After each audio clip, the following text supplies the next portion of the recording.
How did you meet your girlfriend? Through work.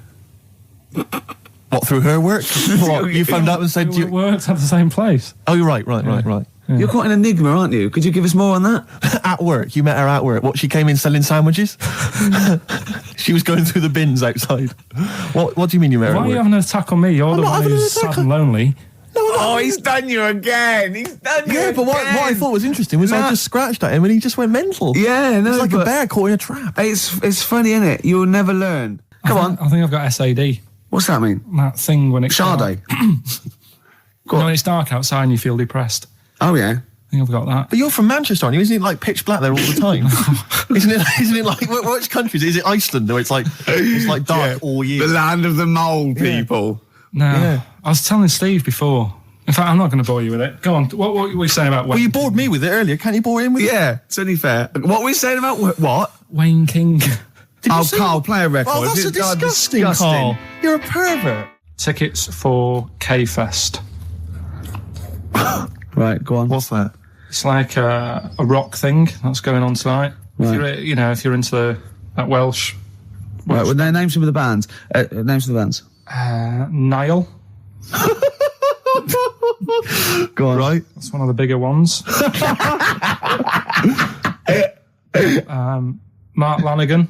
Who? Not Lanners. Is Lanners playing? He's not really. Yeah. Mark Lanigan really playing there? I think so. God, who's that? What? Who's that? Who is Lanigan? Is he someone you went to school with?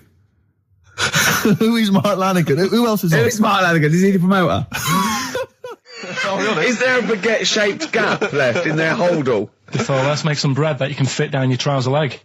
What? That's not true! No, it's not, I read it in Euston train station. I was waiting to go back to Manchester. Where did you read What, these? scrawled on the wall in graffiti? Yeah. Do you know Was it also meet me here for cockfun at 12 o'clock? The upper crust sandwich shop, Euston Station. It's on the wall. Ages ago. Yeah.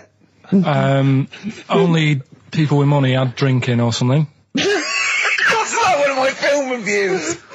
Years ago. Welcome to History Now. Now, ages ago, only people with money had drinking or something. Keep going, Carl. Keep going. Like spirit and stuff. So they'd it's like businessmen. It's easy for you to say. This is getting to be cruel, isn't it? This is amazing. Yeah, go on. Why did you open your mouth, Carl? What were you hoping was the best that could happen? Because you were trying to make me look stupid before with the planet, so I'm not... Whereas you know... Yeah, go on, no, come on. Businessmen. Businessmen with money. I've got to drink and ching. The pigs come, if you like. Sorry? What did you say? What did you say? What did you say? When you do what, Carl? What? What did you say? No, what did you say? Because I don't want to have to go to the radio authority again. What did you say then? Just remember. We are going out live, Carl. Yeah, remember Tom Binns, right? What did you say? What I'm saying is, why were they shouting Vera? Because pigs don't come to the name, do they? Hey? I don't know the ins and outs of pig, of how to lure a pig into your trap. Can I just tell you some very, very interesting things about pigs? Please do. Right. One, everyone knows they have a corkscrew-shaped penis, right? A corkscrew-shaped penis. That's the tail, isn't it? Two, they can't look up. They can't put their head back and look up, right? Three, they can have a 30-minute orgasm. Rick, is it only pigs that have got a corkscrew-shaped penis? No, and landlords. Okay. Very handy. Right. And it was a Christmas play, and I managed to get a part in it. And, Did you audition? got a part in it, and I should have been playing the drums to the one about Kings. We Three Kings. Yeah. I was meant to be doing that, but Little Donkey came on, and it was one of the... What do you mean came on? That was like next up on the next song. Right. And it's one of them songs that you can't help sort of tapping along to. Yeah. Do you know like if I was to go yeah, you'd have to finish it with. Yeah. Do you know that they actually send that into space? Do they? And what, hoping that aliens will respond with that? Yeah. They do that because apparently it is one of them things that you can't help. What, even if you're an alien life form? Yeah. They know that, do they? Yeah. But anyway... What, because they watch Star Trek or something? Hello. Knock, knock. Yeah. No, seriously. Is it true, like, if you say there? knock, knock into space, they have to say Oggy, oggy. Oh, that is great. Seriously. Oh, hold on, what's something out there? What's a little green fellow? That is great. Yeah, so anyway, That is Little Donkey is like one of them tunes that you can't, and I was there and I had the drumstick and I thought, oh God. The drumstick! I could feel myself. And anyway, just wanted to do it, yeah. I started going along and playing Little Donkey, which I wasn't meant to do, but it went down such a storm. Okay, the film review.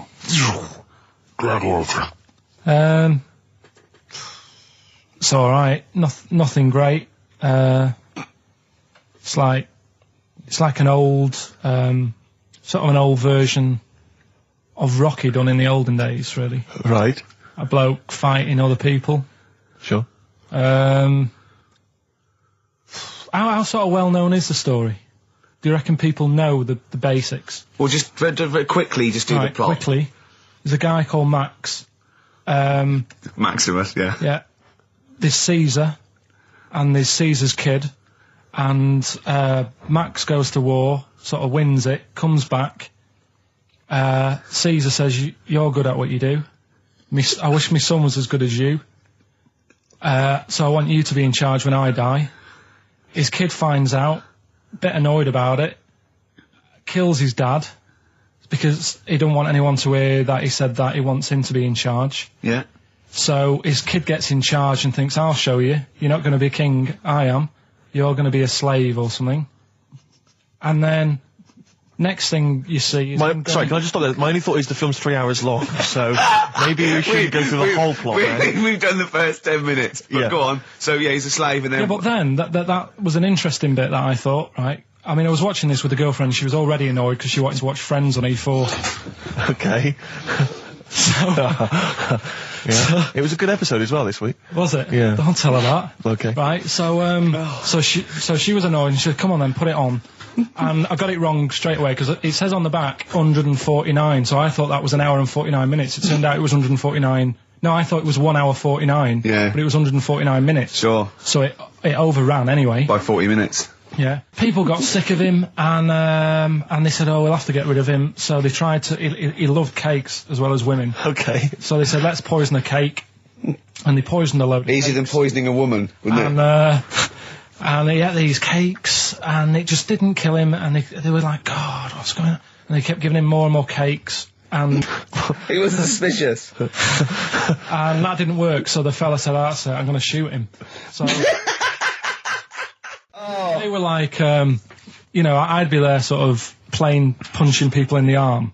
Oh, yeah. Oh, that's a great game. Oh, I love that, punch people in the arm. Is that part of the Olympics now? it's, I think it was exhibition this year. Right. But it's going to be a pro next It's going to be the Winter Olympics because you've got to do it in just a cap sleeve shirt in winter. Yeah. So you're playing that? She, but whilst I But was she didn't doing appreciate that. She used to go, ow!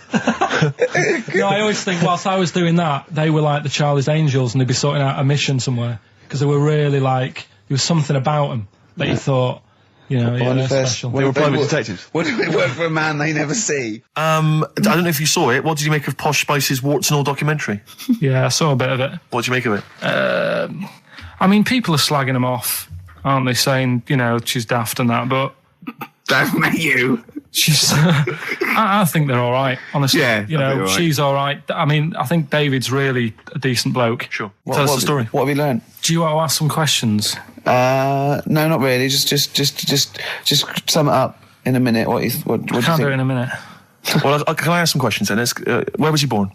Austria. Tell us about his early life. Right, he was a young lad. Brilliant. What in his early life? Okay. Yeah. What's the name? His mum was his dad's second cousin, which is a bit weird. Yeah. That is weird. They had 5 kids. He's going, it's usually first cousin where I come from. Oh, that's unfair, isn't it? There's no need for that. No, What do you do in your leisure time? I like, going out for food and that.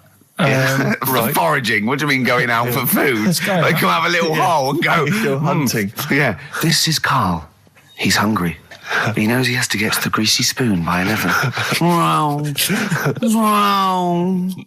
Wow. Many of Karl's close friends have never made it across this road. There was a zebra crossing installed just for the safety of Karl. Beep, beep, beep, beep, beep, beep, beep, beep, beep. Can I have a bacon butty? And Karl is enjoying his... Wow, but he has to get back. His girlfriend's asked for one as well. She's home with a PlayStation 2. Wow. Oh.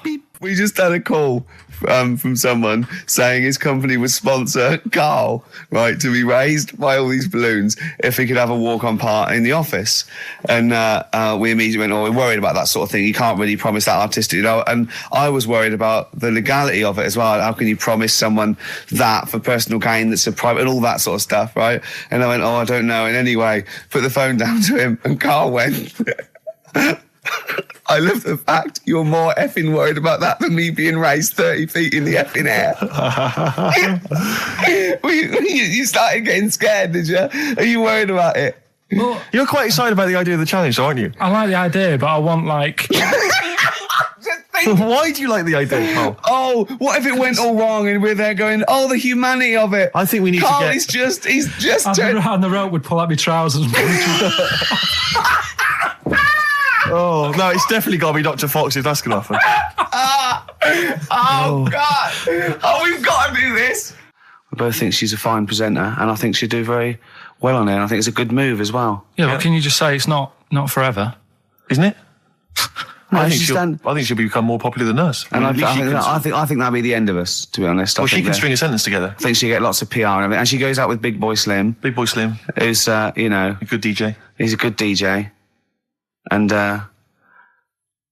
is her name Zoe Slim now? Yeah. Right. And, you know, there will be nothing. It's 3 months, isn't it? She's taken over for. Is she getting paid the same as us? I don't know. We'll find out. I bet it's a hell of a lot more. I'll go mental. I bet it's good money. It's good money. I'll go mental. A kid used to take a horse into the house.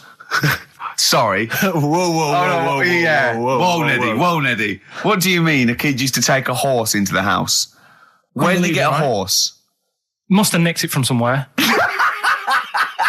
Must have done. You've seen a horse in it? No. What, is that from outside the saloon round the corner? Yeah, was it just tied up with a bit of lettuce? Right?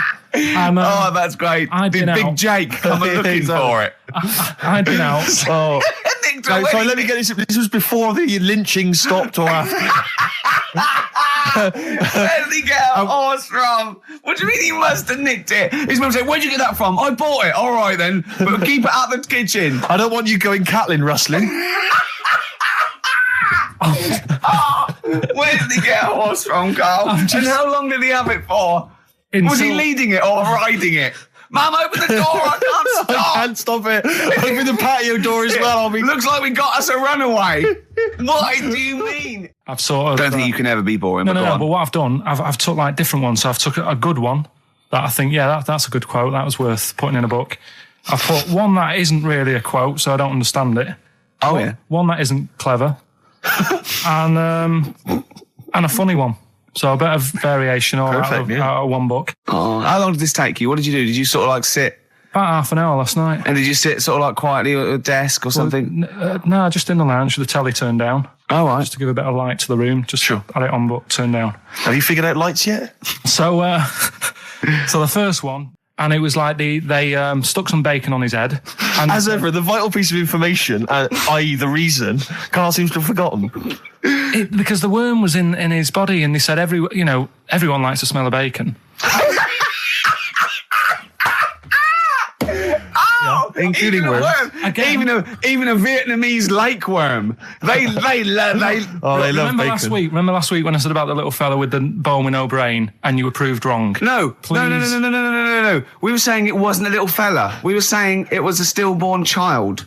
It wasn't a little fella. You're changing it now. You weren't having any of it last week. Right, hang on a minute. I'm getting confused. There was a Vietnamese snake that went inside of a soldier. A little like maggot or some sort that you have to get out of your body because it causes problems. Yes, and so in order to get it out of the body, they strapped bacon to his head. Yeah. That is great. This doctor. And did that work? I think so. They had a picture of him smiling. God, what, the worm or the bloke? The bloke. Oh, dear. Honestly, I hope someone knows the story. And it was about 3 years ago, I reckon. Okay. And, it did work. G.I. Bacon. So this is why so what, the worm burrowed out of his head to get the bacon? Get to the bacon. Right. That's great. When my dad was when he was a taxi driver, Yeah. you used to have to sort of do your bit for the local area. Oh, God. By taking the Forest Gump people to Blackpool. Yeah. Is that what they're called now? The Forrest Gump people? Is that what the organisations that support them asked for them to be referred to? A minibus with Life is a Box of Chocolates.com. Well, Forrest Gump types. It must have been, so you worked with these people. It was the people with learning difficulties. And he used to get 5. Coming home must have been a busman's holiday. So he got 5 of them in the cab.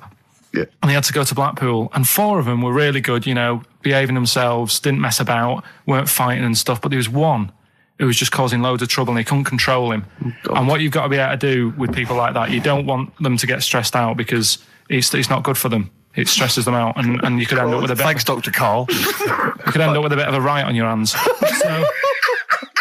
So he thought, I'll nip this one in the bud right now, and he pulled up just on the outskirts of Blackpool. And he took the one out that was causing problems and put it in a wheelie bin. Oh, no. Oh, I'm sorry. I apologise. He did what? Oh, he did it for the good of the others. He put it in a wheelie bin. He was having a good time. He thought it was one of the rides. Can you stop saying it? He had another problem similar to it, where he had a little minibus, and it was his job to take a load of old women to the bingo hole, and it was miles away. And he took him there. There was no problem. About 10 old women in a minibus. One of them was causing trouble, so he pulled over it. No, right. So he took him there. Everything's fine. He dropped him off. They had a lovely night. Yeah. Right. They had a lovely night. Won a bit of cash. Coming back, it's a bit of a late night, and they all started moaning at him, going, "I want to be dropped off here. Take me there. I want to be dropped off first. I've got to get up early. Blah blah. My husband's expecting me. I'm already late. Take me here first. Take me there." And he just pulled up in the middle of nowhere, said, "Get out." And he made them get out, and they all called for taxis. They charged that company who was meant to be taking him home in the minibus, and he got the sack. My mate, Anthony, his mum called up my mum and said, I've got to meet up with you. I've got to have a word with you.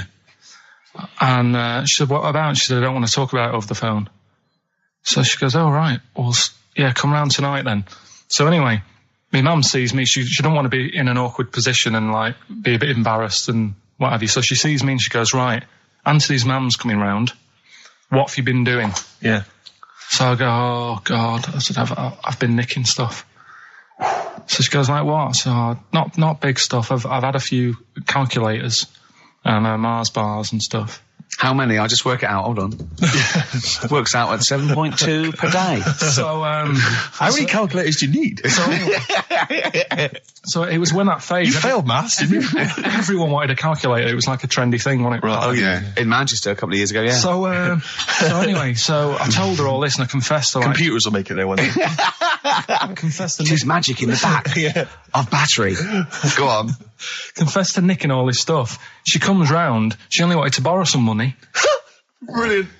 She said, "Oh, I don't like asking. I was a bit embarrassed to ask you over the phone, but can I borrow 20 quid? Oh, that's fantastic. And there's me. That's great. And it's similar sort of thing to yours. And did you? And he went, "Hold on, Mum, let's just work out the interest on that. I bank 10%. She'll owe you £4.40. Yeah. Oh, so your mum was a loan shark.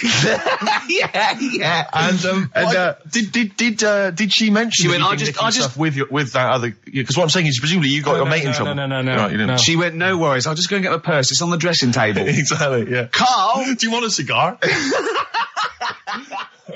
Well, quite. Yeah, but what is exciting surely is the razzmatazz and the brushing shoulders with the rich and famous. I'm not into that. You're not? No. I don't feel you're going to appreciate this like we thought. It's weird because Suzanne said to me this morning, who would you like to meet there? Yeah. Is there anyone who you can get close to and it's like, God, I really admire your, big fan of yours or whatever. And it's me and Steve, so you're here now. Well, I really admire your big fanny. I didn't. What did you say? What did you say? You know, if you're a big fan of it. Oh, right, yeah. And, Sorry. there isn't anyone, really. Do you know what I mean? Isn't there? You know, you two are all right. Thanks. Jonathan Ross, is he going? He might do, I don't know. But hang on, wait a minute. Like I can't help but feel we could have exploited this more. We could have maybe run a competition to let someone win. You know, if you're not going to appreciate it, Carl. Yeah. Are you going to get a trouser suit? Are you going to get a ladies' trouser suit? I just think then, if you go sort of like looking macho and walking down with him, you know, they know that you're not really partners. And I just think it's a slap in the face for BAFTA. That's true enough. No, it doesn't matter what you wear, though. Look at Elton John. Can't you mince a little bit? Can't you at least sort of walk a little bit mincy? Because you've got such a macho sort of mank walk. Elton John's fella doesn't look gay and stuff he wears and that, does he? Do you know what I mean? It means nothing. No, but that's because Elton's doing the work for him. No, but... By dressing as like some kind of restoration dame. Yeah. Right. Go on then, Carl. Second one, then.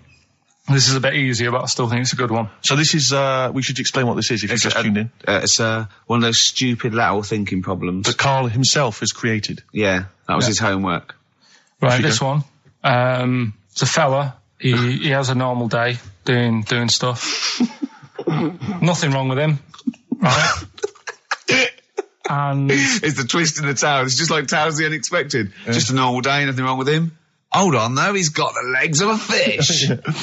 Go on. So that's why he's been hiding his legs. So Go on. He does his normal... The legs of a fish. Sorry, can't carry on. He has his working day and that, and then he gets a bit tired. Goes to bed. He puts the light on, leaves it on, goes to bed. Oh. That's crazy. That's mental. I can't think what's happened. Anyway, here's Radiohead. Right, okay. What? The question is, why does he put the light on when he's going to bed? He's had a normal day. He's come home from work. Is that right? He's come home from work, or he's not been working? Yeah, he's just been out? No, he's been working and stuff, I think. You think? You've made it up, Carl. You can decide. So the question is, why has he put the light on when he's asleep? There's a reason that he's put the light on when he's asleep. Has he gone to sleep? No, Carl, don't shrug. You're meant to answer these questions. He put the light on before he went to bed. Yeah, and the question you're asking me is why? What's the scenario? And the light's on and that, but he's gone to sleep. Yeah. He started reading and then he fell asleep. No. Did he intentionally, for some reason, put the light on? Every night. It's mad. Sounds mad. That's Carl, doesn't it? Every night he does it. Yeah. He puts the light on when he goes to sleep. Carl, is the point of this, he puts the light on for a very good reason. Not for us, but for some people. He's blind and it's always been on and he thinks he's turning it off, but it was on in the day and he thinks he's turning it off, but he's turning it on because he's blind. That'd be stupid. That works. No, that works great, Rick. Yeah. Thank you, Carl. So you've got to come up with... Hang on. If you're blind, why would you put a light on? No, he thinks it's off. Yeah. But why would he turn it on anyway? Just think so he doesn't get burgled, so people know he's in because he can't see him. So he just he puts the light on when he's there, then he turns the light off when he goes to bed, so people think it's fine. But he's got it out of kilter, and actually he's walking around in the dark all day. I don't believe that if you're blind, you turn your light on. I don't think you'd be living on your own, would you? I'm not having that for a second. Do blind people live on their own? I'm not having that for a second. Well, some people do. Lonely blind people live on their own. No, if you got bad eyes. Any even women? Are there any blind women who are living on their own?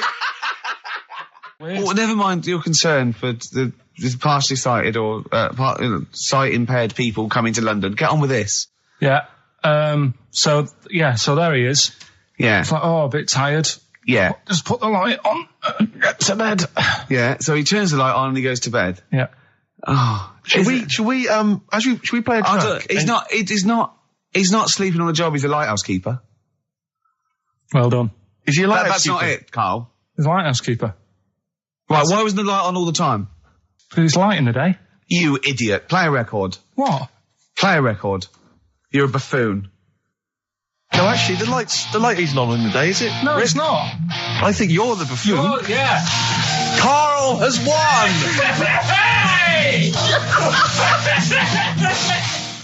So this week's and don't say it if you know it, because the idea is that people can...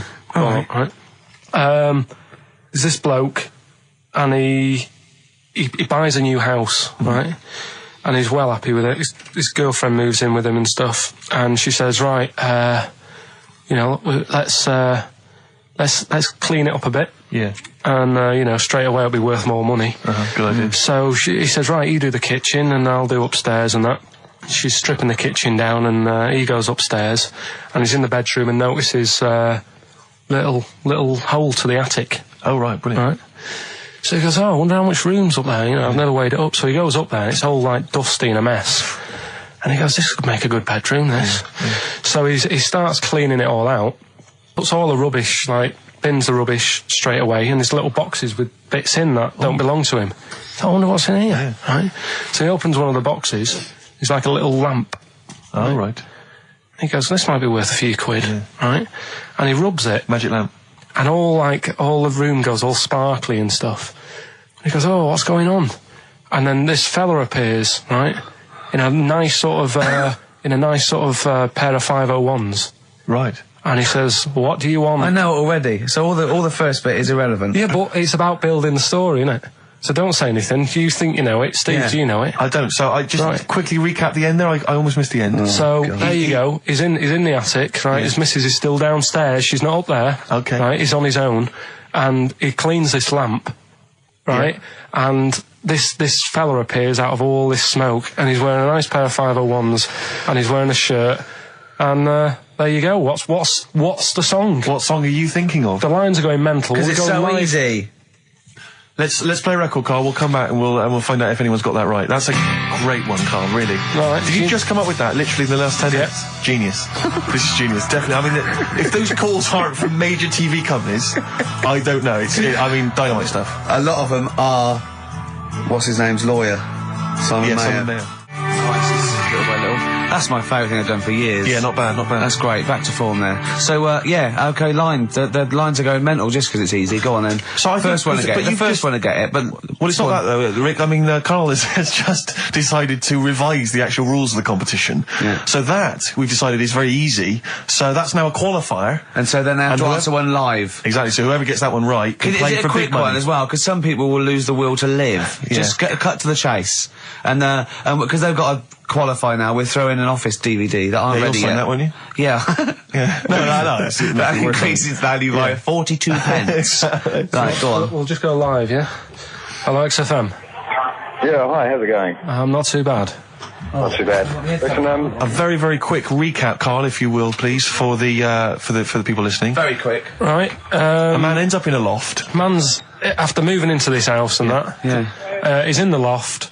And he's tidying up. His missus is downstairs doing the kitchen because that needed doing. He's up there. He's cleaning up, emptying the boxes. He finds a little. He rubs a lamp. A fella comes out wearing 501s. What's the song?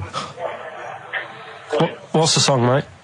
are you talking to me? Yeah. Sorry. Yeah.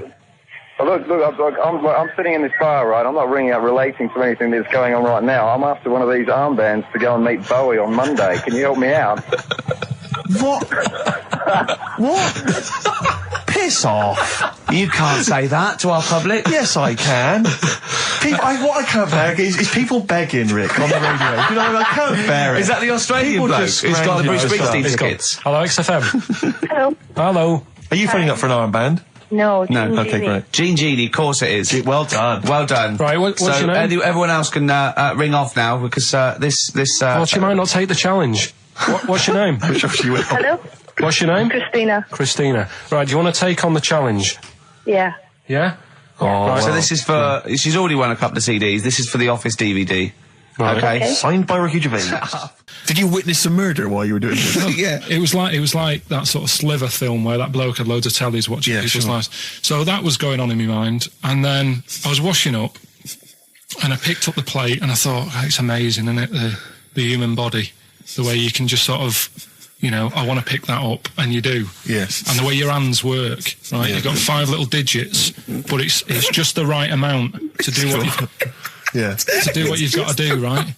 So I'm cleaning the plate. Sorry, Carl. Stop.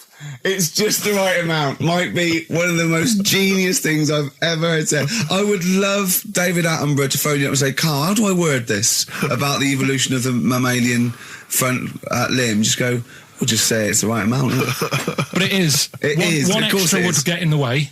Yeah. And one less would just make it that little bit more tricky when picking up a bit of a slippery dish. Sure, or buying gloves. Yeah. A slippery dish. So then I was thinking, imagine like going to the doctors and he's saying, yeah, everything's all right, your art's good and everything, but Your art's good? What, your Larry's, or...? yeah, Your heart. You're in good form and whatever. Sure. It's good news. You know, I had Giano in earlier. He's not looking good. Yeah. Fat smaller. But you're all right. But your hands need to come off. Right.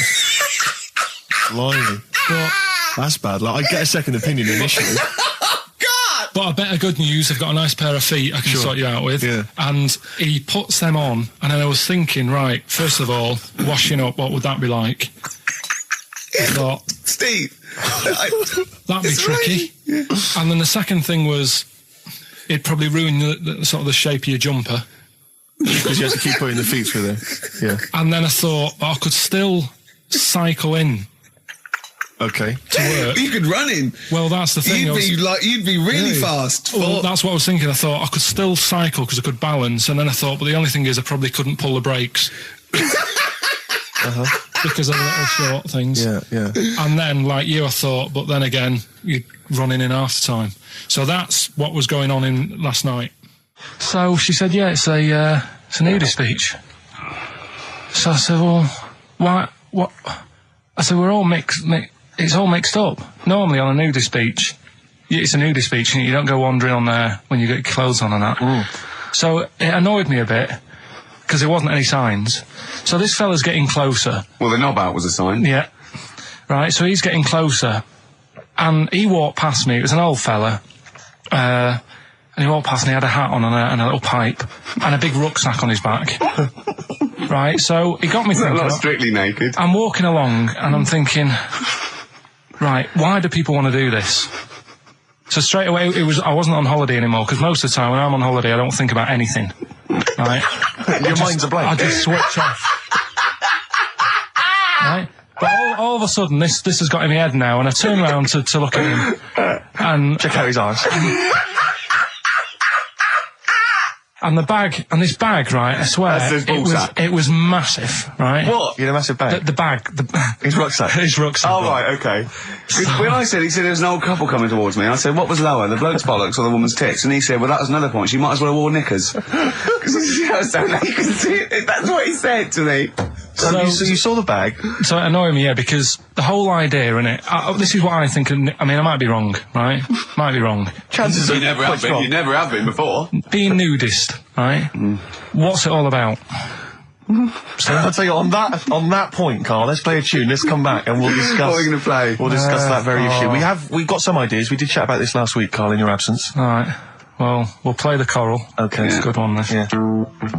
I'm sure if there's a doctor listening or a nurse, they will clarify Right. that if they pump you with all sorts of stuff, it wants to come out. Right. So you're sat there having a serious chat. It's a quiet hospital.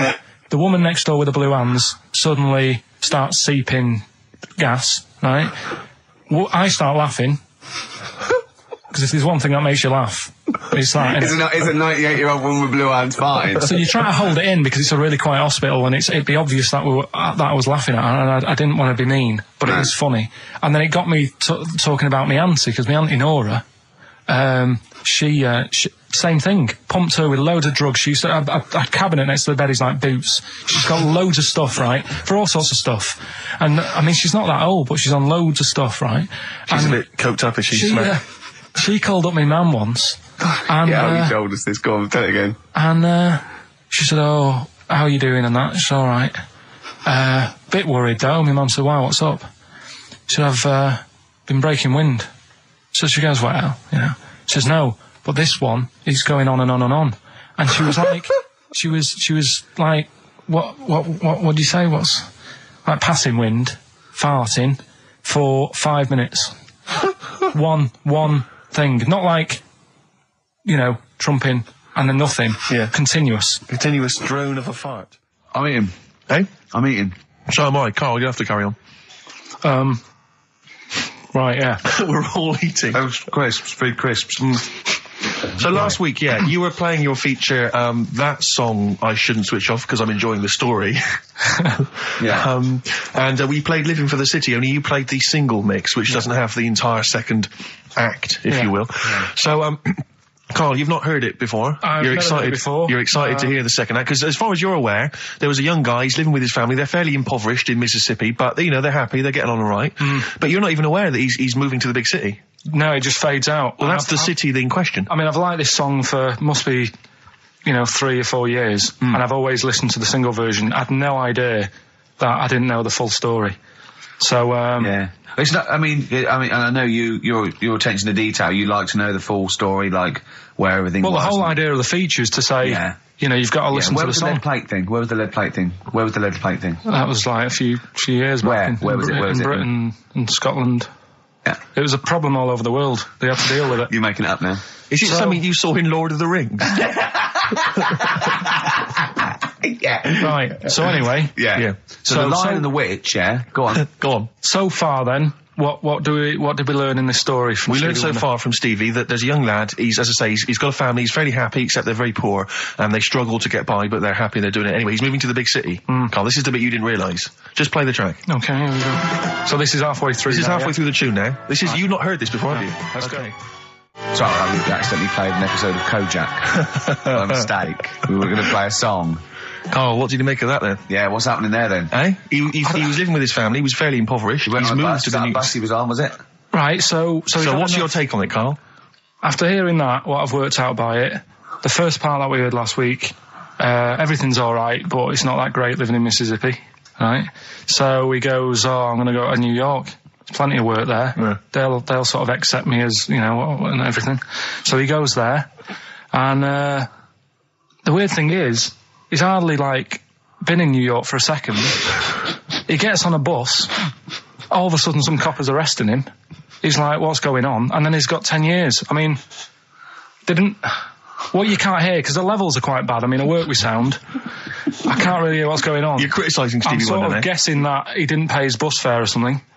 And 10 years. He got 10 years for that. I really don't know what was going on. And the last one... I've got that one. That's terrible. That's terrible. Okay, quickly. Oh, God. And the last one is that bloke who does... Come on! It's making me laugh. Come on, Carl, be professional. Right, the last one. Right. I can't do it, it's making me laugh. Oh, come on, I'll come and read them then. No, hang on, Come on, Carl. Right, here we go. They don't do this on Blockbusters on TV, do they? No, come on. That bloke who does sport on telly. He's got a little kid, right? Initials DC. What? Is that, I'm was that the completely clue? confused by that. Was that the clue? Yeah, that bloke who does sport on telly. Yeah.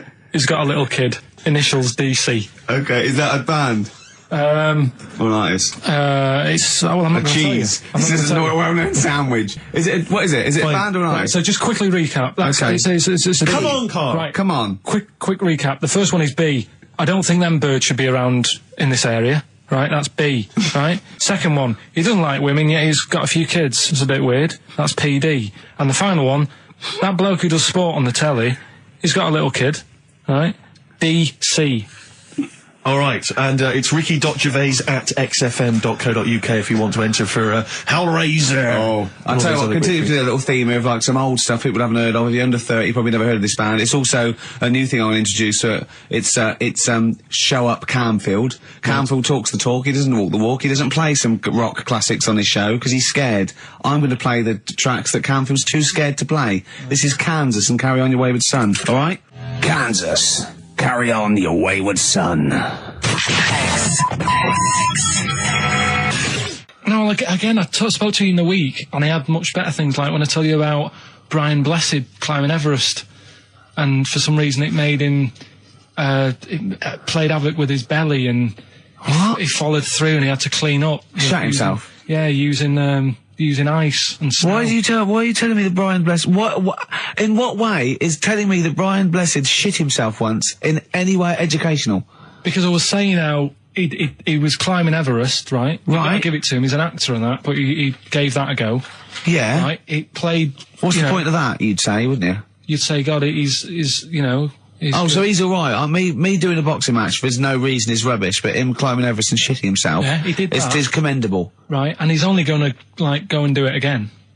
He's going to climb it again. Yeah, but he might not shit himself this time. Yeah, what's the point in going? Nothing's changed up there.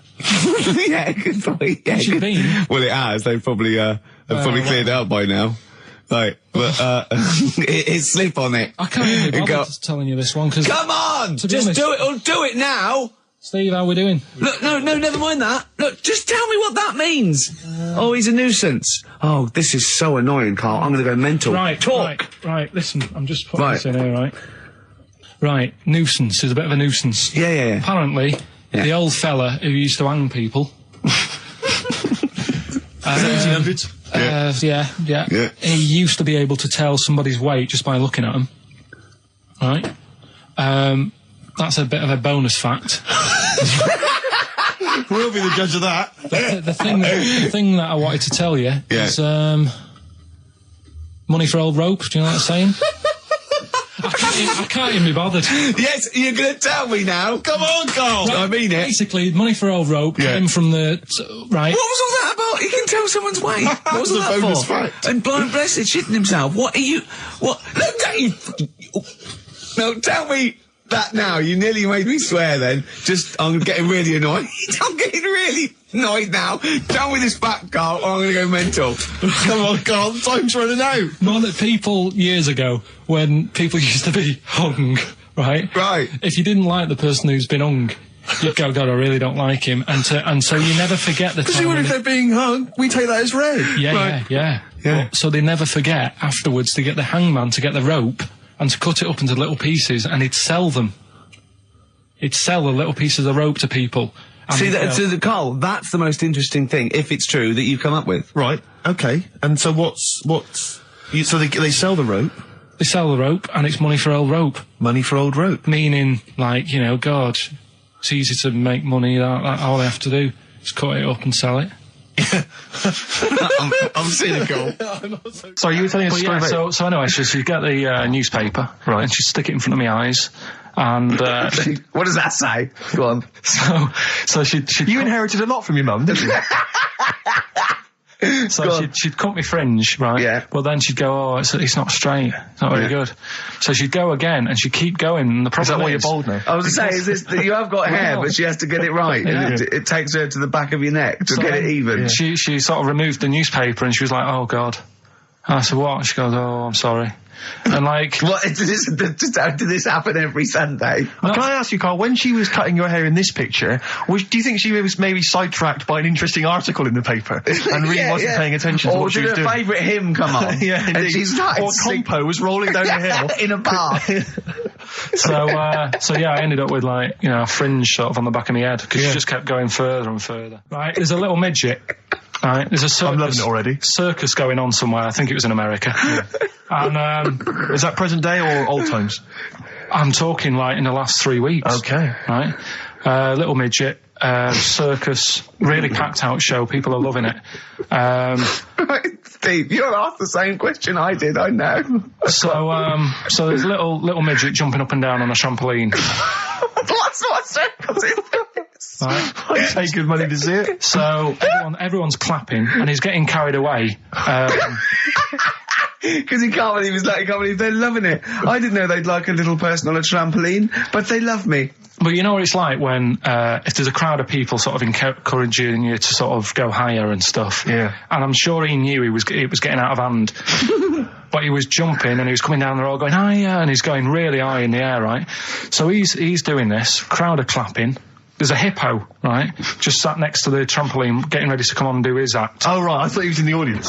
Getting ready to do his act, Steve. So the He's a hippo's- ventriloquist.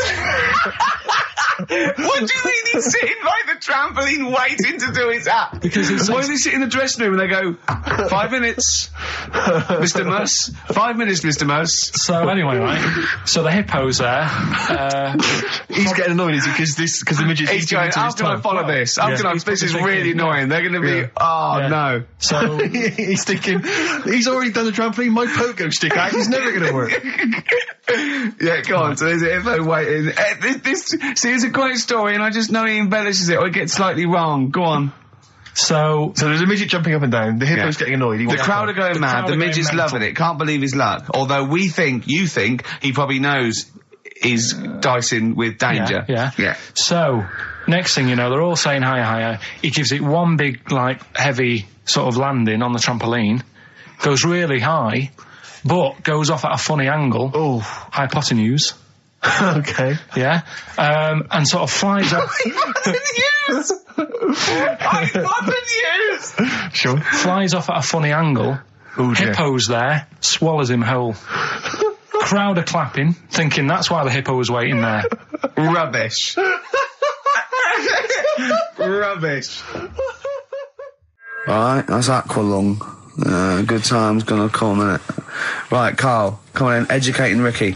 So, don't let the cat out of the bag, that's where that comes from. Comes from a crafty butcher. Right, go on then. So the next little headline is, Wash Up With You.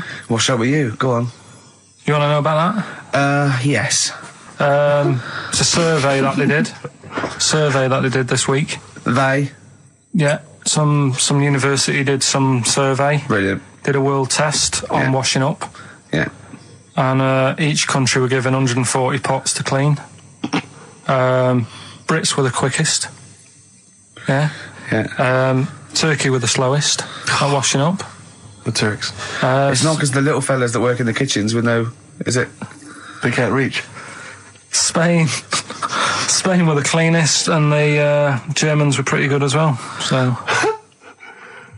I don't know where to start with this. Honestly, Steve, I don't know where to start with that. Look at his face. It was really light, right? We've had the parrot, right? These are things that I found. Found the parrot, right? I've told you about the dog in the car wash. Right, you didn't tell me about that. You said there's a car wash for a dog. That's all you told me. Yeah, the but parrot, you said there's a parrot. What? It's a problem at funerals. Yeah. That's nothing. That's nothing. That's nothing. Do you understand? And they used to eat cats. what else have we got? Travis on XFM 104.9 on Ricky Gervais with me, Steve Merchant and Karl Pilkington. We're doing Educating Ricky. Right, final one. Come on, Karl. Right, what was it? It was, why don't they just get a diary or some paper or something to write on? Yeah. Because snappy. I couldn't think of a heading for it. It's basically, Go on. people who have tattoos, I've never understood it, right? That they have something put on their arm. Right, sorry. Have we started the educate? Is this part of it? Are you educating me? This is something that will be useful in my life that I didn't know about. Yeah. Go on then. No, it's just that they've got a machine out, right, that does tattoos. Tattoos. You come up with a design you want, and you sort of this machine scans it, and you put your arm in this thing, and you press print or whatever, and then it does the tattoo on your hand or on your What, arm. like loads of little needles that follow a pattern? Yeah, The computer, is it? basically, yeah. Is it a real tattoo? It's a proper It's a proper one. The fella said, Well, as long as it goes out, it pierces the skin with a. I just wondered if it's one of those kind of, those kind of... No, it must be lots of little needles or a moving needle that can go Sorry, along but it. how is this cleaned, like, in between each person?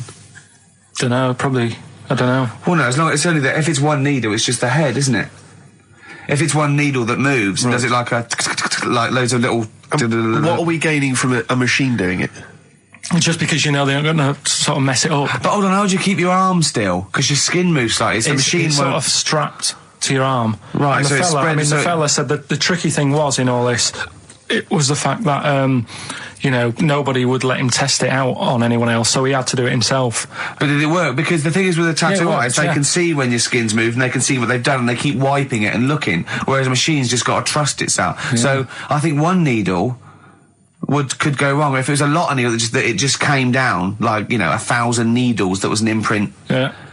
But No, obviously I'm asking someone who hasn't delved any further than there's a machine that can give you a tattoo. That's all you've got at the moment, isn't it? Well, yeah, basically. That's all you've got. I mean, that's what I've got, because I'm not a fan of tattoos. I don't... But where did you read this again? This was... Internet? This was on the internet, yeah, it was, yeah. Okay. And I just don't understand why people do it. That's what got me attention. Because me... Sorry, what have I learned from this? that if you wanted to get one, you can get one done by a machine now. Well, you'd think it beat Bughead, wouldn't you? What? Well, you'd think it beat Bughead, wouldn't you? You'd think it beat No, you'd think it be. Yeah. You'd think it be Buggered, wouldn't you? Bughead. Bughead. This can't be. If this is anything with a bug living without a head, I'm not interested because we've done it. All you've done is Well, fun. let's just do what a cat out. So it is that. Do I do that give one us the first? Bughead one. Which one are we No, doing? do the Bughead one. Right, well, the The bug-head one. Well, we've talked a lot about animals and that, haven't we, without heads. Surprisingly, we have. I think a disproportionate amount on it. If you're a new listener, and this is the first time you've listened, you'd be surprised. Yeah, we've done all that. We've covered worms, the way if you cut their head off, it grows back if you don't cut too high above its neck. We've covered The chicken. the fella who blinked.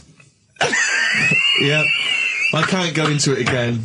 Right. Let's not go into it again. We've had the chicken with no head that lived for 8 months. Yeah. And we've had And we've had the cockroaches. cockroaches living for a week without an egg. Right, okay. Well, it's a bit more on the cockroach front, really. Right. They've found, right, that if you get a cockroach and you cut its head off, right, and then you find a cockroach that's still got its head, but it hasn't got any legs, Right. right, it's not over for both of them, right? Because what you can do, you get the one that's got the legs Right. with no head, sort of running around, get the one with the head, sit it on top of it, Right. get a little tube Okay. so that the fluids... So is this auntie's go out of the Let him room? finish. This is like Blue Peter. Let him You could get this for Christmas. Right, you get Yeah. a little tube, you sit that on top so the bodily fluids are still running between the two. Right. The head of the one on the top will control the feet of the one on the bottom. Okay. What about Good. And, will it continue to live? that? Yeah. Okay, you don't know that for sure, do you? You're just guessing. That was just a No, question out of the blue he wasn't expecting. Well, what do you think of that? Good, yeah, it's great. Yeah, just a primitive nervous system that can, yeah. Did you expect us to be more impressed and excited by that? Did you fall off your chair when you read that? Did you literally topple off? Snowbird from Mark Eitzel, part of his covers album. He's so happy that the XFM listeners understand his stupid clues, and he knows it annoys me. We've got some right We'll answers be from giving out the Blockbusters. answers just quickly, just in case someone sort of missed one of them. I'll just quickly do them, yeah? Yeah, go on. First one, there's a load Short of letters. show. There's a load of letters there asking for advice. Put them on Claire's desk. Oh, a Merry Christmas. Ask your mum if you should. Oh, a Merry Christmas. And a couple of people were arguing in the supermarket. It was at the Christmas, fruit and that's veg why. counter. And that's B. Okay, we'll give those answers out shortly. Yeah. Right, here's the last clues of the year. You had, there's a load of letters there asking for advice. Put them on Claire's desk. Go that on, was no idea. F. That was for foreigner. For Rayner.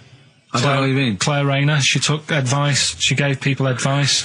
So that's a foreigner. That is shit. Right. I'm sorry. That might be Christmas. That is absolute A garbage. lot of people got the right answer. I know. Yeah, well, that well, annoys right, me even well, more. Number The two. second one, ask your mum. Foreigner. Yeah. Foreigner. Second one, ask your mum if you should. That was S. That was Shalimar. Shalimar? Shalimar. Right? No, bizarrely, what was the clue there? Ask your mum if you should. No, we got a lot of people saying Smashing Pumpkins as the answer to that. But I don't know who's saying that today, Mum. Smashing Pumpkins. Merry Christmas, Mum. Smashing Thanks very Pumpkins. much. Nice bollocks. Yeah, exactly. Oh, that's great. That's great. Right. Smashing Pumpkins. Wow, here's a bit of a turn up for the books. Karl Pilkington on the line. Right. Yeah, where you been? I'm off ill, aren't I? Right. Okay, what's the matter with you? Just a bit bunged up and that, and got the shakes, got that sort of that shaky thing I get. Yeah, that's because you didn't eat last time when Suzanne was at work. Yeah, well, I think that's what brought it on. Plus, she was away in the week, and I put some wet jeans on, and I think that's what caused the problem. When did you put them on your head? No, they were just on the maiden, and the legs felt dry. But Just on the what? On the what? Have you got the maiden? What was she doing there? What do you mean? On the maiden that you put clothes on. What? Your clothes horse. Maiden. Your clothes horse. Well, yeah. Right, okay, so you put wet jeans on, yeah? So that's why I'm ill and that. I'm Right. not having a good time. I've been watching the football. So you're just sitting at home watching telly where you could have been sitting here? Well, I would have been better off there because I've got a chair there. I've got no chair at home at the moment because Why? I sold it last week. Why did you sell a chair? What, you sold only the had sofa, one I was chair? telling you. What? Look, can't we just, I just was calling up to let you know I was alright and that. We're not interested in that. We want to know about the chair. I sold it. I had a little two-seater and I sold it because I'm getting a new one, but I've got to wait another month.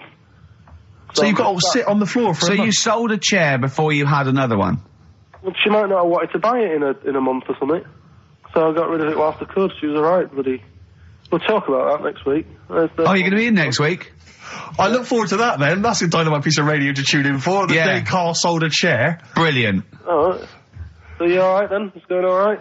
Well, why did you take this long to call? We asked you to call since the very Because I was beginning. We've been watching phoning you. Why is your phone Yeah, switched off? I heard the beginning. I heard the beginning of the show. I thought, yeah, it's going alright, did air and stuff. Turned it off.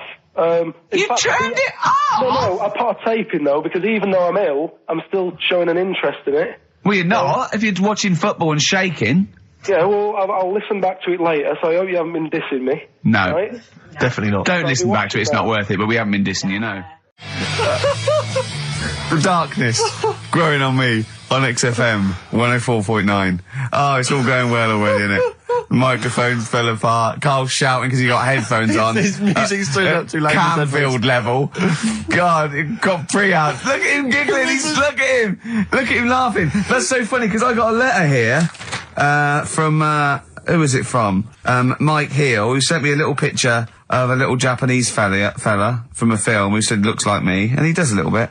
But he says, please can you make Carl laugh? I've never heard him utter as much as a snigger, and I'm worried he may have a genetic disorder.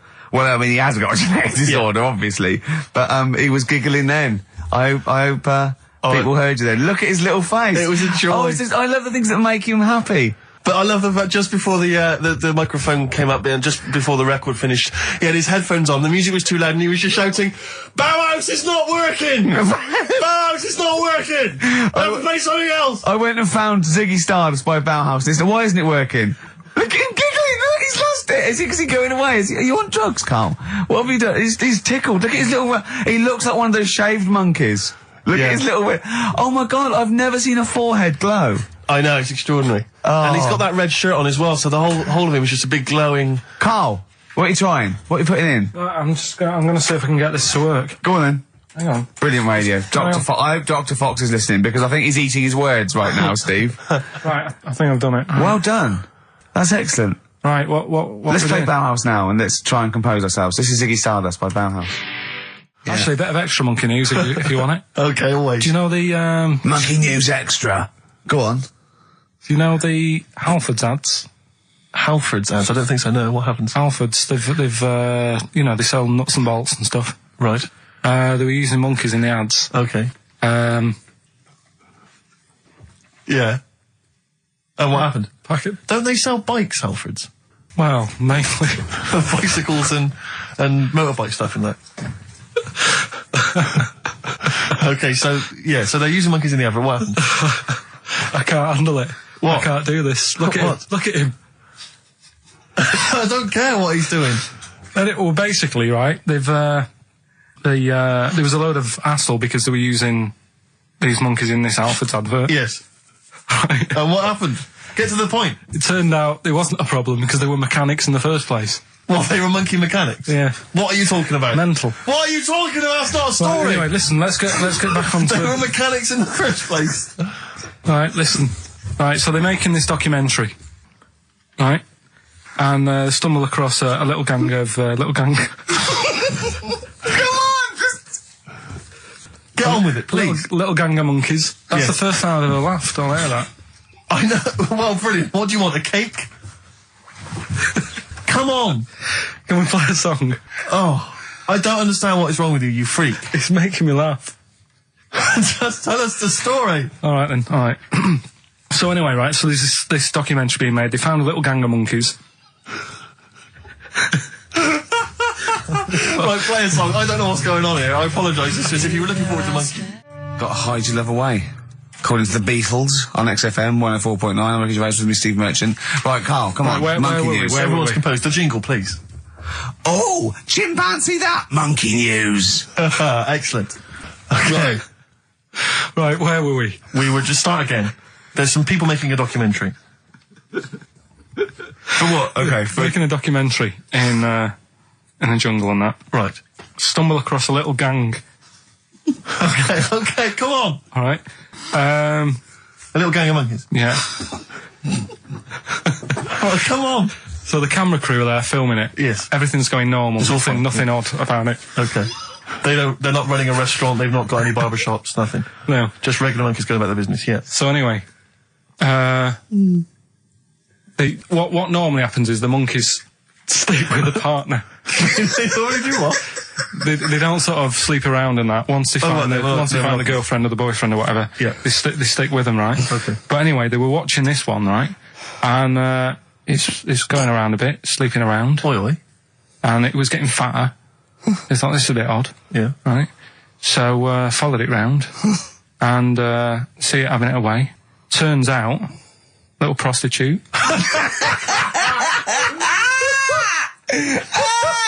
Oh, God! It's a little monkey prostitute. And it was getting fatter because it was charging them bananas. What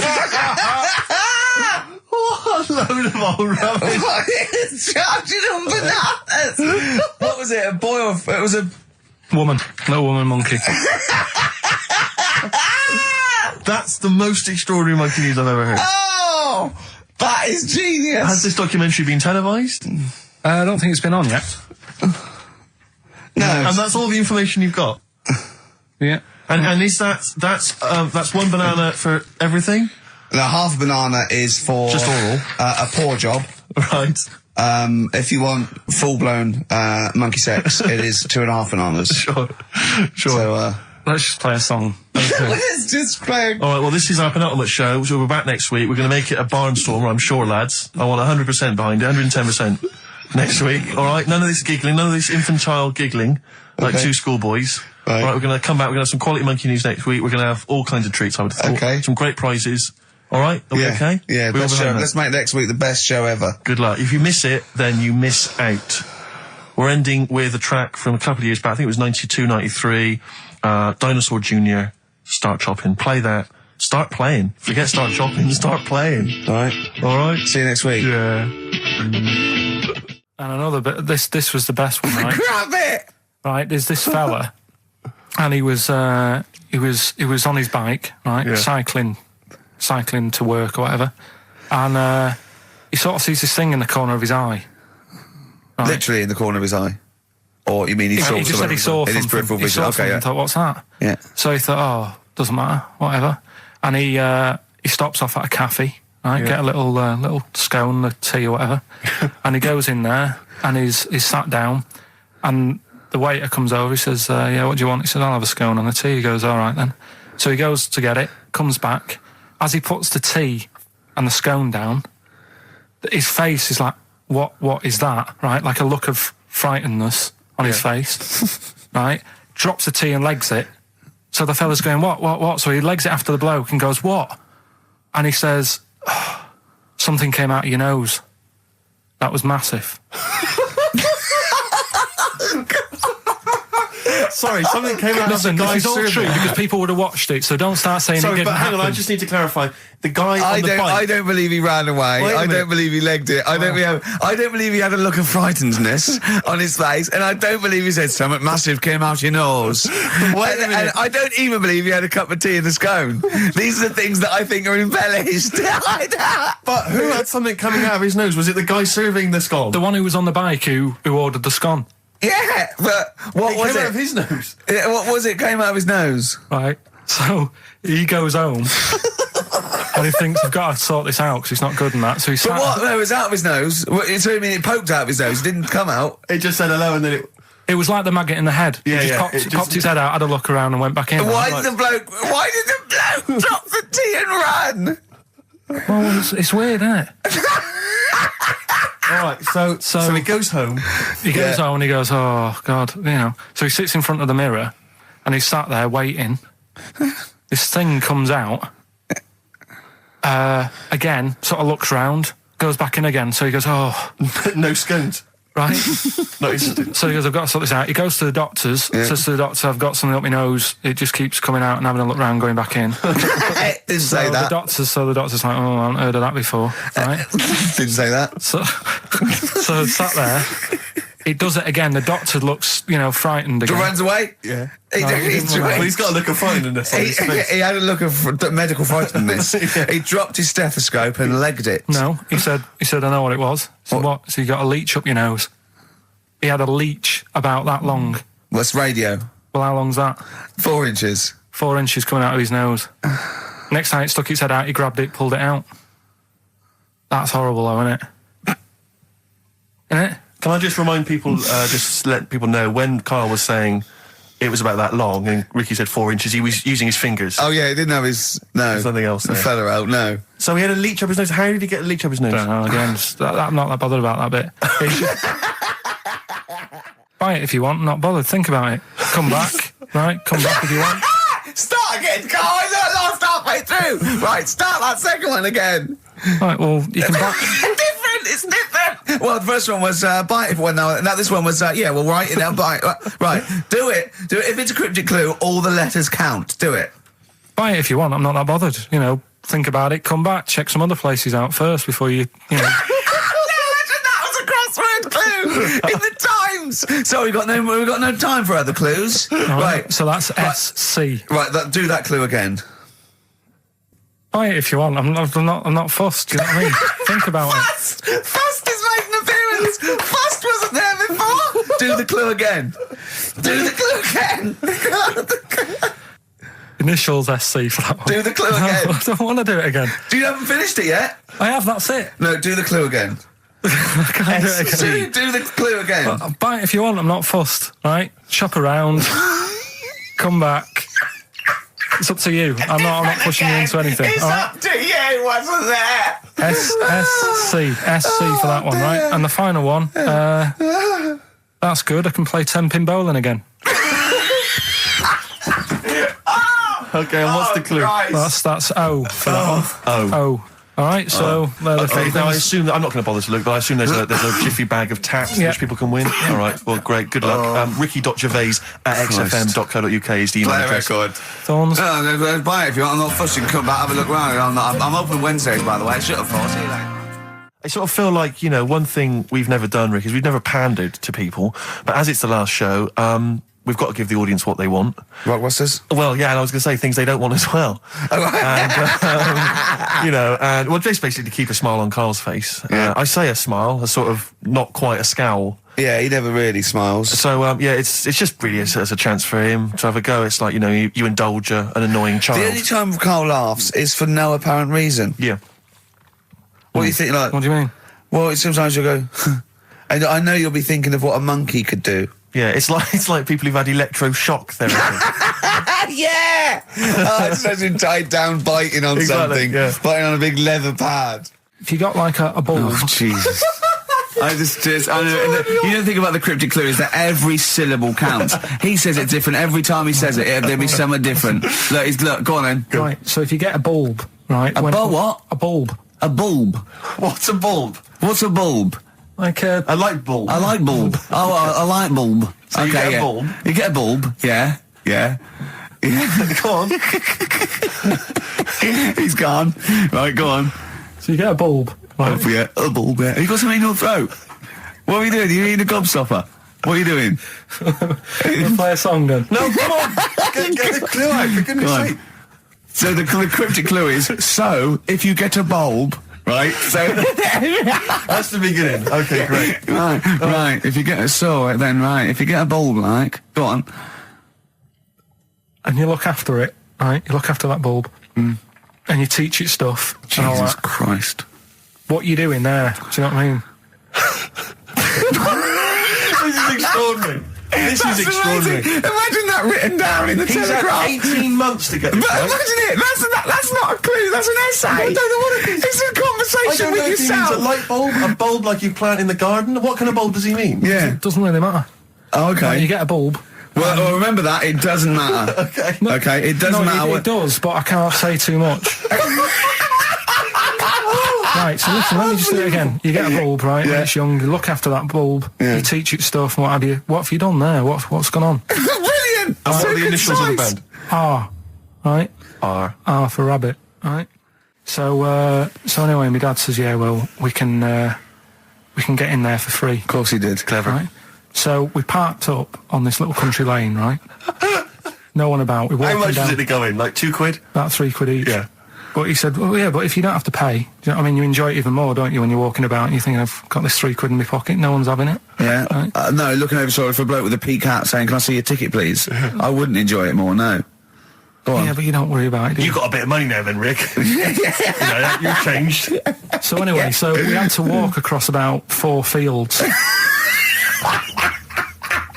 For £3. Right, and what happened was we're walking through all these fields and what have you, big grass and muddy bits and all that, 'cause it'd been raining, and climbing over fences and stuff. And we're in this field, right, and I look to my right and there's about 30 cows all staring at us, right? And Suzanne started to panic a bit. She said, we shouldn't be here. Dad says, of course we can, we're allowed to go wherever we want, you know, all this land, it's ramblers' rights and all that stuff. Yeah. And take a cow if you want, unattended.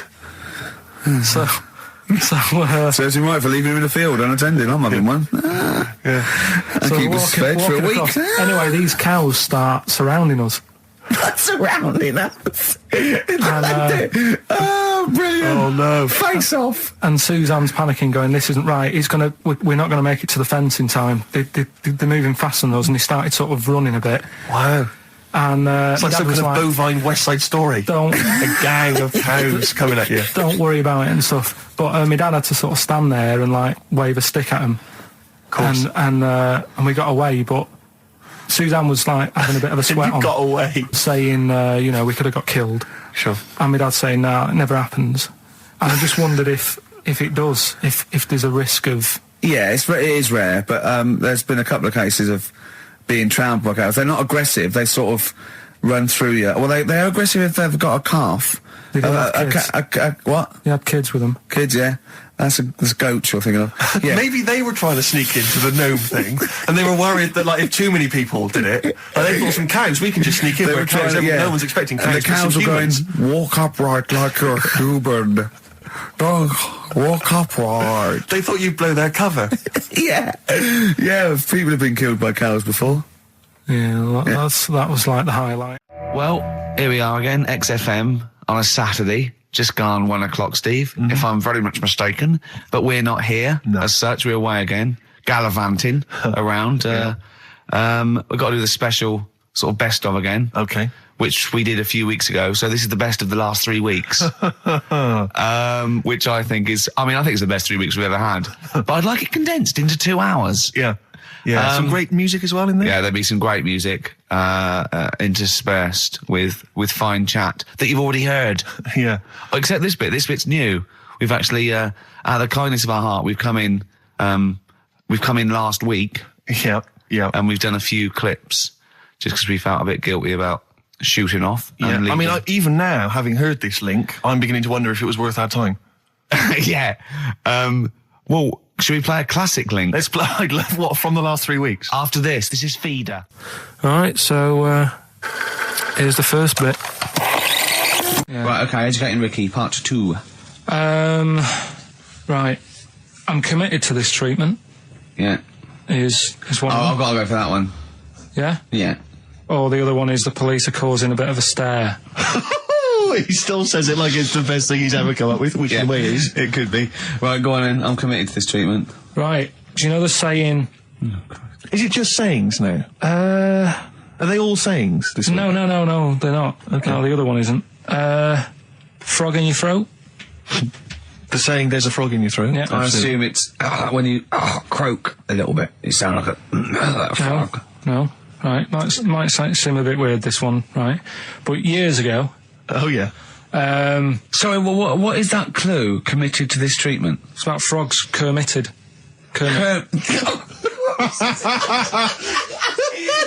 Probably works better with a K and an ER written down. Well, also, if you pronounced it Kermitted, yeah. but not committed. Committed to this treatment!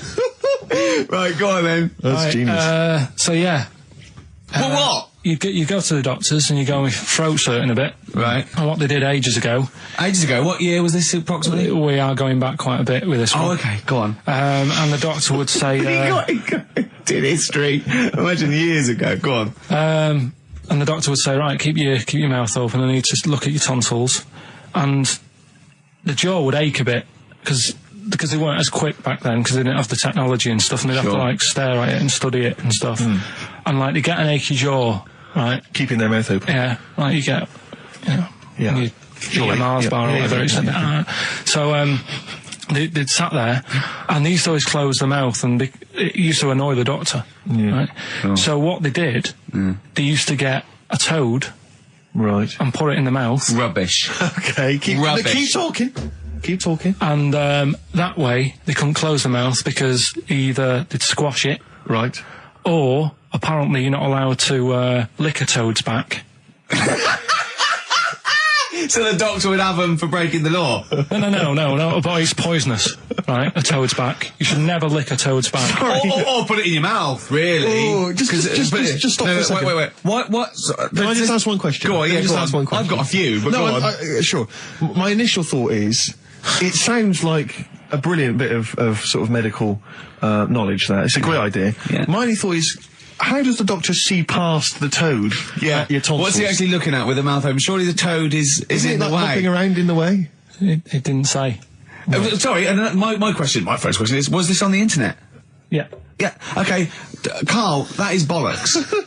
That is, I mean. Well, all right then. Let's turn this round. Where does the saying, you got a frog in your throat come from? Probably because you sound a bit croaky.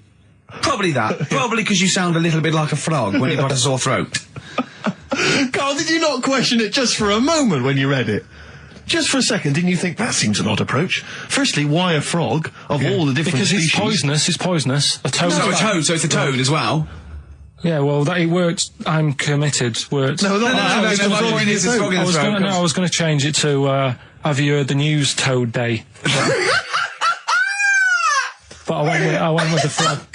Oh God! Right. So that's rubbish. So that's rubbish. Next, can I have? Let's play a tune. Let's come up with a God. Can I just say? No, just play it. Just play it. Yeah.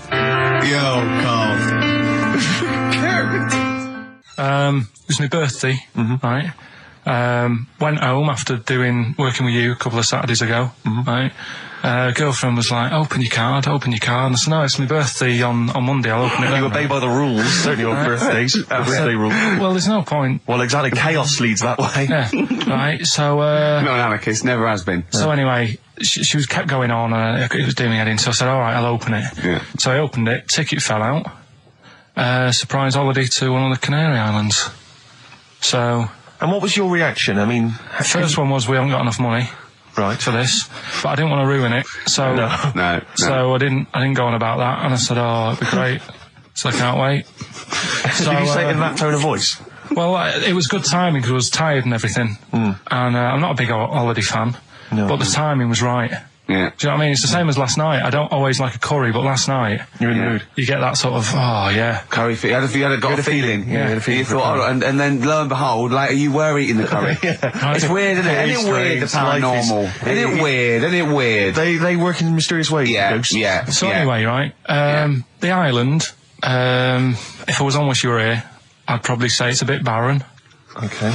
Not much there, but if you get a hotel, you guarantee good weather. Right. Are you? No, what I mean is, it'll be a good holiday. If you get a hotel, right, the weather's always good, so you'll have a nice time. Yeah, that was a comma. Yeah, it was Go on. And all that, and the food was all right, and everything was going all right. I was just having a nice, relaxing time. And how do you sort of spend your time on a holiday? You just lie around? Is that sort of holiday, just lying around. I bought a book. You bought a book? Yeah. Okay, ghosts? No, it was short stories, right? It was ghosts? it was about like special days in our time and time before me and stuff. Oh, yeah. And it was like, it was telling you about how I think it was 1814, the Thames frozen up. Yeah. And all these stories are told by eyewitnesses. Yeah. Right? So there's some fella who was around in 1814 and the Thames was frozen and people used to put market stalls on there and they'd do the shopping. It was like like an Oxford Street. Was that Mad Liar Charlie? No, because he's famous for that. Well, I'm sure, you know. No, I think that was Mad Liar Charlie. Right. Yeah. So I was reading that, and then after a couple of days was a bit like, boring. Yeah, you can only do sort of so much lying around. And so much reading. So Suzanne said, let's go on the beach, have a walk. You ain't gone on the beach? Where have you been up to this point then? In your room? No, just like around the pool, just relaxing and having a swim and that. Yeah. So she said, let's go on the beach. I said, all right then, yeah. So wandered down to the beach, and first impressions are, it's all right, it's clean. Sea Your looks good. criteria is so basic, it's brilliant. Hotel, yes. Roof, good. Food, adequate. Beach, clean. Next. So I'm walking along and everything's good, and there's a woman feeding fish bread, which I thought that's different.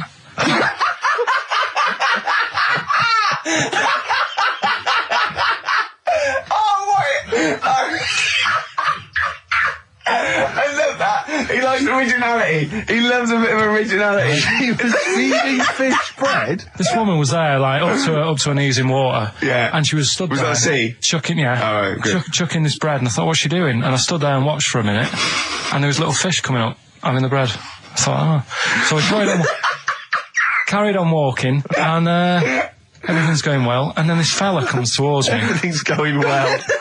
Yeah, that's I haven't original. fallen over. Clean feeding bread. 2 points for originality. Yeah. Fella comes walking towards me. Oi, oi. He's only got no pants on. Oh. So I said, Suzanne, what's going on? Why did he turn to her? Like she knows more than him. So she said, oh, yeah, it's, she said, yeah, it's a nudity. Is this going to be a long story? Could you pour that coffee? Can you give me that coffee over? Sorry, this is really bad. Yeah, because he's poured... Thank you. Just amuse yourselves while we sort the coffee. Thank you very much. Dave, do you want I'll have a cup of coffee, Carl. Thanks, yeah, cheers. Cold. Right, good. Okay. So... Great. Thank you. So she said, yeah, it's a nudist beach. So I said, well, why, what? I said, we're all it's all mixed up. Normally on a nudist beach, it's a nudist beach and you don't go wandering on there when you get your clothes on and that. So it annoyed me a bit, because there wasn't any signs. So this fella's getting closer. Well, the knob out was a sign. Yeah. Right, so he's getting closer. And he walked past me. It was an old fella. And he walked past and he had a hat on and a little pipe and a big rucksack on his back. Right, so he got me thinking. Not strictly naked. I'm walking along and I'm thinking, right, why do people want to do this? So straight away, I wasn't on holiday anymore, because most of the time when I'm on holiday, I don't think about anything. Right? Your mind's a blank. I just switch off. Right? But all of a sudden, this has got in my head now, and I turn around to look at him, and... Check out his arse. And this bag, right, I swear, it was massive, right? What? You had a massive bag? The bag. His rucksack? His rucksack. Oh, right, okay. When he said there was an old couple coming towards me, I said, what was lower, the bloke's bollocks or the woman's tits? And he said, well, that was another point. She might as well have worn knickers. Because that's what he said to me. So you saw the bag? So it annoyed me, yeah, because the whole idea, innit, this is what I think, I mean, I might be wrong, right? Might be wrong. Chances You never have been. You never have been before. Being nudist, right? What's it all about? I'll tell you, on that point, Carl, let's play a tune, let's come back and we'll discuss... What are we going to play? We'll discuss that very issue. We've got some ideas. We did chat about this last week, Carl, in your absence. Alright, well, we'll play the choral. Okay. It's a good one, this. Yeah. Coral, Dreaming of You, on XFM 104.9. I'm Ricky Gervais, with me Steve Merchant and Karl Pilkington. If you just joined us, Carl is walking down the beach, and a man has just passed him with his knob out. Yeah, his testicles out and his huge bag, apparently. Right. Now, we'll sum this up, quick, because we did talk about it last week. You did call me and tell me some of these things, and we sort of mentioned it last week, but you just want to say just give us your thoughts on nudity. Well, what I don't understand is, right, nudity, I thought it was all about, sort of being free. Yeah. Natural, letting the breeze, blow around you and that. That's all I can think is of like the bonus of doing it. But you can get that by just having a pair of shorts on, right? Because I'm not one for getting my kit off. It's just something a bit weird about it, isn't it? Normally, if I go for a walk on the beach, I'll put a shirt on. Sure. But leave it unbuttoned. Yeah. Oh, right, yeah, tease the ladies, sure. Do you know what I mean? Yeah. But it just feels a bit weird. So it's best to cover your back anyway, because the sun... Yeah. And all good that. advice, yeah. But when I saw him, and I thought, well, right, is he doing it to sort of be free and be comfy and all that? And then I thought, but he's carrying a big bag, right? I've got a pair of shorts on, and I'm not looking at him thinking, I bet he's really comfy. Do you know what I mean? I wasn't going, I can't wait to get home and get my shorts off. They're really annoying me, these. So... and that's just it. I don't get what it's all about. Yeah. Sure. Yeah. Sure. Well, okay. Well, my advice to you is don't go to nudist beaches again. Well, I didn't go again. That was Jane's Addiction. This is the Best Of Show on XFM 104.9. I'm Ricky Gervais, with me Stephen Merchant. Yes. This was a clip show. We recorded this a couple of weeks ago. I hope you had a Merry Christmas. It's not over yet, because tonight at 9:50 is the second part of The Office Christmas specials. It's brilliant. Watch it, and we'll be back next week live. I'm Ricky Gervais, with me Stephen Merchant. Bye. Have a great new year. Can I just tell you a story that Karl told me a couple of weeks ago? Is this another ghost story? Another Yeah, spooky it is, story? yeah. I called him out. I was, what are you doing? He said, I've just been reading ghost stories again. He said, you don't believe in them, but how do you explain this? So I went, go on. He said, I'll tell you as he told me it. He went, bloke, right, just sitting at home, doing, watching telly with his cat. And, the phone rings, and it's a bloke going, is that fire in your oven okay now? 'Cause your wife called. And Karl went, well, 1, there was no fire in the oven. 2, he wasn't married. I went, right. Go on. He went, well, then, right, there was a knock at the door, and there was 2 sort of people in sort of white coats, and they came and said, we've come about that fire. Your wife called us. He went, 1, there isn't a fire in my oven, and 2, I'm not even married. Right? And he said, they saw the cat, and they looked at the cat. It looks a bit weird at the cat came out, nothing.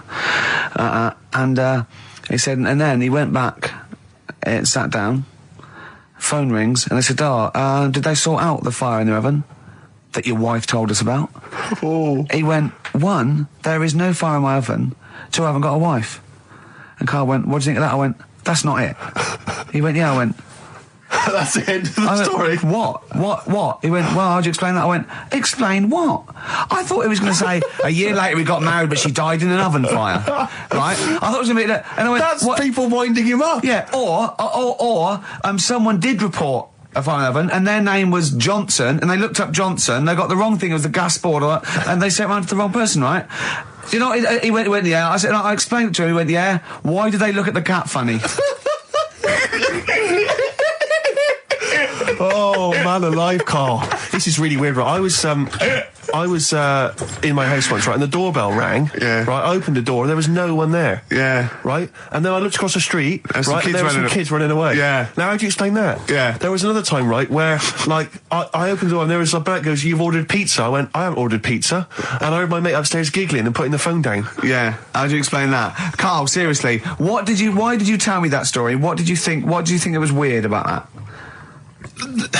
The fact that it was 3 different people. Is this all the information? Is that the entire story? It was 3 different people. Did you fall hassling asleep him and not read the about end? A fire that didn't happen, about a wife that didn't exist, and a cat that didn't look happy.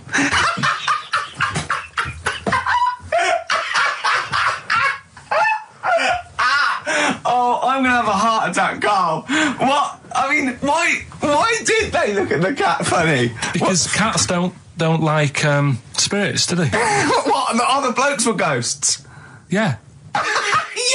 Yeah, that's it. So these are kind of beetle about type ghosts. These are ghosts who walk the earth as the undead, just winding people up slightly. That's lovely. That is lovely. Seriously, and a cat that did not look happy. But seriously, why would ghosts wander around just like winding people up? Oh, Maybe something did happen there years ago. Some fire, some woman might have died in a house of a fire or something. Yeah. And it sort of all happened again. Yeah, it's certainly a mystery. Well, if you don't it's a believe- mystery. I mean, I can't.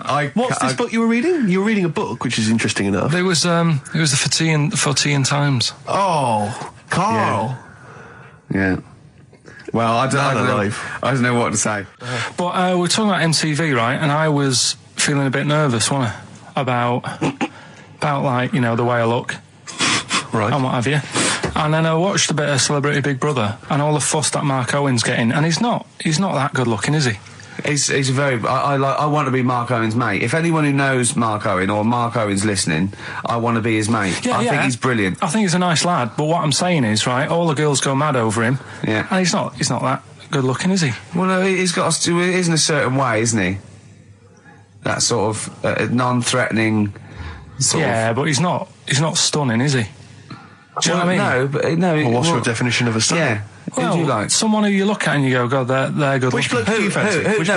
What bloke do you think's attractive then? So if I was into men, Yeah, yeah. In fact, you can still say a bloke's a good looker without fancying him. And that. Who do you think is know what I mean? attractive? Probably.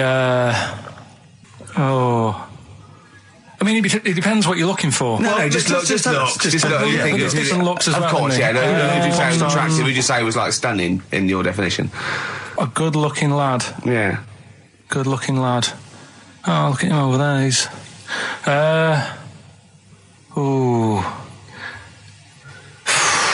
Do you find, Robbie Williams? Do you find him attractive? Boy next door. Look. No. Who do you? Carl, hurry up, because it's we've only got 2 hours. Probably. Do you know? I can't think of one offhand. Mark Owen is pretty good looking then, really. There's not. Just name one bloke that you think's an attractive guy. There must be one bloke that you've either met or that you've, seen in a pub Who do you think on a is poster. attractive? Tell you what. Go on. Tell you what. Works here. Young Alex Zane. Well, we know Alex. Maybe we can fix you up. Oh, I love you, Alex. You got so I just like the way, the things that interest me, I remember. Things like snakes not having ears and stuff. Yes. I didn't have to read about that. No, you just learned that, yeah. You saw it on the telly, didn't you? You saw it on that Ian Wright programme. Yeah. Yeah. And this is what Carl said to me. He said, it's actually, I called Carl up in the week, and Reese was with him. Reese used to be on XFM, and he took the phone, and he went, Carl's worried, I've seen that programme. He said, snakes don't have ears, right? He said, so you can creep up on them and pick them up. And he said, Carl's worried. He said, how'd you ever put them down again? Because then they know you're there. I woke up the other night, quite late. Worried about that. And I said to my girlfriend, I said, how do you put a snake down? And she said, what are you talking about? I said, that Ian Wright thing, this guy managed to pick up a snake. And do you know that thing where they clamp its head on a jar to get the poison out? I do now. Right? They did that, but they didn't show you how they got rid of it. And I thought, it could really get nasty, because it's obviously annoyed that you've had its head pressed in the jar. Yeah. Right? They hate that. Now, Especially as it's in front of their mates. when you lift it off, Yeah. right, you've got hold of it. Yeah. If you go to chuck it down, it's going to turn on you. It's going to go wild, isn't it? So, I just wondered. Well, what you do is you never put it down, Carl. Yeah, that's why that bloke has got about 11 or 12 just carrying him. Exactly. Yeah, you never put it down. You sling it. Who cares? You just throw it, don't you, really far. That's not that. I don't think you should throw. But Carl, listen, don't worry. We're not asking you to get involved with snakes. Like I said to you, though, the reason I did this was to get that kitchen, right? Now, Brilliant. as we speak now, right, Builder's in the flat. He's been annoying me. Of course he has. Of course he has. What's he been doing? When he turned up on Monday, right? Yeah. Wanders in, and the first thing he says to me is, said, the pub across the road, is it any good? I said, well, it doesn't matter, does it? You're working on the kitchen. Think of saying that to a builder. Probably making conversation. Probably meant, do they do a toasted sandwich? Because I've got a half-hour lunch break. Not an hour, like Karl Pilkington. So I'll probably go and get a nice, cheese and tomato sandwich. Is that genuinely what you said to him? Yeah. The first thing you Yeah, said so to him? Suzanne had a go at me saying, why have you said that? He hasn't even started on it yet. I cannot believe that. You're unbelievable, Carl.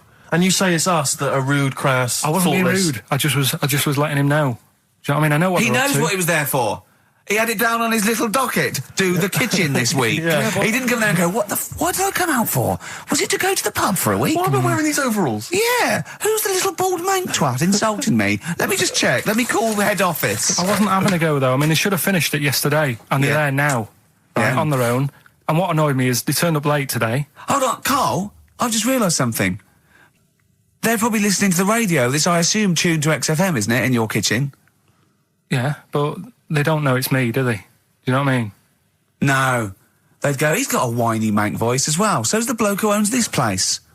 And the bloke who owns this place, when I said, what's that pub like across the road, said, well, you won't be bothering that. He's working on this. No, he won't be able to put two and two together, will he? You've suddenly, the penny's dropped, doesn't it? You've suddenly realised. Look at his face! Yeah. He's suddenly realised they might know it's him. And they could be listening, and they're going to clean you out, mate.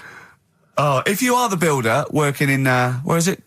I won't say the address, but it's, Central London, isn't it? yeah. Go Yeah. mental. Have whatever you want. Opposite Seriously. that pub.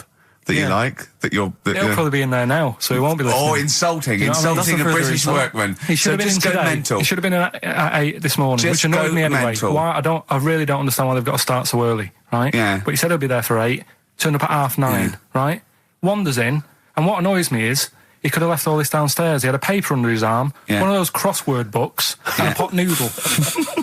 Now, I'm not being funny, but most of them take quite a bit of time. A crossword book, he's not happy with just the one that's in the paper. If you're listening, if you are the builder that's listening now, doing Carl's flat, what about pissing in the laundry basket? All right, this is Karl, the producer of Ricky Gervais and Stephen Merchant on XFM 104.9. We're playing out some of the best bits. Hope you're enjoying it. Here's another one. So let's take us back a few steps, Karl. What's the story? Right, so I did some research. Right. Let's just recap again. There was a guy you read about who had his head chopped off. He was guillotined. Yeah. He had said to the people around him, Count I am blinks. going to blink once I've had my head cut off to So show the brain that life, can still... or the brain Yeah. can continue to work after, Yeah. after Yeah. death. Okay, so yeah, we queried that. So you weren't having any of it? Well, no, possibly for a few seconds till the oxygen stops being fed to the cells because the blood has drained away. But, you know, nothing spectacular. So Right, go on. well, along the similar sort of lines, right? This is quite a few years ago. This fella sort of upset the royal family doing something, right? So they said that this isn't good. It wasn't Ben Oughton at that Jubilee thing, was it? I can't remember what it was, and they said, right, That was terrible. We're gonna cut your head off. You know, you gotta show people like you can't be doing what you've been doing. What was this, the 1970s? When you say a couple of years ago, you mean maybe sort of... Was it the olden days when the Ages phones ago. weren't very good? Ages ago. Yeah. Ages ago, sure. So yeah, fair enough. Yeah. So Very philosophical. Yeah, imagine that when you wasn't here Take your head off. This was literally ages ago. Yeah, exactly. Yeah, go Simon on. Sharma's History of Britain. Yeah, yeah. Oh, So- and even before that, which is yonks before, when it was all mental and different. Sorry, Carl, go on. So he's having his head cut off, and he's resigned to it. it's the day before. He's kind of got it into his head now that I'm not going to have my head much longer. Sure. So he said, let's make use of this. Yeah. He said, I wonder how long like the body can stay alive without my head on it, right? So they were like, oh, I don't know. So Hoover. so The jailers? whoever he was asking. These jailers with one eye. Yeah. Get out, pal. So he said, No, wait a minute, I've got an interesting scientific experiment, jailer. Well, Yeah. fair enough. What is it? So he said, what I want to do, right? He said, you know, surely it's my last right. You know, I'm gonna be dead tomorrow. Sure. So let's He do a didn't test. draw it out this long, did he? Yeah, he said, let's test this out. You know, he said, do us a favour. He said, you know, it's my last day. What I want you to do is, you're going to cut my head off. Let's put a white line on the floor Right. and see if, you know, because there's no point asking how far he can sort of walk without an head if there isn't a line, because you don't know what to count. Do you know what I mean? If he loses his head and he's running around all over the place, you can't really count That's that. not impressive enough, yeah. So they said, let's make a white line. Sure. Yeah. Who said And- this? He did or they did? I think they started to join in with him and saying, well, let's make this a... you know. Sure. You get it. Go on. So, They got Norris McWhirter down. The Guinness people. Oh. Yeah. so they said, let's get this white line. Yeah. And Dedication's all you need. we'll do this tomorrow. And he said, all right, then I'll see you in the morning. So we go- I'll see you in the morning. Night, night. Sleep tight. Bye-bye. I love the fact that Carl knows exactly what was said. Yeah. Oh, that's beautiful. Yeah, he doesn't know the story Yeah. or what order it's in Yeah. or when But it he knows was. exactly what or was it said. said what, but he knows the intricacies. All right then, see you in the morning. Bye, little kissy, kissy, kissy. Oh, I'm not like that. Oh, you joker. Don't let the bed bugs bite. Yeah. Anyway, So he gets up. do you want a paper tomorrow? No, I'm all right. Go on. He gets up and they say, right, you know, today's the day and that. And he said, well, you know, I've got used to the idea. So here's a white line for you. Got used to the idea. Go on. So they go, right, are you ready then? And he said, I go on. And they cut his head off. And the body walked 32 steps without a head. Wow. 32 steps. Incredible. And that's the lesson, really. Did it get as far as it walked along the white line, did it? Yeah, he stayed along the white line, did 32 steps, and then started to stumble a bit, and it just fell over. yeah. But, It you know, will it was do. a test that your body can still keep alive for a little bit Yeah. when you've lost your head. Absolute twaddle. Absolute twaddle. What do you reckon you can do then without an head? How many steps? Nothing. There'd be muscular spasm, right? Yeah. It would twitch a bit. It would, yeah. You could not distinctly take 32 steps. The body... Well, don't... Yeah. Is the doctor still on the line? Yeah. The fella that bought 6 parrots. Yeah. And, you could have got 32 steps. Right, so you don't Beheaded believe man that. doing a bit of line dancing. Right, you don't believe that, but something that you do believe that a cockroach can live a week without an head. It can. Slightly different kettle of fish there. Why? Wow, insect to human is what I'm thinking. Yeah, that but difference.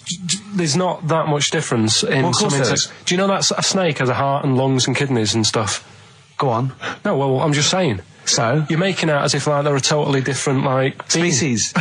I am making that up. I mean, call me old-fashioned. Do you know what you're talking about? I don't want you embarrassing yourself, Rick. Yeah, I am suggesting they're totally different beings. Yeah, that is. Yeah. Now, Karl, the cockroach is a very different thing. The interesting there is that it lives without its head, because a lot of it's on. There's some of them are phototropic, chemotropic. Some of them just literally have irritation and muscle memory. I mean, they do have a central nervous system, but it's very different. So if you lose the head, it bypasses a lot of that anyway. All this is running around. The reason it dies is because it can't take on water. But it's very different to a man, right, having consciousness and then losing that, and the body's still going, no, I think I remember what I was going to do here. Yeah, so I'm going to carefully walk walk 32 steps along this white line.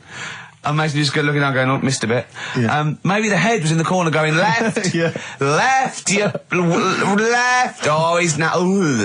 Well, let's just put it out. I mean, if anyone listening has maybe had a relative beheaded, maybe in a horrendous car accident, but they got up, maybe they went for a walk, they had a little chat before they passed dear on. Karl. Get in touch. Karl, you are my favourite being. You are my favourite species. Now, you, Karl, may not be particularly different genetically from a cockroach. You are, Why can generally cockroaches speaking. do that? Why whoever made them went... Let's play a record. Do you know what? When I told him this fact, I send him little facts on text messages just to inflame his, interest. I just sent him a cockroach can live 9 days without its head. He texted back, "What's the point of that? Yeah. What's the point of They're that?" not doing experiments, these cockroaches. He's a boring last week to have. And he went, and on top of all that, you're thirsty. So it's the worst week of your life, isn't it? That week without your head. Play a record. Play a record, Karl. Competition time next. Oh. We need some corn. Look at his little face. Look at his little You've not heard face. Karl's competition. Oh, he could live without an head. Right, Karl, it's a questionnaire about happiness. Oh, yeah. There's one person... Well, that should answer it right where. The first question, Karl, on a happy scale of 1 to 10, where are you on the happy scale? Is it at this moment or in general? Well, I would say generally. Okay. Yeah, but you don't always have to, like... I mean, I think I'm happy in that, but I don't always show it. You never show it. No, but it doesn't mean I'm not happy in that. Like, I'm all right at the moment. I'd say I'm probably on a... I was probably on about an 8. I was probably at about a 9 when I woke up, right? And then sort of fell out with Suzanne over her haircut. Yeah. Right? She went for a haircut and came back with something that I didn't like. Sorry, what did you say? So when your girlfriend walked to the door, she had her hair done, you said, I don't like it, alright? Well, she could tell by the look on my face. I said, but don't you say, no, I'm happy with it, I just can't tell. I'm loving it. because then she won't have it done again. Oh, You've gotta Karl, I let just people cannot know. get over you. I really can't. No, but you haven't seen it. Right? Oh, So then I was fed up, but then I thought... Sorry, what authority have you got to talk about haircuts? yeah, you had officially from a barber in Manchester above a railway station in a shack, it was £2 a cut, told you to have the hair of a Chinaman. Well, you wish you had the hair of a Chinaman now, you got no hair. You're a little bald man with your mouth open, so don't... Is she listening to this, Suzanne? Sitting at home with a woolly hat on? I don't know. But she knows now, doesn't she? What did you say? What What words did you did do say? about I it, just though? said you look like someone out of Slade. Interestingly, that's what I look for in a girlfriend. Oh, God! Which one is Slade? That one with the funny... Not Dave Hill. yeah. The one with the crooked fringe and the goofy... She had her teeth done as well, did she? She had 2 front teeth put in. Dumper. So anyway, So prior to that, you're on a 9. Then you saw the haircut, you're on an 8. Yeah. yeah. And Now then, what you on? I'm probably on about a 6 at the moment. Why? What's happened? Well, while Star Sailor was on, bit more head squeezing going on. So, yeah, about a 5 or 6. So generally speaking, what would you say you're on? About normal? 4. You're on a 4 for a normal. Alright. What would you give someone who wasn't very happy? What would you give them? What are you thinking, Carl? Depends why they're not happy. They're low, okay, so what would you give them? I mean, yeah, depends, innit? If it's someone who's just lost their arms and legs in an accident, you don't give them a lollipop. Sure, or some mittens. Yeah. You give them a hat. Yeah. Yeah. And dare I say it, a smile. A skateboard. Yeah. Yeah. I don't know. You don't know. You got to answer the question. Alright, so hang on, let's assume that you've upset your girlfriend because you slagged off her haircut. What are you right? gonna do You now feel to go and guilty. make her happy? How are you going to cheer her up? And not buy her a baseball cap. I don't know yet. I haven't thought about it because I've got this to sort out, haven't I? So when I get home, get her some gel or something. Oh, God! Oh, Christ.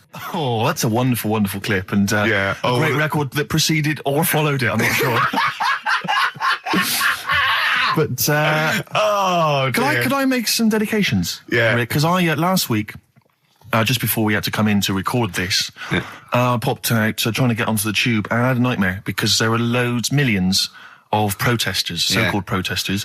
Now, a lot of them obviously doing good work. There was one fella, I think you'd have appreciated it, because I know you are very politically active, and I think this guy has really studied hard, and he's realised the best way to make his voice heard on the international political stage is to ride around on a tricycle wearing a jester's hat. He was really shaking up the bloody government. wouldn't want to be George W. Bush about now. Not indeed. Once he sees that. Once he sees that guy. Imagine his aides rushing in and going, George W., look at this guy.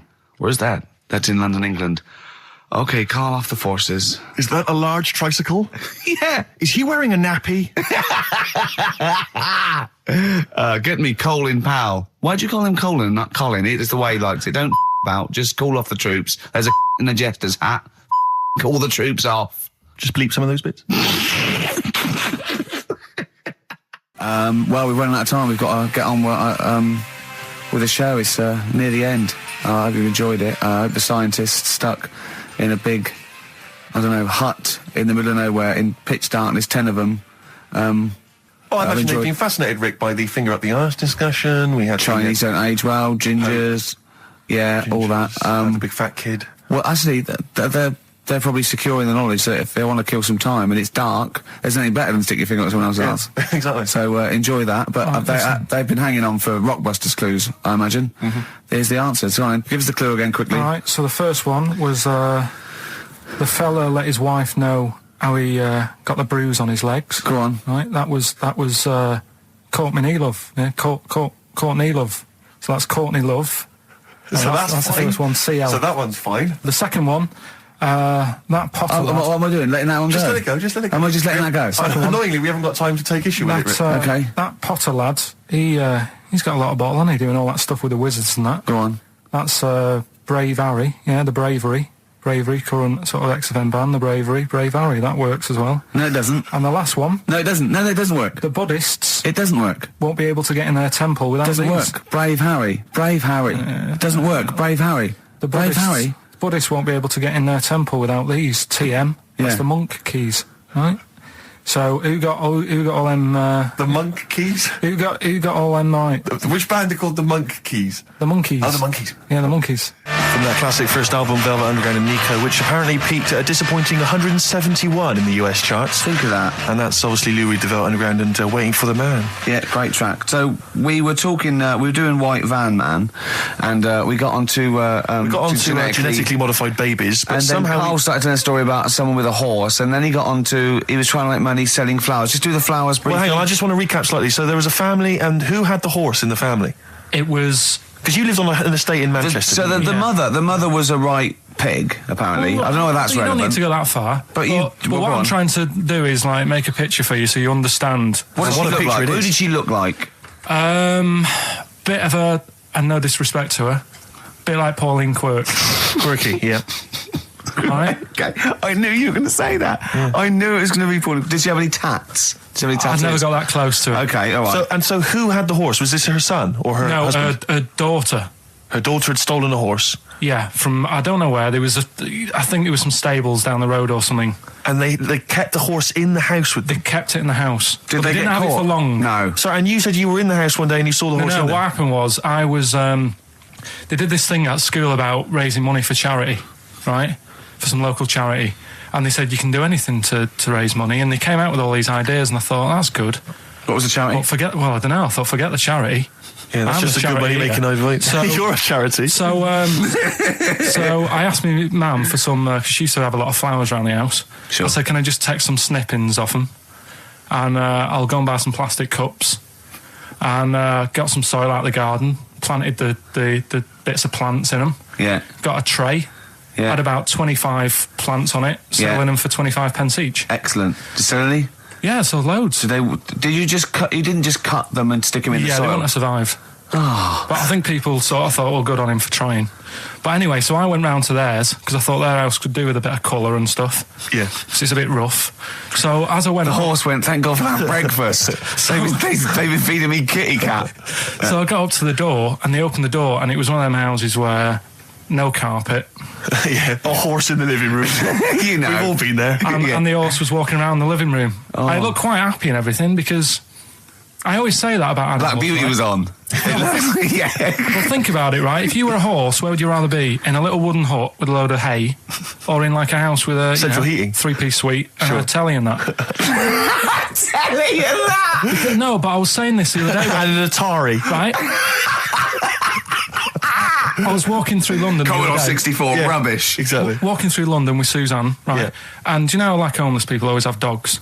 And Yeah. she said, "Oh, I hope she looks after it." And I said, "They've got that dog is happier than most dogs, Right. Because people always walk past and give it a pat on the head. Yeah. It's with its owner all the time. Yeah. It's out in the open. It's not locked up in a house. Yeah. It doesn't You know what I eat, mean? but other than that... No, it does eat though. They're always all right. So that's what I was saying. I think this horse was doing all right for itself. Do you know what I mean? Well, not many horses have got their own house. Exactly. For a start, yeah. Well, anyway, that's what That's what by we were the talking by. about. Yeah. So anyway, this family, who's a bit. What were we talking about? It was about cloning. Genetically modified kids and all that stuff, yeah. Right. Now, what I'm saying is, you could say, you know, right, Steve, you could have a baby, right? And Ricky could see it and say, God, I want one that looks like that, Yeah. right? It could happen, Rick. So Come on, work with him. So you take it to the doctors, and I don't know what they do. They inject it with something or whatever. Yep, that's how it's done. Yeah. And get a little baby, and there it is. It looks the same. Now the thing is, you separate. You both go off and do your own things. Yep. Right. Now, you look at Stephen. This is you look after your baby. Yeah. You treat it well. You give it good food and I'm a that, good dad. all the vitamins and stuff. Yeah. Ricky just gives it cheese. Right. So then it changes its looks. It goes a bit fat. You know, it gets tired easily and that sort of thing. Now, when this family, Why am I just feeding a baby cheese? right, this family who had a horse in their house, Yeah. they had a little baby, and my mum went round and said, "You're not going to believe this, but it's a beautiful looking baby," right? Yeah. And I was like, well, you know. And the weird thing is, it was a good-looking kid. But as time went on, they didn't really look after it. And I'm not saying, like, abusing it, but it used to run around. It used to play out till, like, 10 at night. Yeah. It used to chase cars. Right. It was a bit... Did it have hooves? No. Chase cars. Right. What sort of kid chases cars?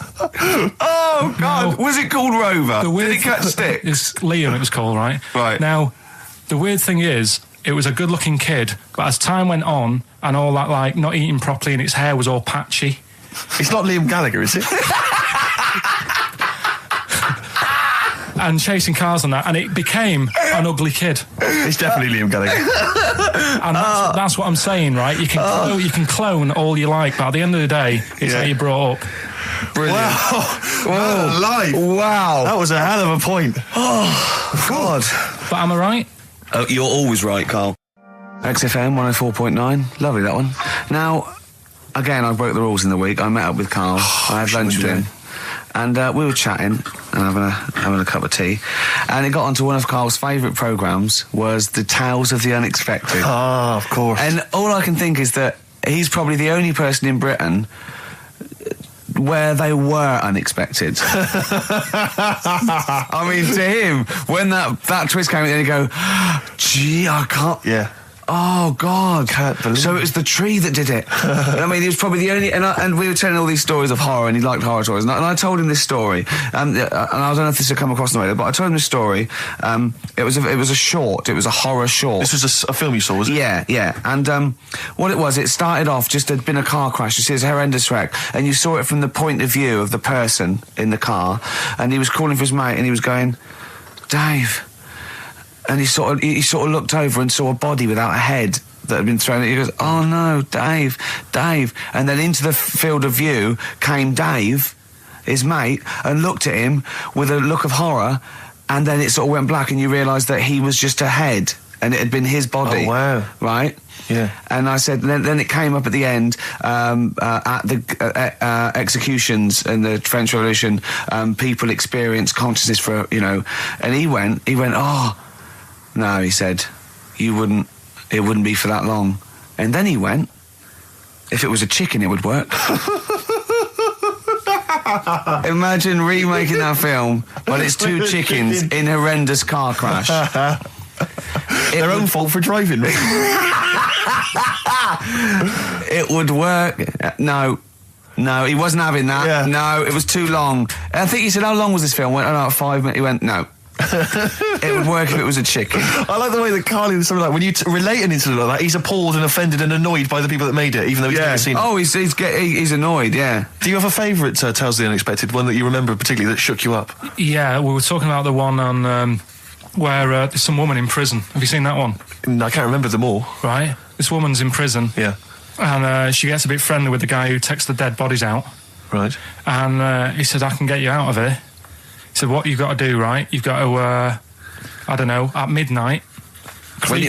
When you hear the bell toll, that means there's been a dead body. Yeah, there's been a dead body. So what you've got to do is go into, like, the place where all the dead bodies are, get in the first coffin on the right, and then I'll come along and carry you out, and you can run away and escape, right?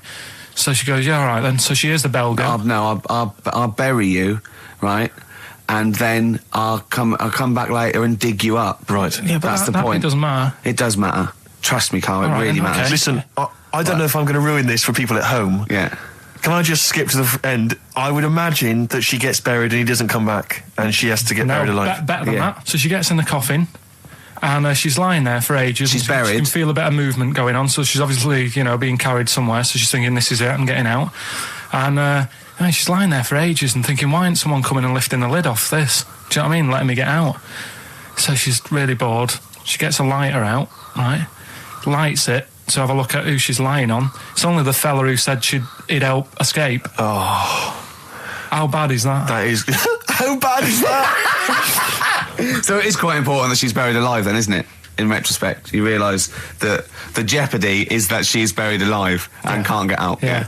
It makes it so much worse, doesn't it, than just like lying in the morgue and going, actually, I'm getting out of here. Yeah. This isn't going to work. Look at Carl's face. Having told that, he's so pleased. His face is lit up. He's beaming like a child. Have you seen any? Is that your favourite horror thing ever? This is XFM 104.9. I'm Ricky Gervais with me, Stephen Merchant. You're listening to the best of, basically, Karl Pilkington. Avalanches, frontier psychiatrists. Absolutely. Well, we've had lots of emails. People, obviously, we inflamed and provoked about the Cornish pasty. I've got a couple of amendments to that. The crusty bit, is actually as a handle, because obviously the miners had dirty hands, and they'd eat all the stuff in the pasty, and they'd be left with this sort of crust, and they could throw that away. Also, someone told us that at one end was an apple, so you have a little sweet as well. Little dessert. So, there you go. You noticed how, over the years we've been doing this, way back when we started XFM, no one ever contributes when we ask about the music, when we ask about hip-hop, or their, opinions on that, anything important. But start talking about pasties. Yeah. We've had about 5 phone calls. Yeah. And someone phoned up to confirm. They used to work for Upper Crust, and basically, Carl got all excited. So it is true. She went, well, I don't know if it's true. I've read the same sign you did, Carl. Interestingly, there's an email here that says, which basically offers a history of the baguette, and talks about after the revolution, the government decreed that all of France must eat the same bread. and it was up to the bakers to bake this bread of equality. And then Napoleon kind of made sure it was a particular. He kind of set in. Obviously, on the bread, you can eat anything you find in the garden: frogs, snails, bits of horse, But squid. the interesting thing is, Rick, that there's no mention of sticking it down your trousers whilst going to war. The French have tried to keep that secret for over 100 years, It was only Steve. the upper crust people. Yeah, nearly 200 years. That is a top secret. Somehow Euston Station upper crust got hold of a document left behind in an old sea chest, possibly Napoleon's. Could have been Josephine's. Unfortunately, jotted it down. He's kicking himself now. Oh, Secret, I cannot believe I left a note. If he talked like that. He did. He did that. Yeah, he talked English, but in a very funny French accent. Do you remember, there was one thing that, talking about funny French accents, you remember Allo Allo? Yeah. Remember, it was on about 5 o'clock in the afternoon, but they still meant, because it was a funny Frenchman, it was that English guy who was posing as a French police officer. It's very complicated. He would often walk by, and I remember there was one where he said, I was pissing by the door when I heard a shit. Oh yeah. Now that's passing I'm allowed by to the say door. that. I'm allowed to say Passing that. by the door when I heard a shot. That's what he's saying. I'm allowed to say that at 2 o'clock because I'm just saying I'm talking in a French accent. Yeah. I was pissing by the door when I heard a shit. Yeah. That's fine. Yeah. Because I'm speaking French, Carl. Do you know what I mean? That's the rule. Right, okay, educating Ricky. What have we got? Airy Chinese kid, go on. Right, yeah. This is the... I didn't want to do this. What do you think you want to do it? Well, I wanted to give you 3, and I gave you one. It was like the alien man gets a beard or whatever. Yeah, And which was total rubbish, so this one should be better, maybe. Hairy Chinese kid. Right, well, we've talked about hairy people in the past. True enough. Haven't we? Yeah. You know, the little kids who grew up in woods and hung around with wolves and that. Yeah, again, you're confusing it. Yeah, they're not, there were some people that were born very hirsute. They were not the people who were brought up with wolves. You just put that together in your Homer Simpson type mind. Right, well, this is like a sort of close to that sort of story. But the weird thing is, right, Chinese people aren't that hairy as a nation. No, seriously, that's a well-known fact. They don't have that much body hair and stuff. Okay. So this little kid who was born over there, he was like covered in stuff. Was he? And it was only his nose that wasn't hairy. The rest of his body was caked in hair, right? And his hair sort of What grew. sort of hair was it? Was Thick hair. No, what I mean is, was it sort of like a pony's mane, so he just looked like an Ewok?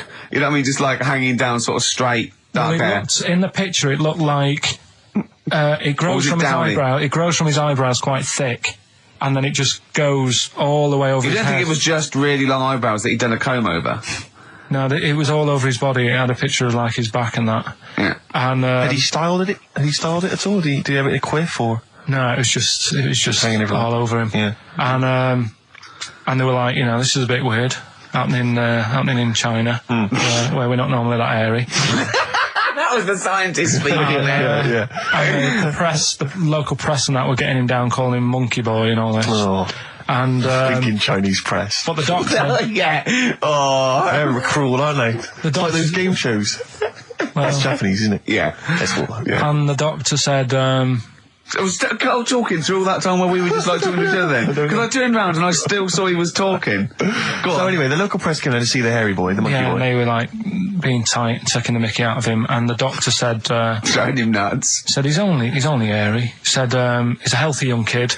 The only faults he's got is he's got a little bit of eczema and a boil. And he said everybody should just treat him the same, and I think he grew up a healthy kid. Yeah, so that's the That's the end of the story. That's not a story. why. But I've got nothing. I don't know what to say to that. So someone in China was born slightly hairier than the rest, and he was normal apart from eczema and a boil. That to me isn't a story. But if it is, I've got a million. I mean, it's sort of like bloke from Manchester went a bit bolder than the rest, got a job on radio. He was normal. I mean, that's not a story, is it? So, would you like to start on your to Steve, because I've heard all these. Well, we won't do them all. Well, we'll start off with the Mr. Freeze. Tell Steve the story of Mr. Freeze. This is the first time he nearly died. This is the most serious of the lot, really. So, what it was, do you know, like, don't know if your mum and dad did the same thing, but, like, they do the weekly shopping on like, a Friday. Yeah. So when you got to Thursday, there wouldn't be much stuff left in the cupboard. It'd just be like, you know, your Jacob's crackers and stuff like that. So when they'd been to the supermarket and they came back, I was like, you know, what's that saying? Like a pig in... You know, I loved it. It was like loads of food coming in, loads of biscuits. What is that saying? He nearly said pig in shit. Right. Is that the saying? Yeah. Right. So yeah, all this food comes in. Thank God he didn't. Otherwise he'd have been in trouble. That's true enough. Because he's culpable for our actions because he's the producer. So technically, that twat's in charge. Go on. Right, so anyway, there's loads of food, and I'm like, oh yeah, look at this, and chocolate biscuits, and, you know, penguins and stuff. Bacon. And bacon. Just in case, you never know. So anyway, my mum and dad's putting the food away. Me and our kid are like, he's already grabbed something, gone back upstairs. It's like feral children. it's like a quest for fire. And then they run upstairs. What did he do? Sit under the bed, gnawing at some sort of pig's trotter. So I saw. Do you remember Mr. Freeze Pops? I do. Yeah. So they're kind of like popsicles, icicles. Yeah, but really long, like a foot long, right? Yeah. So I thought I'll have one of them. So I grabbed it. Went for the nutritious stuff first. Absolutely. And like my mum and dad are putting this stuff away and what have you.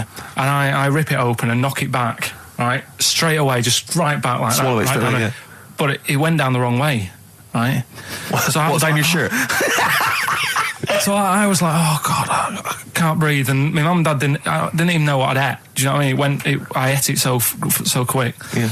And I'm sort of tapping my mum on the back, going, and she's going, oh God, you know, he's choking again, because I was always choking. If it was one thing, I don't know if I've got like a small throat, but I mean, even Ricky knows I can't drink that much, can I? Yeah. Do you know, or eat pebbles. I'm not a quick drinker. I'd always, I think I'm scared of like swallowing stuff. Yeah. And it was like bottle tops and mint imperials and stuff. I was always choking on stuff.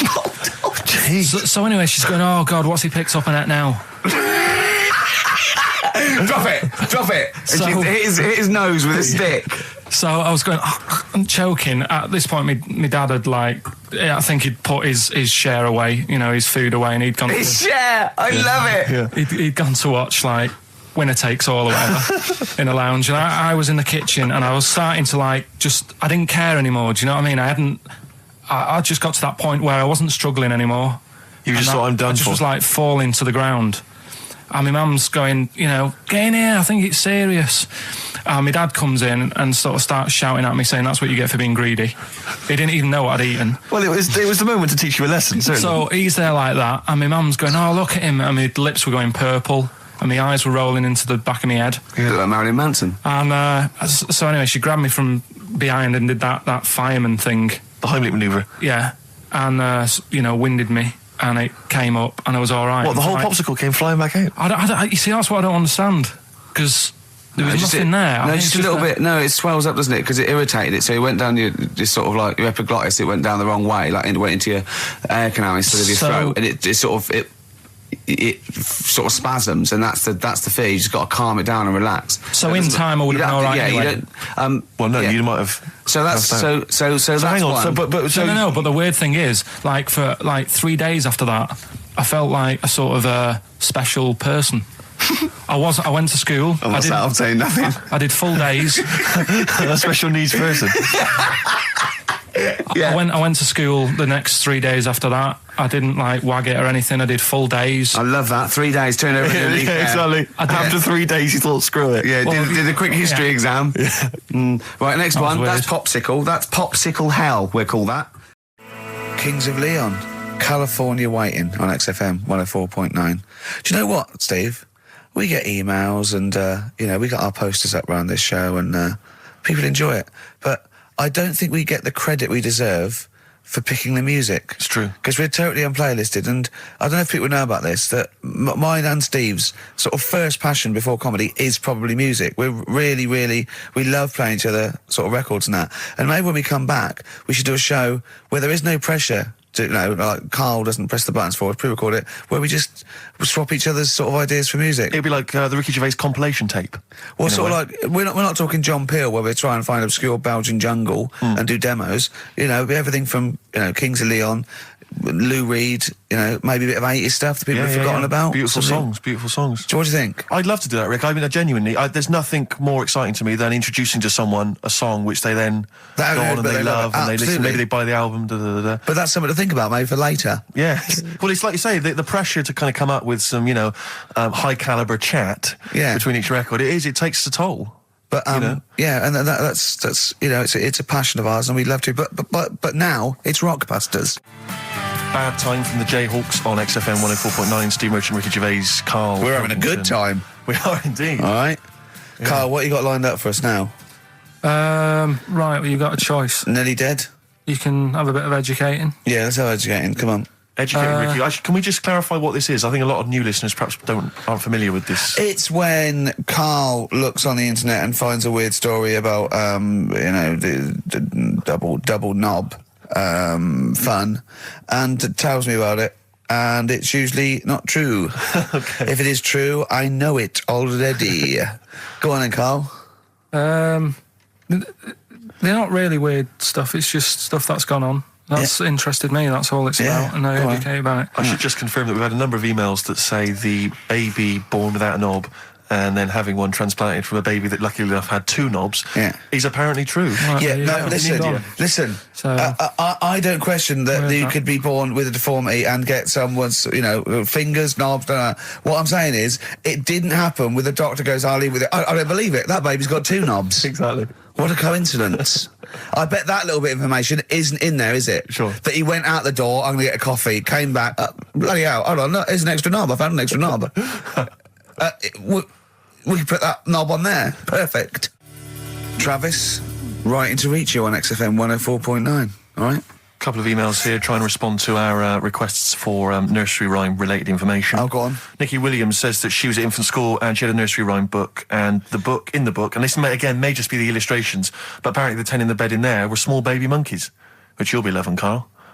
But again, I suspect that might just be the illustration that accompanied I remember I had a book of nursery rhymes when I was little, and my brother, he was older than me, and I was about 5, so he was about 16. And I remember him and his mate just absolutely cracking up because it said, up Jack got and home did trot as fast as he could caper. He went to bed and bandaged his knob, N-O-B, with vinegar and brown paper. I've since found out the knob is like the old English for head, but I didn't know why they were laughing. Of course. They were just cracking up. This was, whenever one of my mates' brothers came around, he said, where's your nursery rhyme book? And he'd read it to him. Yeah. And it was just the funniest thing in the world. The brown paper and vinegar was a popular method, because didn't Jack and Jill use that? They used something similar. No, that was Jack and Jill. That was Jack and Jill. Yeah, that's Jack when he broke his crown, which obviously, that means his head as well, doesn't it?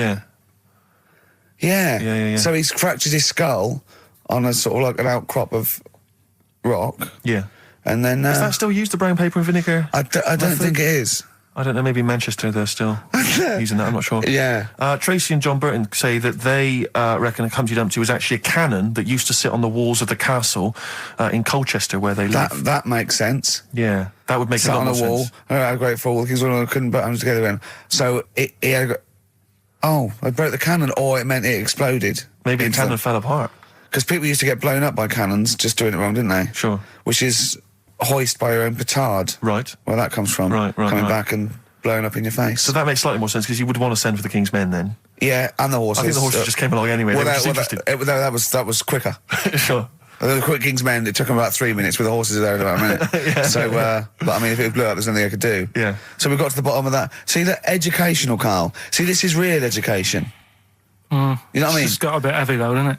What, Humpty Dumpty? Yeah, it has got a little bit heavy. Let's dumb it down a little bit. What do you want to do? Mary, quite contrary? We're doing Rockbusters in a bit. Hang on a minute. What? Before you even get to Rockbusters, oh, man alive, there are loads more verses to Old Mother Hubbard. Are there? I'm going to digest these while we play the ads, and I'll see if there's any salient information I can give you afterwards. Brilliant. Moving on, what's the next one? Would she be able to breastfeed? Yeah, and she'd be able to do it standing up while he was on the floor. Talking to nipple. Mate, come on. There's a lovely Look, juicy pair over there. Okay, I think as is the last show, people should actually phone in and speak to Karl and try and convince him. forget that. Yeah, what's the number, Steve? Forget that. We haven't got time. Yeah, he hates answering it. We'll do it during the record. Leave it. Phone in if you want to speak to Karl, if you know the number. Call in, try and convince Karl to kiss a little nipple. Don't want to. Rick, I should just point out that I feel... Don't answer back! Come on, I think Karl has offered nothing there. I think those educating Rickies were appalling. They're And the only rubbish. thing that would redeem the show is if he kissed the nipples. Kiss a nipple. not Phone gonna in if you want to happen. speak to Karl. If you know the number, call in and try and persuade Karl while this record is on. We'll answer the phone, Phones are still going mad. Answer one. Just put with someone out. Kings of Leon, California waiting. He was rude. He's so rude to people. They phone up and they say, "Oh, kiss his nipple." And he goes, "Yeah, all right." And he hangs up on them. What Answer am I the meant phone. to say to Put them someone? on air. Answer the phone and be nice to whoever it is. Be nice to them at Putting least. people on the air. Hello. Carl, Yeah. Speak to Karl. what? Why don't you speak about that human monkey that was on the other day? Old news, man. How long have you been listening? Listen, can we forget the monkeys? What do you think of his nipples? All right, then just kiss his nipple then for... I'm not going to kiss his 500 quid. nipple. I'd do it for 500 quid easy. Would you? Yeah. But why? Why do you want me to do it anyway? What are you getting out of that? Oh, come on, mate, 500 quid. It's worth it. Yeah, but... He's got the money. You'll probably get more out of him if you want. It's not about the money, really. Phone, think of Suzanne. Suzanne, you come in 500 quid and go, there you go. Just kissed his nipple, 250 quid each. She gives me more. It's not hard. It's not happening. Right, it's not happening. Did you just cut him off then? Well, there's another fella there. Who's that? My name's Linda. Right. All right, Linda, you all right? What would make your day, Linda? If Carl actually gave it a lick, not just a kiss. Forget it.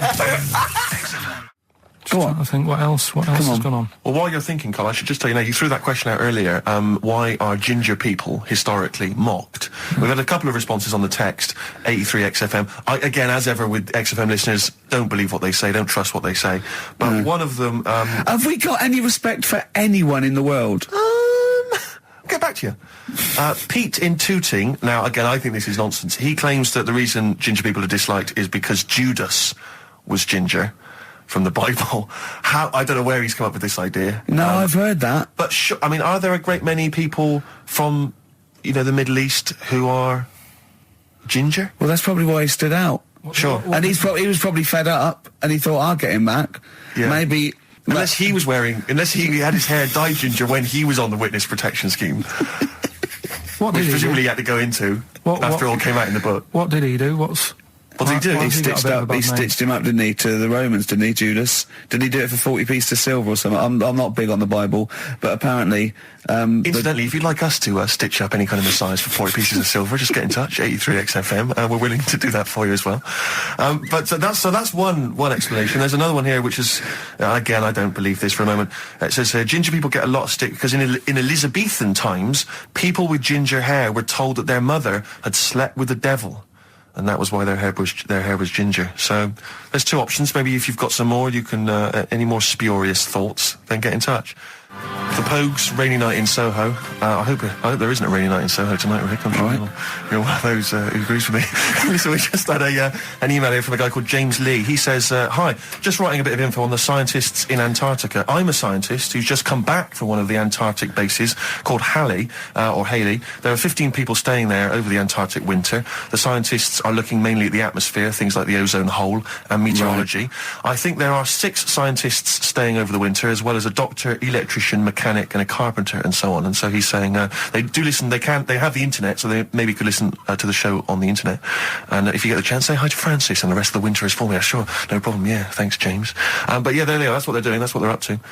But why are they asking you for a message though? When I mean, have these people got families and that, or are they convicts or? No, what do you mean? Of course they probably do get messages from their family. Well, why are you doing one for one? Is that, I mean, do you know, like you see it in, like, Porridge and stuff like that, where if someone's in prison and no one visits them, yeah, and they sort of look a bit fed up and that, is this message that you're doing for like, people who don't get a letter in the post from... Brilliant. So they put this on the shelf until someone doesn't get one. All right, Hargreaves? Yes, sir, I didn't get a message today, sir. You have got a message, Hargreaves. I've what, sir? Hargreaves, you have got a message. Really, sir? From Ricky Gervais. Really, sir? And I give it... Don't don't talk. Please, there are scientists listening. Try to keep the talking shit down to a minimum today. What's annoying me is, right, they're saying this stuck over there for months, but it seems to me like they're wasting a lot of time. Right? Why? Well, you're saying they probably watch DVDs. They're saying they've got internet access. Yeah. Yeah? They're Well, I'm wrong. Listening to messages, Yeah. get the job done and go home. Well, that's well, then we don't have to tell them anything then, because they listen to the internet. If they've got the internet, then, yeah, it's a waste of time. Good point. Play a record. Well, hang on, before that, here's a good point. You've had a long time to research what's been going on in the world. We just had an email here from Nicholas who says, why haven't you told them about the recent Pig Olympics that just went on in China? You've missed that one, Karl, once again. Who won? XFM. Anthony and the Johnsons. Isn't that beautiful? Interesting. Hope There's Someone on XFM 104.9. I'm Ricky Gervais, with me Steve Merchant and Karl Pilkington. Well, Karl, more revelation. We were talking about it last week, but Karl brought it up again just now. Didn't want to go to the doctors, didn't want to have a full sort of body checkup that may save his life, because he saw on the website they do a test where they have to insert a finger in his arse. Oh, don't tell me about it. Why? Don't put it on the website. Just we look at your heart. Yeah. We'll check your blood pressure out. Yeah. And then they could just do it quickly. Could just sort of say, right. How do they do it quickly? No, but what I'm saying is it's worse, isn't it? Going in there knowing that, I mean, they've got it on the website. So you're on the journey on the bus thinking, in about 20 minutes I'm going to have a finger up my arm. But they're doctors. Yeah, but just They're not doing it for a laugh. They're not filming it with a two-way screen. They're not putting on boxing gloves so it hurts more. They're up. Oh, it's prostate's all right. Out again. Out again. I'm just saying, in the day, the sort of... Do you think they're in the pub going, here he comes? It's Pilkington. I had my finger up his arse today. Do they allow ladies to do that? Do they allow female doctors to do it? Of course they do. They're doctors. No, that's worse. Though. You're sounding like him. No, I'm just interested in, because, you know, do they allow female doctors to do the finger up the arse thing? Well, of course they do. They're doctors. Forget the female and male. They are doctors. Right, do you know any female doctors to do that? But what I mean is, isn't it a bit like if you're being searched at an airport, you know, and you're a woman, they send in a woman person to search you. They don't send in a bloke to do it. Is that the same thing? Yeah, they probably trust someone who's gone through 6 years medical college not to be taking the piss as opposed to a fat security guard who couldn't get anything else. Do you know what I mean? What are you talking about? There's doctors all the time coming out in the papers, or they gave them this so they could look at their boobs or whatever. Or, you know, it's all you're always hearing stuff about dodgy doctors. But what I'm saying is, the reason why they do that security, because there's lots of security people, and they can, you know, for your own, you know, for the, you know, your own modesty, there's a female one to search females and a male one to search males, and that's fine. But there's not like 4 or 5 GPs to choose from, and you go in there and you go, is it your arse and testicles? Do you want a bloke or you know? But what about you what accept if they've it. got long fingernails? They don't have long fingers. What do you think this female GP looks like? She's sitting behind the desk like Cruella de Vil with cleavage and long red false nails, going, "Hello, love, bend over. This may hurt a little bit." There's gloves and Vaseline. I don't believe there's 2 of you now in the room, Karl. They're doctors. They have to. What would you rather do than put the hand down your throat and round your alimentary canal to feel your ass? It's a quicker way in. You seem to know a lot about these doctors who stick fingers up people's asses. You're a very well-informed gentleman about this sort of thing. Well, say if they did find something, Yeah. would you then have to get like a second opinion, so someone else's finger? Well, no. They test it to see if there's anything suspicious. That it's usually a swollen prostate, which can be anything. So they, you know, they catch it early, and that's it. They feel up there. But if you want a second opinion, then the same doctor will just stick a thumb up and have a feel around then. Yeah. So it always works in the same way. Yeah. Well, if there's a doctor who can, I don't know, put me at ease. I mean, surely there's another way around it. I don't believe that. I mean, what is this? 60 million people or something in the world, isn't they? 60 billion or something? Well, 6 billion, something? Yes, you got it. Right. You hit it. Well done. That's good work. Right, so yeah, there's 6 billion, did I say? Yeah, what's 6 billion then? Loads, isn't it?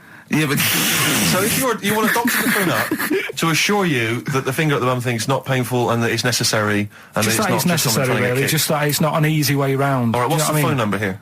It's, changed that, haven't they? Oh, You're the producer! Hang on, here it is. 0871 222 1049, and I think you select option 1. It tells you anyway what to do. Please, if you're a GP or you've, you know, even if you've completed medical. I mean, we want a qualified doctor, really. Anything else is not good enough for Karl Pilkington. We'd love to. You can ask him all the other questions, because you know, Karl, as I said last week, he doesn't feel his own testicles because he doesn't like the feel. Yeah. So, you know, I'd like a doctor to explain to him how necessary that is. And this is truthful as well. I've got very slight pain around the genital area at the moment, and I think it might be some kind of groin strain, but I'm a little bit anxious, not entirely sure Yeah, what it is. you've been with me twice when I've gone along to get them checked. Yeah. And I go, oh, what's that? Yeah. It's terrible. I mean, but, you know, it's usually... I think you're in a pretty low risk, aren't you? I'd hope so. You're coming out of the 20s. I think testicular sort of... I shouldn't be doing this, I'm not qualified. No. All they said was to me sort of like it's 20s and 50s. We're in. Mine sort of felt like they dropped a bit the other week when I was on holiday. I don't know if that's like when you're relaxing or I was wearing shorts a lot. How far? If it's 2 foot, it's too far. I was having problems walking. What do you mean? Why? No, it was just a bit I had shorts on all day. I'm happy and walking about on the beach, what have you. And then at the night when I put some long trousers on, I was sort of walking like a ricket. They probably like stretch a little bit. Sometimes, I told you when I was about 18, I was scared. I went to the doctor. I felt a pain, right? And because I was doing biology, I thought I'd show off this doctor. I said, I've got a pain. I think it feels like it starts in the epididymis and goes up through the urethra either. And he went, finger up the arse. He said, your jeans are too tight. They're squashing your balls. So we want a doctor like that. So what's the phone number again? It's 0871 222 1049. A qualified What doctor. do you mean your balls dropped, though? We've got to come back to this. I don't know, they just felt like... it's not too bad at the moment. I was all right on the way in, but it was I feel twinges all the time, but you never know whether it's just because they're in... but they felt like they weren't my own. Do you know what I mean? They sort of felt a bit like these are... There wasn't a bloke standing really close to you, was there? You didn't get them mixed up, did you, on the way back? On the flight back? Someone else has got... Well, take a leaf out of nudist books. They just walk round, they've got nothing on it. About nudists. Why? Well, let's play this ad break and that. And have you had another encounter? If we've got time, I'll tell you about it. Have you really? XFM. Right, we've got who's that on the line? It's Rob. Rob, and are you a doctor? I'm a final year medical student. I'll be a doctor in 2 months, touch wood. That's close enough, isn't it? Yeah. Excellent. So, where do you study? Do you want to give more details, or do you want to remain anonymous as you're calling in to I study at Barts Hospital. All right, great. So, why do GPs sometimes put their finger up a man's anus? To see what's there. You know, if you've got hemorrhoids, if you've got an enlarged prostate, you know, it's either that or they stick up a big tube and have a look up with a light. What? And it's easier to do that. Now, are you dumbing this down for us, or are you going to fail your medical exams by saying stick up a big tube with a light? I'm dumbing it down. Okay, come on then. We're all intelligent people here, and Karl. So you tell us what's that called? It's called a sigmoidoscope. Right. Nice. That was a clever test, wasn't it, Rick? 12 inch long. Yeah. 12-inch long tube they can put up there. So, Karl, would you prefer that or a finger?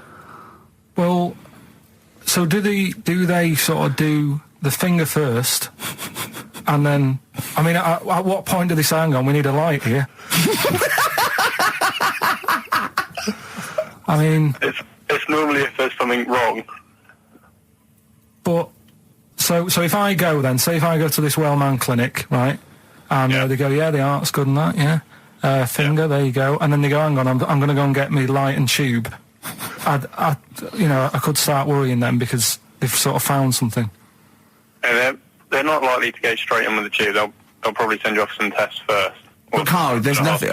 But you go to these places to put your mind at rest and to know where you are with your health. I mean, it's not that you go along... That's what most people worry about. They think that because I'll go along and they'll find something. Well, one, that's illogical. It doesn't heighten the fact they'll find something because you go along. And two, if they do find something, it's a good job you went along. I mean, I'm a hypocrite because I don't go to the doctor. But, I've had that done. You should be concerned if, when they shine the little light in your ear, it comes out the other side of your ear. No, the other ear comes right out the other side. That's when you should be worried. But Rob, right, you said then, if they find something, they send me off for some tests. Why can't I just have the test without that and cut out the middleman? Do you know what I mean? Because you're wasting lots of money. there's hundreds of tests they could do, and they could do every test, and they could all come back with nothing, or they could do the finger up there and send you for the 3 tests you need to find out what's wrong with you. But in this day and age, with all the technology and that, and like brainy doctors and all that, the only way to find out is sticking a finger up there. What are you worried about, Karl? Is it fundamentally that this doctor who's has done 6 years medical training, is it embarrassing to have a man's finger up your ass? I just don't understand how you can get round to that without... But what don't you like? Is it fundamentally you don't like anything up your ass, or is it the fact that it's a man's finger up there? I don't like going to the doctors. It makes me nervous, because I think if anyone searches you long enough, they're going to find a fault with you, right? And especially if they're going that far into you. They're going to find something. And... Probably not.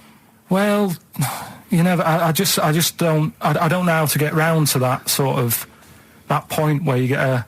What do you talk to the doctor about? He's like, all right, nice day. Strap your trousers. He goes, I'm just gonna... He says, I'm gonna just, Most people just shut up and let you do it, and then breathe a sigh of relief when you say there's nothing there. Yeah. But is that at the end of the test, or is that the first thing he does? It's the last thing. So that trousers up out the door. Because he knows it ends conversation. He knows it's a bit of a faux pas. The doctor says, "Oh, I better not kick off with the finger up the arse." Well, what I do is I'll start on with the the head, and then we'll then go. Oh, one final thing, Mr. Pilkington. So Rob, he drops his keys and he goes, "Pick them up." And as you bend over, will you be doing this, Rob? Is this what you're like open to do? You do all these. I'll have to do it at some point. All doctors do it at some point, no matter what they specialise in. So the first one, is the another doctor there to sort of make sure you're doing it right? Not dentists. No, but do you know? Aren't doctors anyway. But do you know what I mean? Like, normally it's like a co-pilot will have someone with them for the first one. So when you put your first finger in, yeah, will someone be there going, right, you just want to move to the left of it? I've already done it. Have you? Yeah. So that's the thing with a student, you're learning. So you get people teaching you. And you learn on... these things. Can I just point out, Rob, I think I'm right in assuming that you have a glove on. Yep. And there's lubrication. Yep. And it doesn't hurt. No. There you go. What are you worried about, Karl? Who's this person who everyone's testing on in your class? It's not one person. One person. There's like, when a patient comes in and they've got a problem, your boss, the consultant, he does his finger up, and if he finds something, he goes to the patient, is it alright if the student has a feel as well? Then the student puts on a glove, puts the sleeve on the glove, and sticks his finger up and sees what he comes out with. Rob, I wish you could see Karl's face. I mean, his face when you said, and he says, can this fella have a go as well? He looked horrified. That he thought it was a free-for-all, like there's a queue of people trying on gloves and going, let's have a go. That looks good up there. What have you found? No, I mean, how come you had to sort of... Is it not something you could test on yourself rather than waiting for other people to come in? Because then, you know... It's an awkward position to get to, really, isn't it? Well, but you can have a good rummage then without feeling too awkward, but to sort of have a go on your first patient when you don't really know what you're looking for anyway, do you know what I mean? Never really thought about it. Because you don't... If you've never done it before... You pop your finger in there, and you've got to sort of look. You've got to have an expression on your face, like you know what you're finding. Well, they can't see what you look. They can't see your face. There. You got the big boss consultant man going, now move your finger there, and you'll probably feel this. But he's just done it. He knows what's there.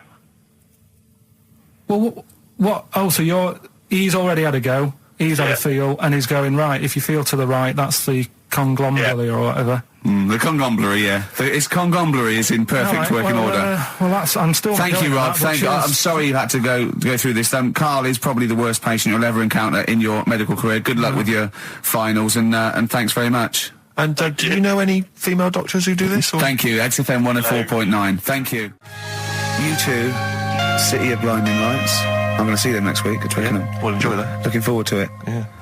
Thanks again for letting me know about your... old Nobbo and Edge and all that. Now listen, you just got an email there saying, can you turn up your microphone, Steve? Apparently my voice is a little bit quiet. Karl has to do one thing, make sure we're heard. That's all he has to do. Well, I can hear it. Sounds fine to me. Well, not to the listeners, and that's who we're trying to please. Well, it's one person, so they can't hear. Yes, but we've only got one listener. So if he's not happy, we're buggered. You're allowed to say buggered? Not twice, certainly. Once could have been a mistake. Yeah. Twice, pointing it out is definitely, complaint material.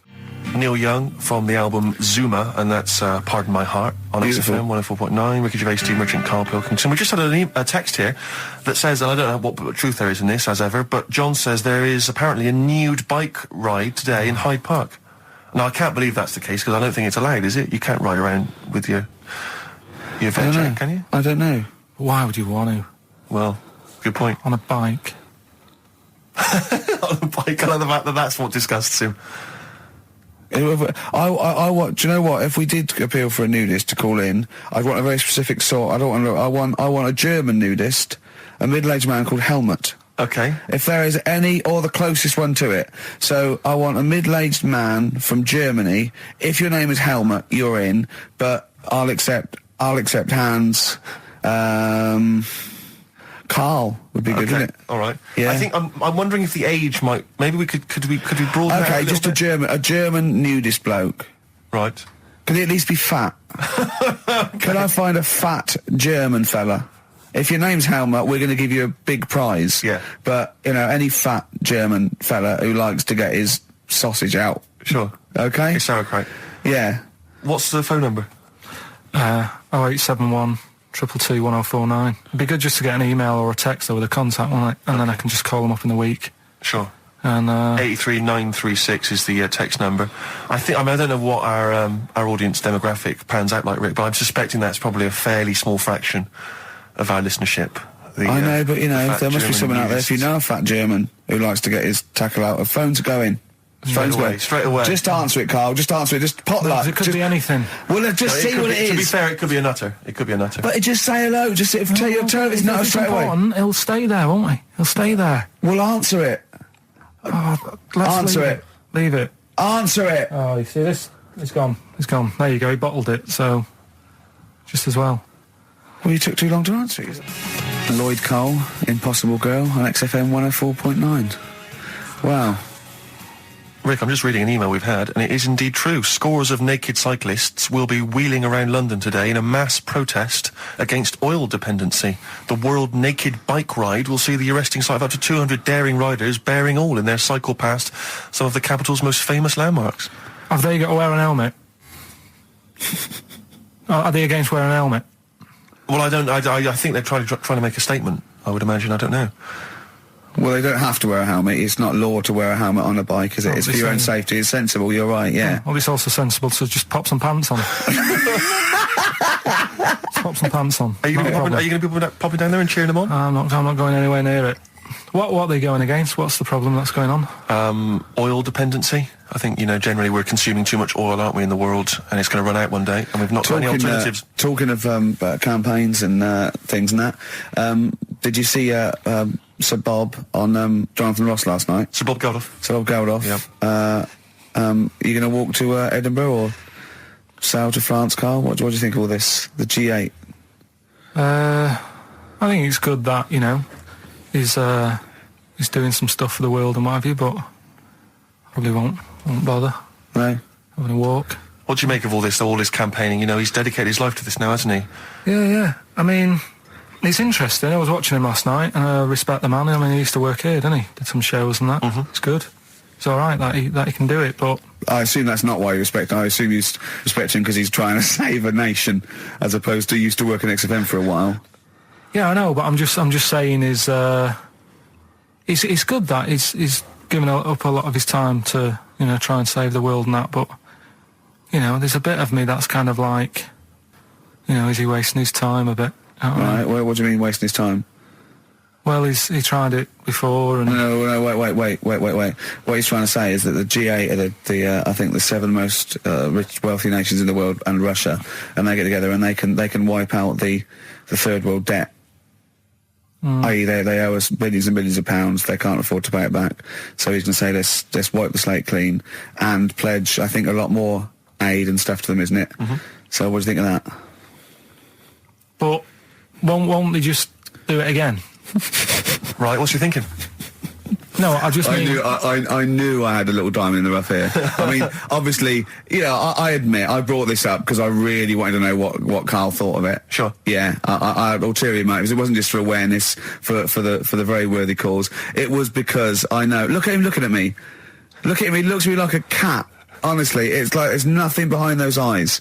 Right, what do you mean? They're just going to run up the debt again, you think? Well, what I mean is, right, when I was a kid, right, and I wanted to go to the arcade, I'd borrow £1 off my mum, right, and she'd say, don't come back asking for more and what have you.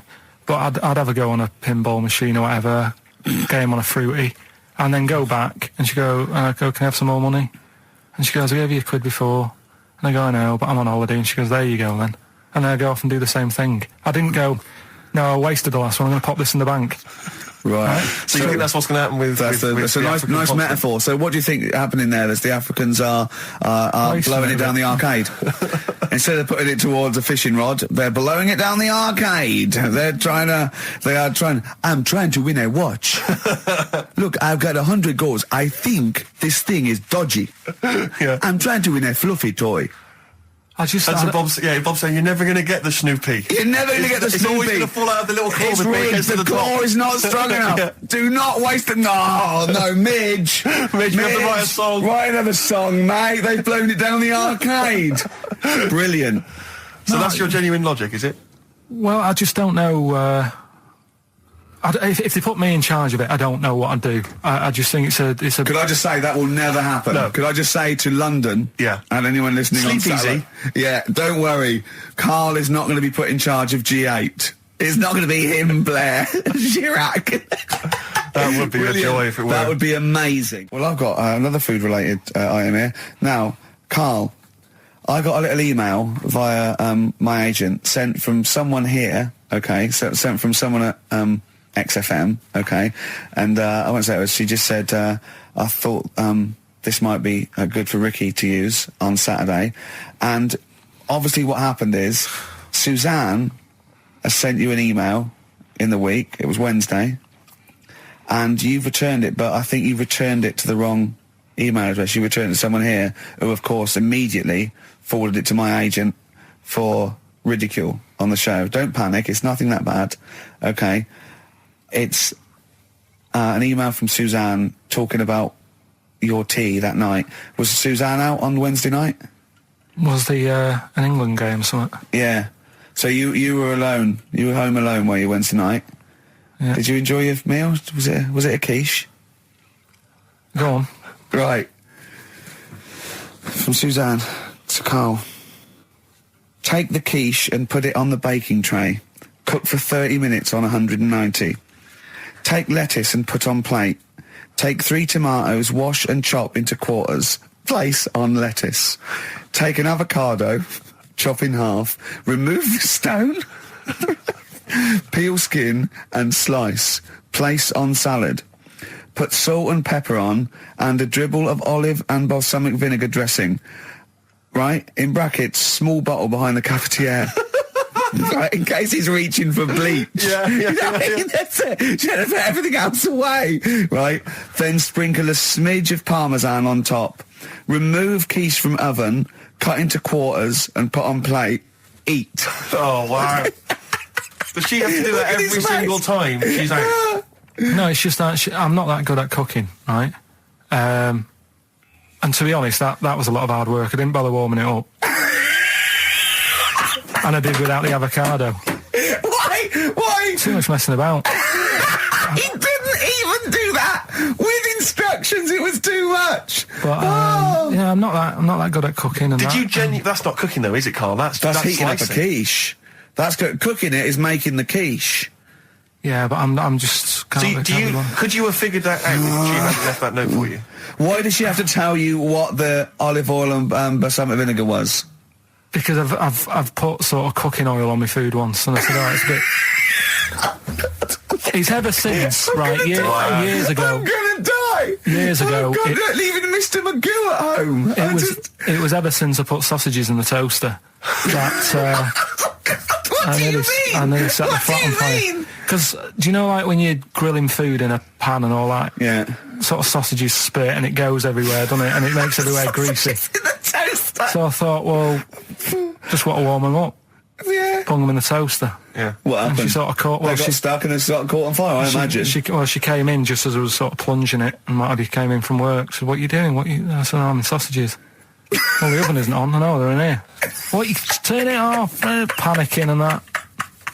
But I've never been into it. I've never been into cooking and that. At school and stuff, I didn't bother doing it. Oh, every time Suzanne comes home, she must think, please be the house still there. Yeah. Please not let me hear a fire engine as I come round this corner. Oh, God, she comes and goes, oh, God, thank God. I bet she's always happy to see you when she gets home and you haven't burned the place down or introduced some howler monkeys or something. Unbelievable. What I find extraordinary is there are people who are in sort of care in the community who don't need instructions on how to prepare food. Oh, they do. They can do it. Yeah, you show them once. Yeah, they and do. they've learned it. Whatever you do, don't put sausages in the toaster, Johnny. Do you know what I mean? Yeah, and they've don't- learnt it. They don't put sausages in the toaster. Yeah. What did they put their fingers in? But, yeah. Landed Ben Folds on XFM 104.9. We've had an email, Rick, from Simon Whittaker. He says, he's throwing the question to Karl. Have you seen the video for that Ben Folds song where there's apparently a monkey working the sound desk and shifting the piano? So, yeah, you want to check that out. Talking of monkeys working the sound desk, we've also had a lot of emails directed at you. Yeah, a lot of emails directed to you, Karl, asking if you saw this programme that was on in the week. I think I didn't see it. I think it was called The Strangest Village in Britain. Yeah. Did he watch it? He called me 6 times during it. Of course he Called did. me 6 times. Now, just explain briefly what this was, because I didn't see it. Well, it was a sort of an experiment. I think I can work out from the sort of 70s, and it was sort of run by, from what I can make out, mainly sort of German Christians. Right. And what it was people with various disabilities or mental illnesses, Down syndrome, autism, bewildered, and they were living normally in the community. And there was 300 people in the village. Half had some sort of problem, mental problem or disability, and the other half were sort of carers. And I mean, it was very, very strange. And where is this village? It's somewhere in this. It's up near Yorkshire. Whitby, innit? Yorkshire, Right. yeah. Okay. But he called me. He called me at various points. We were watching that. It started off. He went, "Geez, if that's the beginning, what have they got coming up?" Then there was 2 fellas, and the phone rang, and it went, "What is going on?" And it was 2 blokes who had created their own language. And they were going, "What about it, law?" And you go, "What about it, and it was an interesting program. I love documentaries like that. But what made it twice as good was that I knew that Karl was getting confused. Yeah. There was one bloke that went round interviewing people, and he'd just have a string of questions, and he'd go, "Have you ever had curly hair? What's your favourite animal? Have you ever seen a badger?" All right. And Karl was getting stressed. It was stressing me out. Because he was trying to think of the answers quickly enough. He was sort of saying, do you like mosaics and that? And I was like, oh, do I? And the next question was coming in. It was like Mallet's mallet. Do you know that sort of that word association thing? I was stressing me out. But he said he wanted to go there. He actually said, could I go for a holiday there? And I went, well, I doubt that. I don't know. Maybe you could go on a visit. That would be great, wouldn't it? For Karl to walk in there. But the thing about it would be like Karl would be the ruler. He'd be the king. It would be that in the kingdom of the blind, the one-eyed man is king. I mean, he would just dominate. I don't know. There were some of them were quite clever. Really? Yeah, I don't think he'd. I think he'd probably be average. I don't think he'd. Okay, he'd just blend in. No, I don't think he'd shine. Yeah. Because a lot of them were quite good at some things, weren't they? He didn't like the angry bloke who punched him. There was this really sort of sweet Down syndrome woman called Nan, and she hadn't hung her coat up, and this angry bloke was going, "If you don't hang your coat up, I will." And he punched her, didn't he? Yeah. And poor Nan got it in the neck from everyone. There was another woman bullying her, wasn't he? Yeah.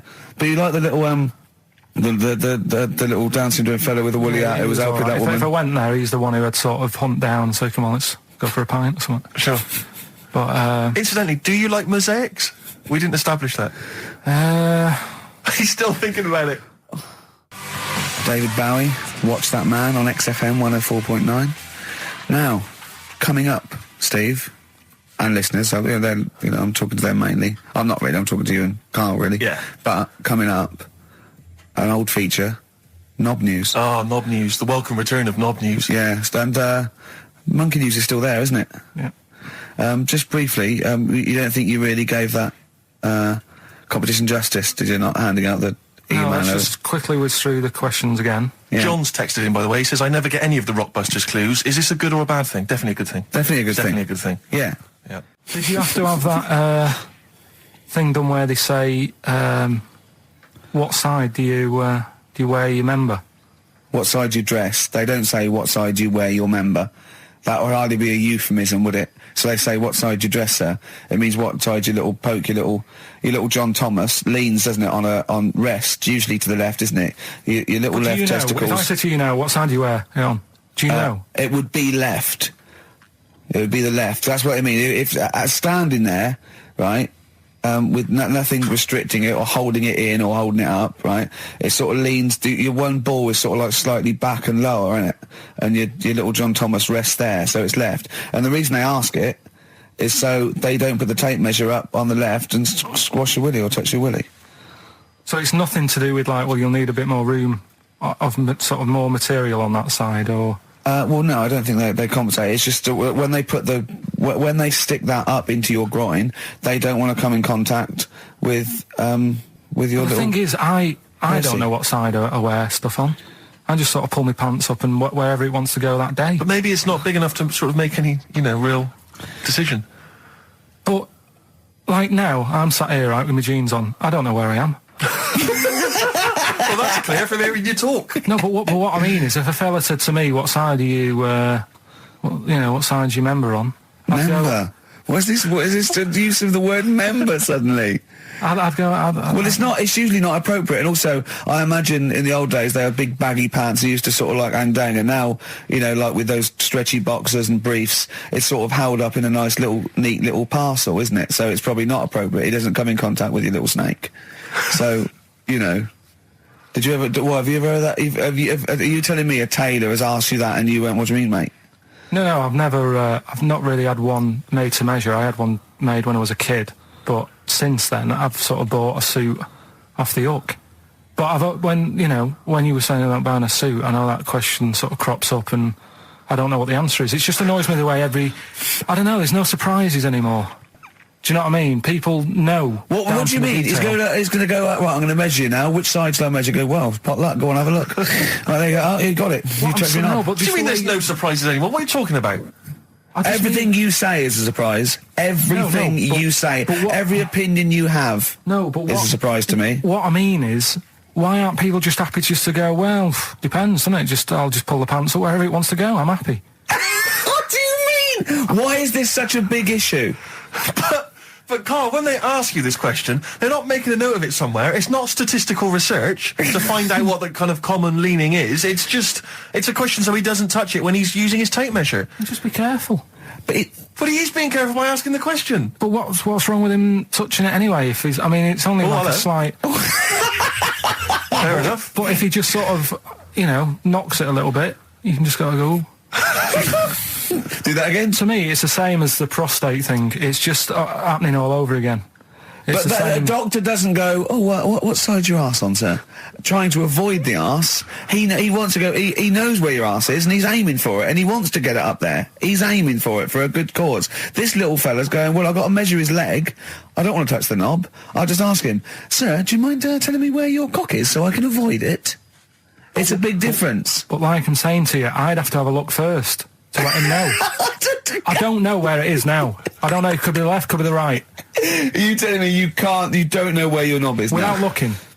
Well, what do you mean without looking? How could... Well, you're saying it as if like... Should we have a guess? Well, have a look and tell us where it is. What are you wearing? What sort of pants are you wearing? I've got my jeans on. But you got pants on underneath them? Yeah. What are they? Briefs or boxer shorts? Boxer shorts. Boxer shorts. Well, it's probably free, but the jeans are probably strict in it. I think it's probably either in the middle, dressed in, or just slightly to the left. Have a look. We'll tell the listeners after the break where's Karl's knob. It's a good competition. Oh, brilliant! We've got to send this to the Sony Awards people. XFM. Run Snow Patrol on XFM. Well, big question. Where was Karl's knob? That's what people have been hanging on for. Yeah. Where was it? Well, I can't believe people have been texting in. Hey, what, guessing where it is? People saying, is it in the middle? Is it in the left? It cost them 10p. Cost them 10p to find out. Just wait, I'm going to give out the answer. You don't win anything, right? Like, strike it lucky. Right? Bottom or middle? Right. It was to the left. Oh. Yeah. I went with the right. That's annoying. See, I thought it would be to the left. If not, maybe if it was all scrunched up, sitting down on your lap, right, it might just pop up to the middle, just pop out, like, you know. Well, next week we'll be finding out where yours is. Where's Ricky's bollocks? Landed, Mr. Ben Folds. We've landed on XFM 104.9. Ricky Gervais, Steve Merchant, and little Karl Pilkington, and his magical little manky round baldy head. He was described as a wacky mank in one of the papers this week. Really? Brilliant. Well, remember we were talking about it last week about he came round to my house and I popped out my Mr. Johnson, sure, to take a little look at. And his two that made daughters. the papers. That made the papers. Wow. What paper? It wasn't front page of the Times. It must have been like the Daily Star or something. Just squeeze Live 8 on the second page. Yeah, so Wacky Mank. Wacky Mank, that's Wacky great. Mank. Wacky Mank. We had an email from someone that reckons they remember you from body popping round Salford Way. Yeah, Eccles Precinct, apparently. You know that, I wasn't doing it round there, though. What do you mean? I was round Stretford. Stretford-Arndale. And what were you doing? What sort of body popping was it? Just a bit of everything. Caterpillar. Bit of moonwalking. Do you have a little piece of liner you used to carry around? Well, mates had that. Right, you didn't Borrowed theirs. Borrowed theirs. Were you any good?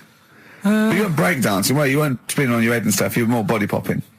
Well, I hope he wasn't spinning on his head, because you know that can sort of give you little brain damage and things. Well, it can give you brain damage. Also, it can wear your head down, and also makes your head perfectly round, because the gravity is pulling on. But if you keep on doing, obviously, it's going to wear your hair out. Yeah. So you become sort of like a stupid, bald, and roundy headed. Yeah, yeah. So I very much doubt that you did do any of that. Did you, Karl? Didn't do any of that. Embrace and Gravity on XFM 104.9. We've had a couple of texts. People obviously can text in 83XFM. That's the text number for the big quiz that's coming up shortly. Rockbusters, still your opportunity to win some of those cracking prizes. Enter your name in the draw if you can unravel the, I don't know what you call them, conundrums that Karl set. Sort of. We've had a couple of texts. Obviously, we're leaving early today. This is a shortened show and our last show of this run. But we've got to leave early. We've got to go down and try and make poverty history. But Rob's texted and he says, only an hour and a half today. Well, poverty does have some benefits then. He's a fan. He understands the show. Who was that little fella that used to write in who hated the show? I forget his name. I haven't heard from him for a while actually. I don't know what happened. No. Maybe he realised that if he hated the show so much, the obvious thing to do was to switch off. Maybe that finally dawned That's on him. annoying. What's his name? Someone will remind us of his name. I like people who hate us to carry on listening. Yeah. It just gives it an edge, doesn't it? Yeah. It's the fact that, that you're annoying someone. I mean, I love annoying people. I know you do. I know. So you're like a kind of walking Chinese water torch. Yeah, exactly. Yeah. Well, how's it going with Rockbusters? Anyone got the answers? Actually, one guy has texted in, James in Deptford, he's offered some answers, and he says here, the guy that hated us, famously, of course, we should have remembered, Dickie Anderson. Dickie Anderson? Richard Anderson, of course. I don't know if Dickie's still listening. If he is, obviously email in ricky.gervais@xfm.co.uk and tell us what you've been doing, how you've been keeping busy and stuff. Yeah. Nice to hear from him. Chris Campling hasn't called, has he, either? Yeah, The one that thinks that not only is this whole show scripted, imagine that, right? But that Karl is a character created by us. Yeah. He's actually an actor. Oh, if only we Look could at take credit that. for A that. shaved monkey we got. Put the message in the box, put the message in the car, drive the car around the world, and I'm imagining that message is make poverty history. That's World Party, put the message in the box. Yeah. Can I just say quickly while I think of it, we get a lot of emails from people, a lot of texts saying, can you send a big shout out, stuff like that. I've just looked at one now, Scott and Julie in Australia listening, they want a big shout out, big shout to them. But there's so many people that do it, and I'm obviously just want to say, sorry we never get to your emails. We're very, very lazy. We never really get to look through them. But we obviously do appreciate you emailing in, texting in, stuff like that. And also, can I send a big shout out to my grandparents, who I believe might be listening on their new digital radio? They're pretty high tech. Very nice country. Yeah. Are they the merchants of Bristol? Merchants, yeah. Props Good. to them. Props to them, yeah. Jet, are you going to be my girl on XFM 104.9? I'm Ricky Gervais, with me Stephen Merchant. Over there, little roundy bald head of Karl Pilkington. Good news and bad news. Good news is, boys are back in town. We're here for 2 hours. Hello. Bad news is, we have no monkey news, gay fella news, or little Chinese fella news. Really? We're going to try and, leave that for a week, and then maybe come back to it. Yeah. It was Why good. do I get the feeling that within 20 minutes we'll be talking about little gay Chinese monkeys? Karl, think of that. We have got monkey news. Have we? Oh, yeah. So we've already broken that promise. Oh, okay. I thought we were going to try and sort of talk about something else. Just like, for example, that's why your balls are on the outside. Because the cells have to be a certain temperature to survive. I don't know if it's the sperm or Sertoli cells, but they have to be a couple of degrees below body temperature. Otherwise, they'd be in a nice cage and we wouldn't get kicked in the nads. What do you mean?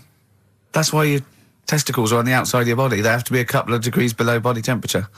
Yeah, but it's not... That isn't why they're there. You see, this is like the chat we had last week about the giraffe having a long neck. What do you mean? They're there because that's where they happen to be. They didn't go, right... Well, that's what evolution is. It's a selection process. It's not a will. The balls didn't say, look, I'm too hot, let's get us outside, let's get outside of here! All right, hang on a minute then. What? So a little man monkey, right? Theirs are in the same place as ours. Yeah. But they're walking around naked, so it could be anywhere. They could be, like, on the back. It doesn't matter where they are. They call it... Well, they could be on the back, yeah. So why aren't they? This is a completely different... Steve! You started it. I wash my hands of the whole affair. And we're not only back to balls, but we're back to monkey balls. Yes. In one thing from about parasites, we're back to monkey ball news. Yeah. How do we get back to chimp testicle news? Keeps happening. We've done, like, Donald McIntyre's thing, right? He's been ripping us off. I did Cheap as Chimps. Yeah. He's been doing it. No, he hasn't. He has. He's done some programme about how much it costs to get a monkey and that. Right. What else have we done? He believes this. Yeah. There's loads of stuff we've done like that. Yesterday, you know, Rich and Judy gave you the tea picked by monkeys. Yeah. I told you about that either last week or the week before. Yeah. I showed those looking... There's people send monkey news all the time for Karl, and I showed him one earlier which said there's a new monkey hospital that's been opened. Yeah. Karl, Now, that's immediately... for the treatment of monkeys, right? But he immediately thought it was run by monkeys Yes. in white coat. Did he really? Yes, and he was disappointed because it wasn't. He was assuming there'd be little janitors. Is that what you said? Yeah, little janitors mopping up. Karl! Little chimps with the ECG machines, or whatever they're called. Yeah, exactly. Brilliant. He was almost angry. Yeah. Disappointed with it. And what's this about Donna Eyre giving her baby to a gorilla for a week? It happened. No, it didn't happen. She had a baby. They went on the honeymoon. They left it to a little gorilla to look after. Don't talk! Don't talk! Oh, Again, Karl! there's people online now, so they can have a look at Anna Nova. Do you want to give some stuff away? Do some. He believes it, and that's it. But the more these things sort of like pop up, come true, the more worrying it is. The more worrying it is for everyone. Imagine if Donna Eyre had left her baby to a gorilla. It's libelous. You saying that? It's libelous. It's not. Well, someone will send it in a bit, and then you'll feel daft again. So I'm not even worrying about it. So that's pretty much that. Is there time for monkey news? I think we've got to have monkey news. And then that second track from the Ryan Adams. Let's play the jingle though, if we can. Oh, chimpanzee, that monkey news, you Right. Now, it was back in the 1980s. Right. So it is quite topical then. Okay. When did this happen then? 1980s? Yeah. Yeah. It's about a Colombian F1 sort of Formula One driver. Yeah. Apparently these races were going on, right? And someone kept winning them. Right, okay, forget it. No, don't do it. It's because it's rubbish. Because it's rubbish. Right, so someone kept winning the races. So this human that kept winning the races. So this human being that kept winning the races, Karl, what was his name? His name it's Jimmy something. Yeah. How tall is he? Just out of interest. No. Let's hear the story. Was he about 4 foot You 8? might find out if I tell you the story. Right? Go on. So anyway, he kept winning, and everyone was like, "Oh, he's brilliant. This guy, who is he?" and all that. Yeah. But his gimmick, right, was never showing his body or face. That's right. Never took his helmet off. You're an idiot. Never took his helmet off, right? You know the short trousers he used to wear. His trousers were about a foot long, but his shirts, the sleeves were really long. Anyway, right. So because he wouldn't take his helmet off, and you're an idiot. He was taking part in like the F3, which is like the lower ranks of Formula One and that. Just get to it. Everyone thought it was like a famous driver who's taking part in that. Get to being a monkey. Anyway, what happened was there was a crash one day. Yeah. And the car tipped over. Everyone's like, "Oh!" He ran up a tree. So they were suspecting when he ran away with the ambulance, people up a tree and started eating a banana. So the marshals ran over, and the ambulance people were there, and they were about to take his helmet off, and the marshal was like, "Don't take his helmet off. Give away the secret that he's a monkey. Give away the secret and that." Yeah, chimp. Yeah. Took his helmet off. Jimmy Chimpus. Little monkey under there. No, definitely not. Okay, let's play Ryan Adams. Did he survive? Let me just a couple of questions. Did he survive? Yeah, he did. Yeah, he was allowed to keep all the awards that he won. Sure. But he wasn't allowed to take part in any other races. Yeah, didn't happen. This is Ryan Adams. We'll see you next week. This is a song called The Shadowlands, also from that Life is Hell album. It's good stuff.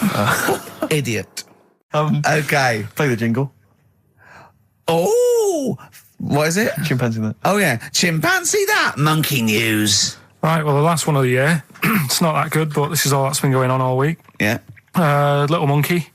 What happened is, it's this plane, right? Aeroflot, I think it is, Russian airline.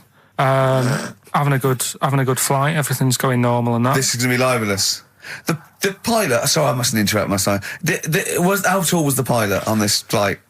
Okay, listen, we've had a few complaints. People saying, don't interrupt monkey news. Okay. Don't interrupt monkey Okay, I news. won't then. It's like the Okay. weather girl complaining whilst Trevor McDonald's doing... Okay, all right. Go on then. All right, so, the flight's going well.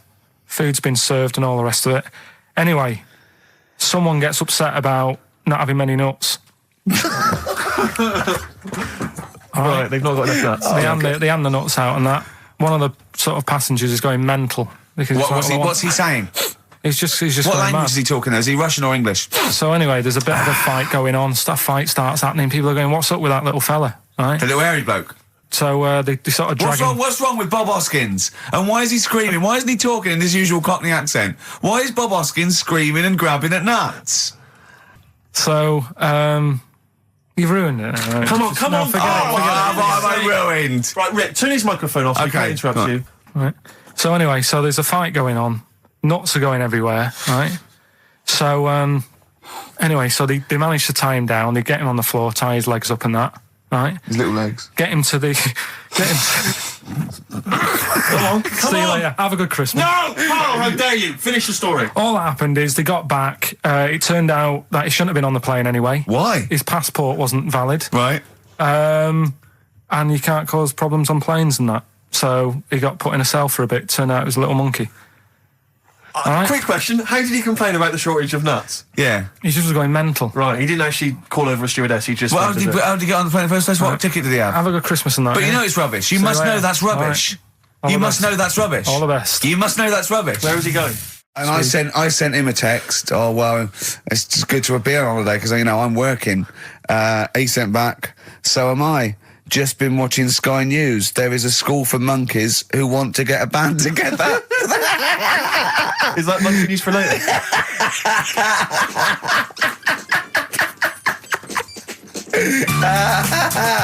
Monkey news. We might as well leave it. No, come on. No, come on, tell monkey news. No, it's nothing that great, really. Is it worth playing the jingle? Quickly? Go on then. Oh, chimpanzee that monkey news. Right, it's about a monkey. 2004. It's about this woman monkey who was born in 1834. Right, half monkey, half woman. No, not true. It happened. Apparently, it was Impossible. it was in the Daily Mail. Right. Okay. The Victorian ape woman was her name. Yeah, I christen this thing Victorian ape woman. Well, we thought Sandra. No, I'm calling it Victorian ape woman. She was about 4 foot. No, didn't happen. She had lovely, thick black hair on her head and on the back of her legs and on her arms. Yeah. All right. So stockings. Let's have a look. And she didn't need a bustle because of a huge ape-like arse sticking out the back of her dress. She was good at reading and sewing. Well, good because they didn't have opposable thumbs. So she could speak 3 languages. yes, She was human, monkey, and monkey human. 20 offers of marriage. Does that annoy you, Steve?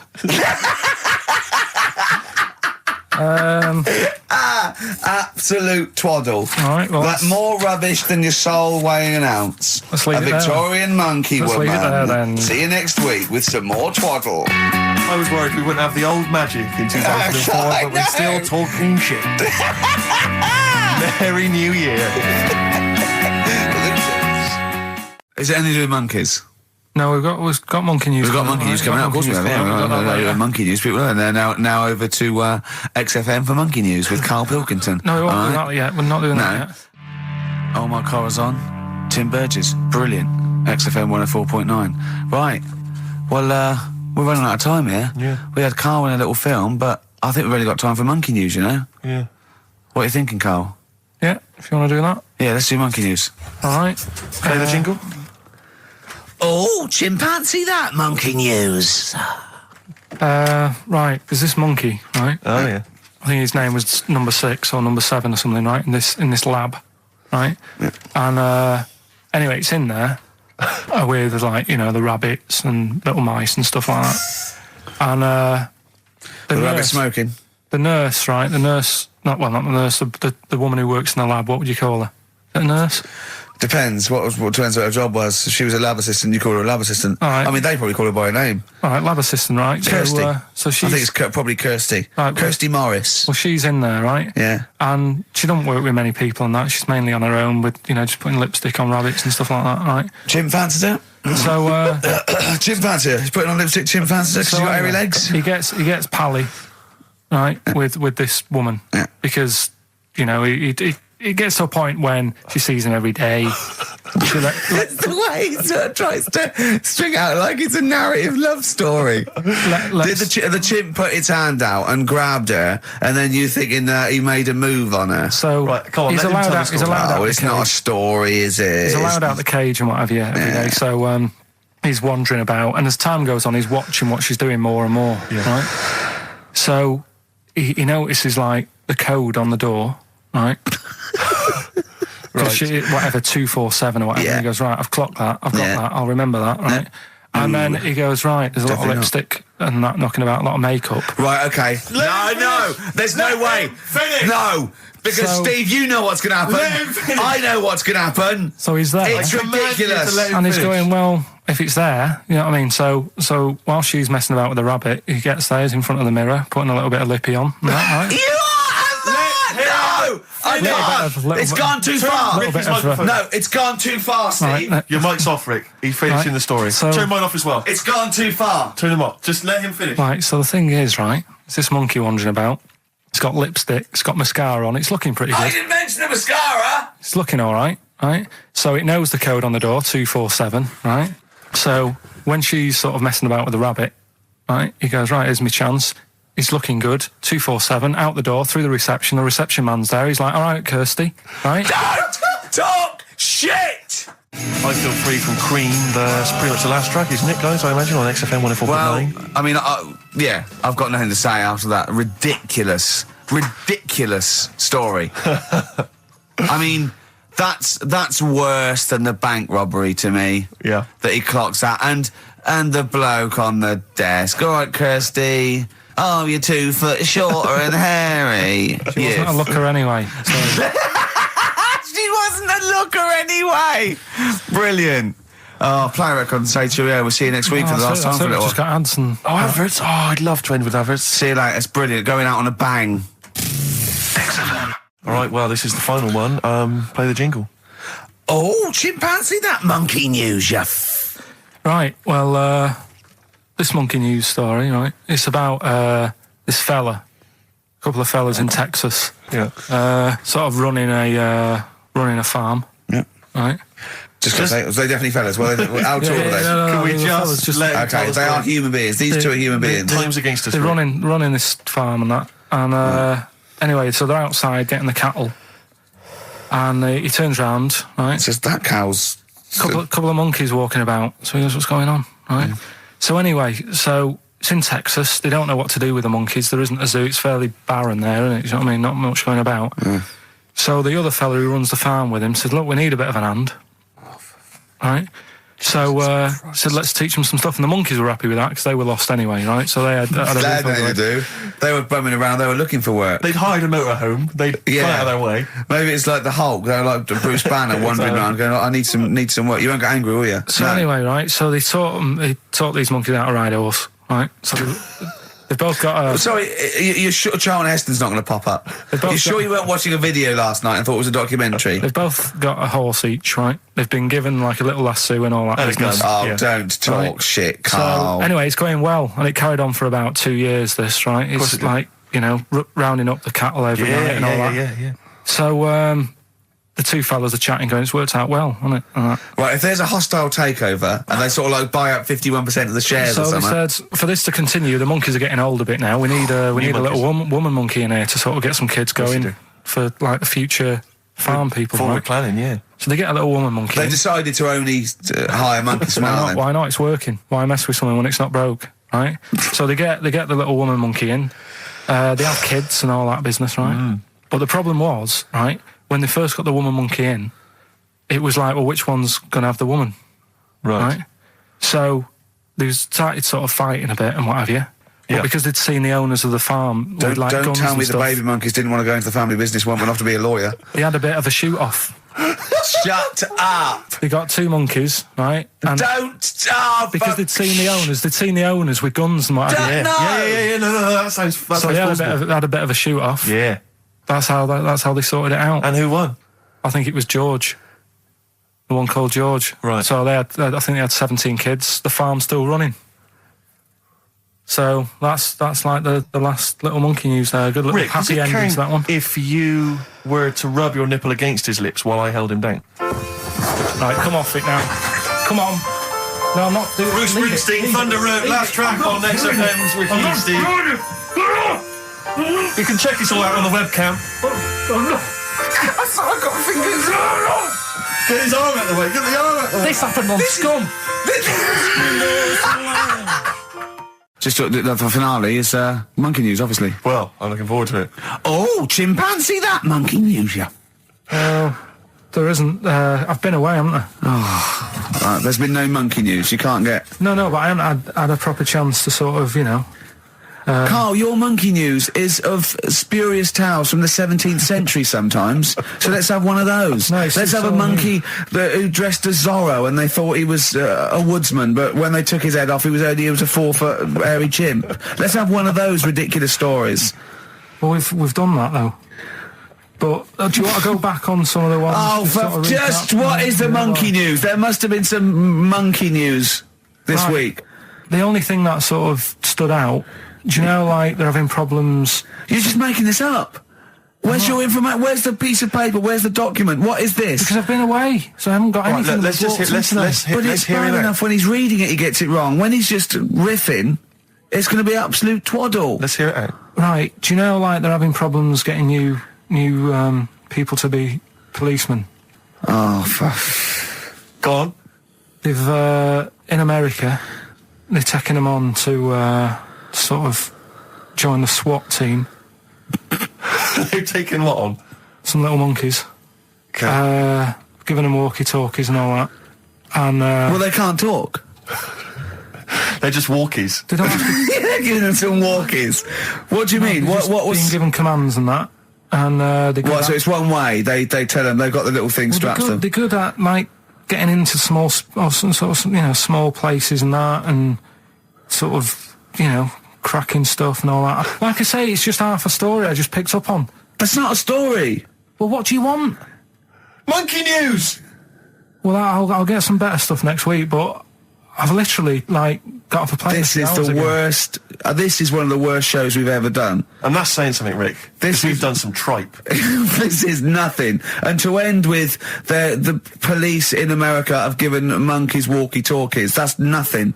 That is a disgrace. And what do you mean that you've not had enough time to prepare? We've been off air for 18 months. Yeah. What, there's been no accumulated monkey news in that time? Just got to keep it fresh, though, haven't it? Great, well, more time. XFM. Karl, okay, we've got to sort this out. We didn't meet again this week, and this is a shoddy show. I thought we had a sort of framework for it, but, do you know what I mean? No, I thought it'd be, Karl could sort of tell him what was going on. He doesn't know anything except watching telly, late night telly on strange channels. Like, he gets all his information about the news on Anna Nova, and, I mean...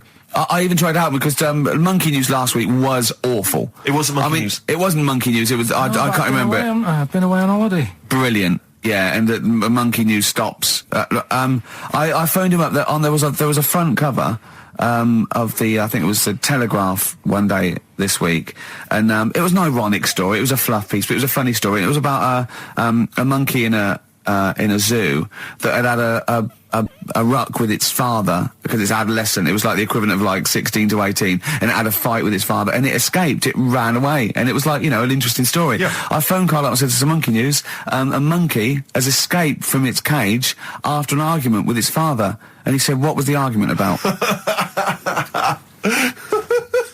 I mean, he thinks like Homer Simpson. Yeah. What was the argument about? Like the zookeepers are going, "Oh look, oh no, he's brought up his untidy room again." The father, "Oh look, he's caught him smoking again." I mean, what do you mean, what was the argument about? They have fights.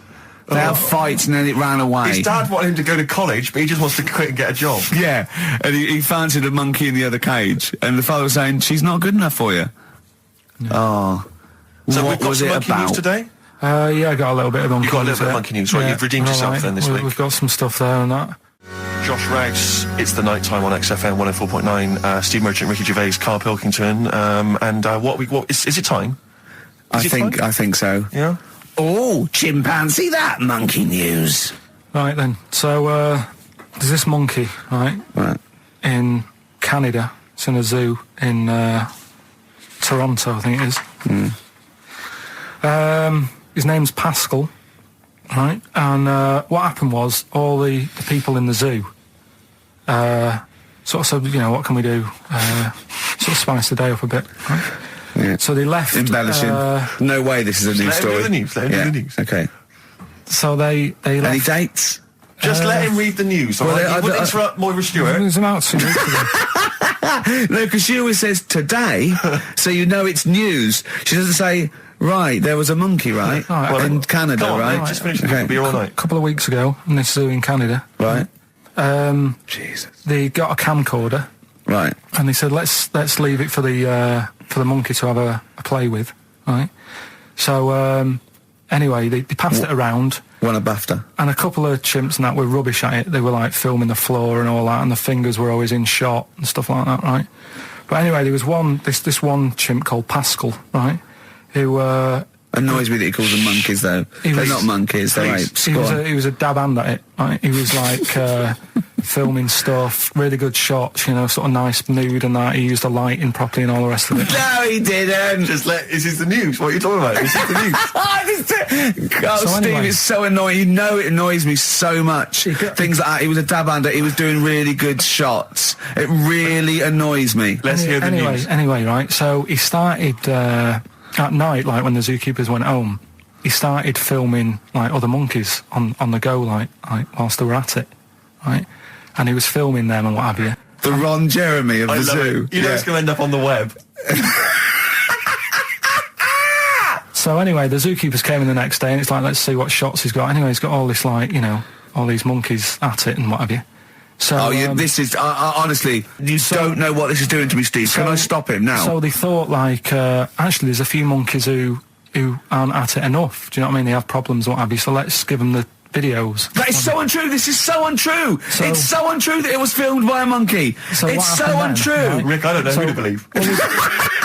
Oh, Karl, you're talking so much shit again. You must know that's not true. There's no way. There's a load of tapes out. Look at me. Look at me. Don't keep talking. Look at me. Yeah. You must know that's not true. Can we just hear the end of this news? It's all here. You had a go at me last week because I didn't have the full story. I've got the full story. You're still not happy. There is no way that by chance, what should we do? Let's give him a camcorder. That could happen. Right. He then films him at it. That might happen. It might happen, but I don't think he'd keep the camera still. Two, they go, hold on, yeah, this is good stuff. This is good shit. This porn's good shit. Anyway, look at that. He's got a lovely shot. Yeah. So this is ridiculous. Let me just recap because I lost my way there. So the monkey has filmed the monkey porn, and now they're showing it to the other monkeys. Is he directing? Can you hear him saying stuff? Can you hear him go? It's just like, you know, Chimp Pimp 1, 2 and 3 and all the rest of it, right? But anyway, so they've got all these other tapes because what happened was they said he's quite good at this. Oh, and the animals, God! And the animals are happy having him around because he's not a human. He's just one of the gang. Do you know what I mean?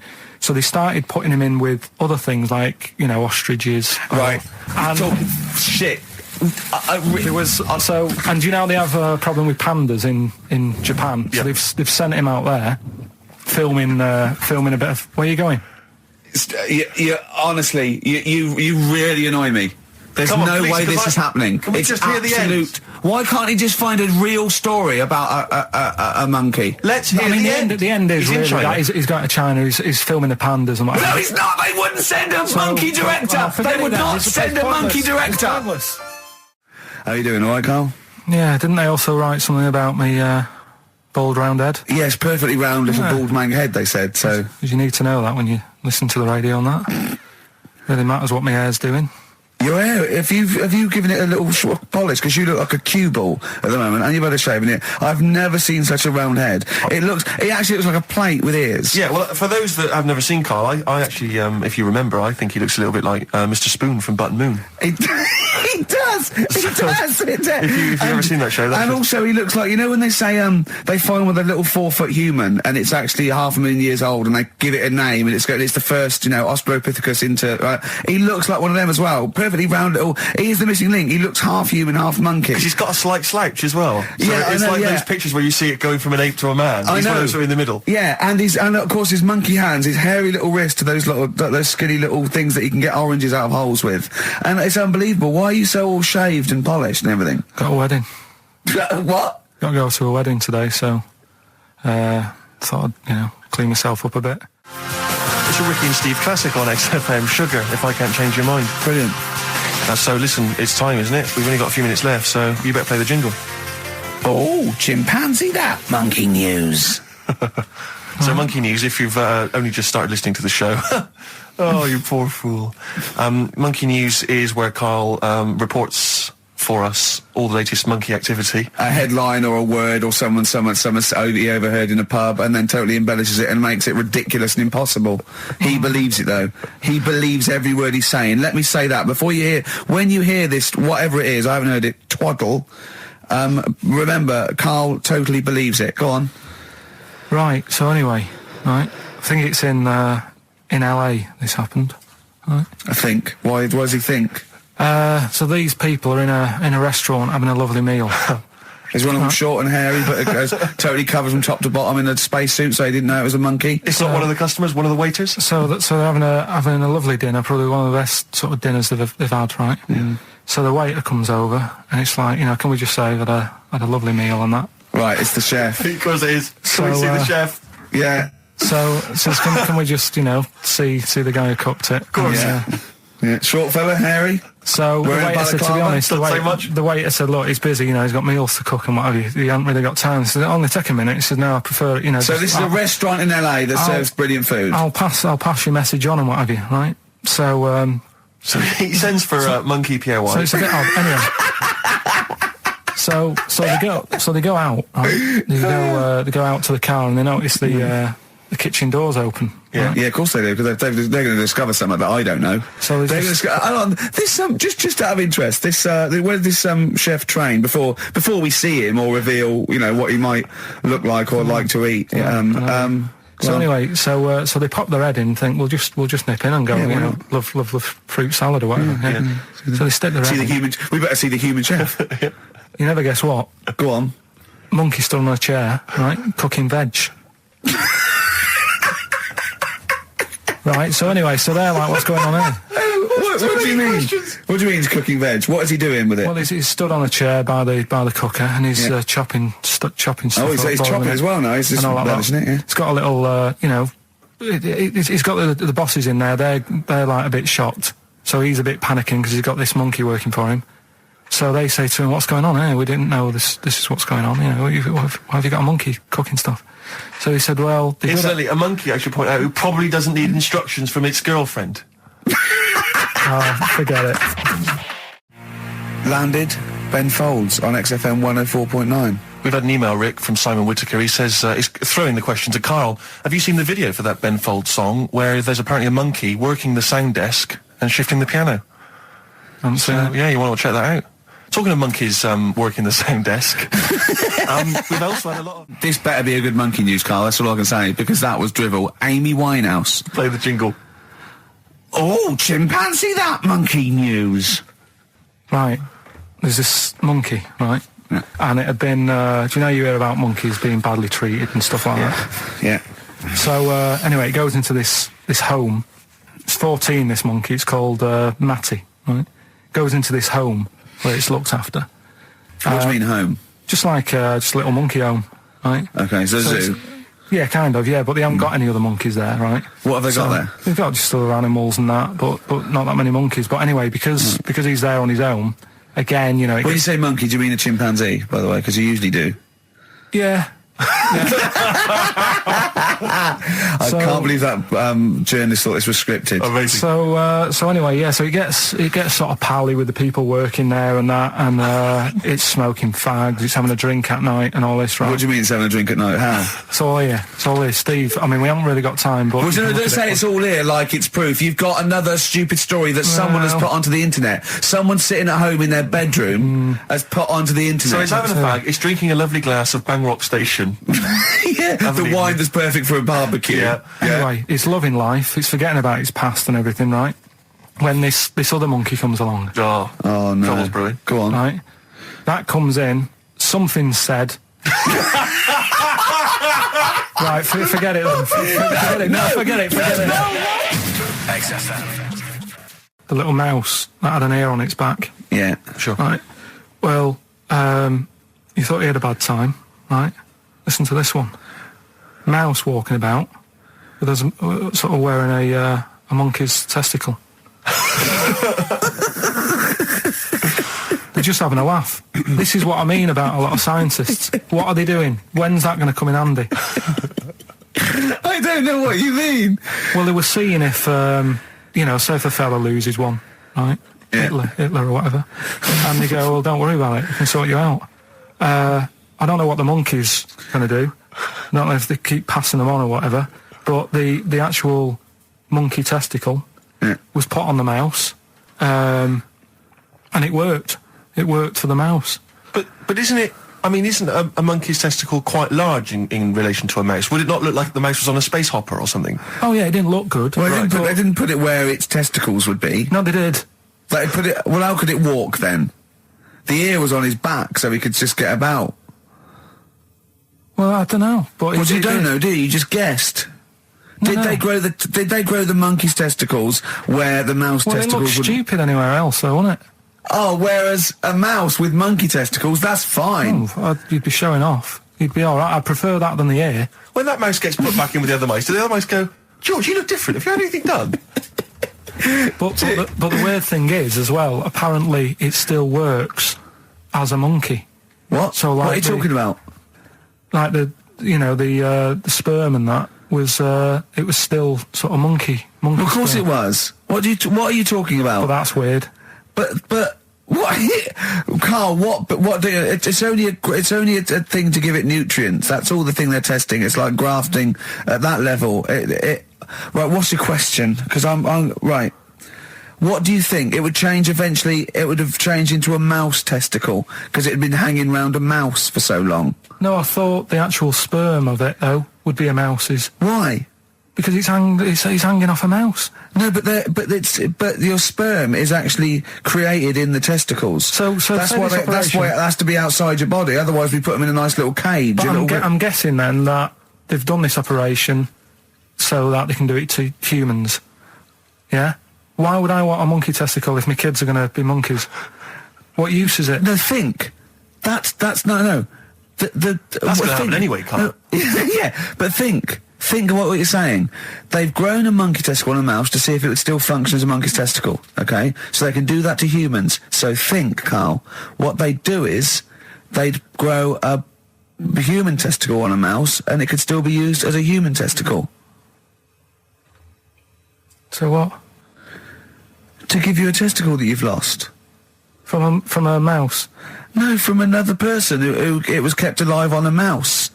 Because it's kept the nutrients alive, as opposed to keeping it in a deep freeze. Maybe bollocks go off after a week. I don't know. Maybe they get accidents. He had a little a card. Do you donate your testicles? Yeah, I'll tell you what. No one needs testicles yet. Let's keep them on a mouse. You have yours ripped off in some sort of bizarre skiing accident. You go, you're in a Battersea Dog Town. You pick the ones you want. They can grow them on anything. They can grow them on a dachshund. Bulldogs are growing them usually that's where you see a bulldog. Usually that's waiting for an operate. What don't you understand, Carl? Hang on a minute. I thought this was knob news, not testicle time. I don't understand what. Yeah, testicle time's not for another 10 minutes. Yeah. Making plans for Nigel XTC. Okay, let's play the jingle. Oh, chimpanzee that monkey news. Right, this happened in Pittsburgh, right? There was a rock band, and they've got this studio in Pittsburgh and what have you, and they're laying down tracks and stuff like that. And in the studio that they use, right, there's this monkey works there.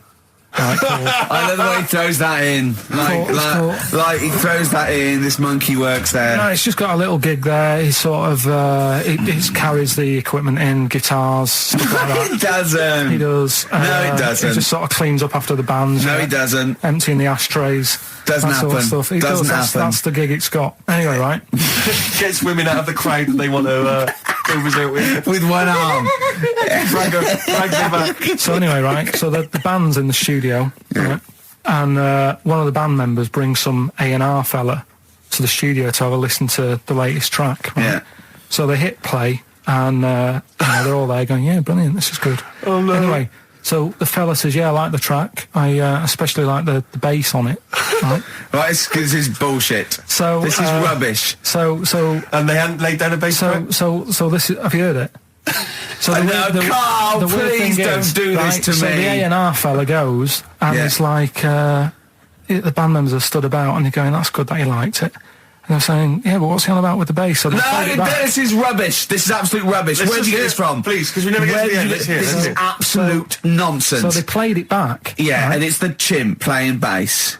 Definitely not. So they were like, "That's weird, we haven't got a bassist." Anyway, so they go, "Well, whatever, right?" So we haven't got a bassist. So they go, "Whatever, let's go home." Forget it. XFM. But we're going to give it to them, Carl. We're going to go through to the end. We've done everything we have to do. Monkey news, the final monkey news of the year, possibly. It's been a joy.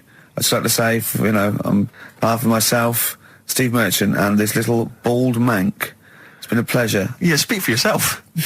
Yeah. We should just point out as well, if you miss Rockbusters while we're away. Yeah, right. You can log on to xfm.co.uk/Rockbusters, where you can actually see Karl himself introducing you to an interactive game of Rockbusters. Looks very much like Blockbusters. It does, surprisingly. But yeah, you can join into that. And there's also talking of monkey news. There's a link on the website. I'm trying to think where you go. I think if you go on my little biography bit, someone's done some animation to some old monkey news. Oh, it's brilliant. Great. Right. Yeah. So if you're having withdrawal symptoms of monkey news, then you can find some classic monkey news. And it's animated. It's classic monkey I news. feel drained today. Do you? Go on. This is the strangest radio show in the world. Yeah. Isn't it? Yeah. Because when we can do that, we can talk about this and go, "Oh, I feel drained today." Just like he's not. Like, no one's listening. Because that's the sort of thing you say socially and no one listens. Like, just when you're watching up, "Oh, I feel drained today." It's rhetorical. Yeah. You're not expecting anyone, not even your loved ones, to go, "Oh, really?" They just go, "Oh, that." But to do it live on air, no one's listening. What I mean is just give us a jingle. But the exactly. But the truth is, the contempt we have for our poor listeners is unbelievable. The listeners aren't listening, and we don't want to be here. So this really is one of the most pointless things ever. No, would have been quite happy to do a full show. But you know what? The flow of it's just. I would love to listen to this back in 10 years. This actual show. Let's keep this forever. Let's keep this show forever. The show, we went early. We were bored. It was the day we're trying to save Africa, but we're a little bit annoyed that no one's listening. Yeah, right. Right, once and for all, the final monkey news of the year. Oh, go on. What were you going to say? No, I was just going to say, if you're not into the Live 8 and you're gay, you're not listening, because you're on a walk. Right, okay. Right. Oh, chimpanzee that monkey news. Right, there's this card game going on, right? in the big hotel in Vegas. Right. The Luxor Hotel in Vegas. Yeah. There's a major card game. All the big players and that Sure. were involved. Right, they're all invited. Anyway, so they all meet up in this dark room at the back of the. Oh, there we go, dark room. At the back They didn't work. They didn't see the little 4-foot hairy fella. So it was brilliant at poker. Like I say, it's a big game, and that everyone's been waiting for it. So it's played in the back room, not in the main entrance bit, right? So anyway, like I say, it's dark in there and what have you, and the players went in. There was already someone sat in there, right? Right. But they couldn't quite see Was he him. a short, hairy bloke with slightly longer arms than legs?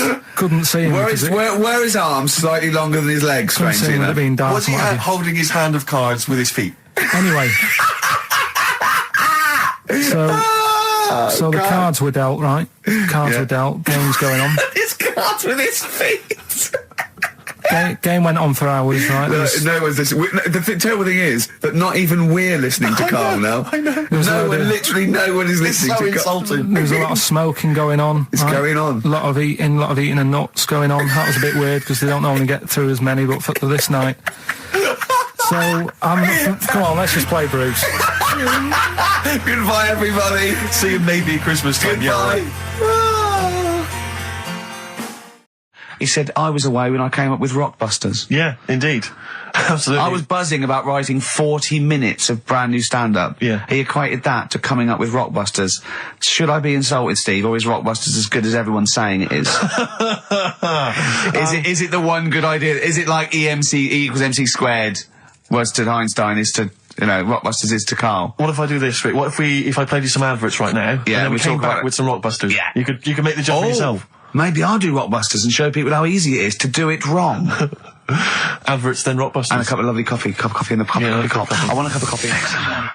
Placebo, this picture, XFM. What's Karl doing? What's he rooting I around don't know, at? but listen, while he's doing that, can I just say happy birthday from all of us to Shan. Her friend Terry said play some Placebo for Shan, so happy birthday to her. That's done. That's done. Cross that off the list. Yeah, that's another thing we've got through Ding, today. Rockbusters, please. Do you want to look at the prizes? I'll have a look at the prizes, see what people can win. It's an email-only competition, please remember that. All right, we've got the Later with Jules Holland Louder DVD. There's stuff on there from the Cardigans, Rollins is on there, Mercury Rev, Sonic Youth, the Datsuns, Queens of the Stone Age. No, wait a minute. They're all great bands, but I think they need a boogie-woogie piano over the top of everything they do. Well, hopefully Jules Holland would have Okay, helped. good, Yeah. good, because there was something missing there on most of those tunes. Yeah, current album from Goldfrapp, that's there as well. What have we got this on DVD? The Life of Mammals, the complete series of that. A couple of, we've got the Inspiral Carpets. Again, a 3 CD set of the best of the Inspiral Carpets. I don't know how they strung it over 3 CDs. And the best one-hit wonders in the world ever. And, let me see. Oh dear. A 3 CD set. A 3 CD the set. best to inspire. I'm struggling. I'm assuming CD3 is just the Corals album. Anyway, that's some good treats there. You've sourced some good stuff this week. All right. Well, All right. Yeah. Here's your clues, Here's your Rockbusters, yeah. Right. cryptic clue, a couple of initials, and you sort that out. Right. First What one. was Dr. Fox on about that we don't sound like proper presenters? It's mad. Go on, Karl. Right, the first one. A customer wanted some paint to darken up a room. Shop assistant knew what to do, right? Customer wanted some paint to darken up a room. The shop assistant knew what to do. The initials there, CB, right? CB for the first one there, right? Second one, it'd be alright if their heads weren't that big, right? And again? It would be alright if their heads weren't that big, and that's SF. Right? SF? Yeah. And the last one... I know that one. Yeah, go on. And the last one, Chanel have got another perfume out, N-O. Right? Chanel have got another perfume out, N-O. You email in, ricky.gervais@xfm.co.uk. That's that done. And those prizes can be yours. Yeah. More music, please. Bit of Bob Marley. Any of these going to annoy me? Oh, I've got to stir it up. Yeah. Brilliant. Are any of these clues going to annoy me this week? No, they're all good. Are they really? Yeah. Right. Alright. Yeah, we'll be the judge of that. Alright. ricky.gervais@xfm.co.uk. Brilliant. Yeah. Brilliant. My favourite Suede track. Stay Together. XFM. Well, nearly time to go. But before we do, a little bit of Rockbuster results. Just checking some of the answers, Rick, and it seems that an awful lot of people have got it right. Go on then. Tell us them again then. Remind us of them before you give us the answers. Alright, Rockbusters number 1 was like this. It was a We're customer... stopping monkey news, by the way. until you start getting some credible ones. Because that's it's ridiculous. It's not true. No, it seems mad. But no, but it's from the internet again. So anyone can go online, download that story. It's insubstantial. It's get ones from journals or where the source is quoted. Okay, or we're not interested. Or we're not. Well, you don't. Okay. So same with on thin ice. We've pulled this once. We've pulled we suspended it once, and you came back again. So it's. Do you know what I mean? So go on then. Right, so Rockbusters number 1 was about a customer who wanted some paint, wanted to darken up a room. The shop assistant knew what to do. What did she do? The initials were CB, Cellar Black, right? Cellar Black. Sell her some black paint. I thought Cilla Black, because it's CB, and I thought, well, it can't be, because it's not Cellar. It's not Sell Her Black. Cryptic, it's cryptic though, isn't it? No, cryptic doesn't mean it's wrong. Right. They all got it. They all got it anyway, so... It's a bit weird, isn't it? Second one, it would be alright if the Reds weren't that big. Right? Right. The initials are SF. Well, one of my favourite bands, yeah. Yeah. The Smaller Faces, isn't it? Small Faces. Well, no, that doesn't make sense. Okay, go on then. And the final one, Chanel have got another perfume out. Right. I'll just say we've had an email from one of our listeners who said if this turns out to be New Order, he's never listening to XFM again. What's the clue again? Chanel, I've got another perfume out. New Odour. Right, well that's another listener gone.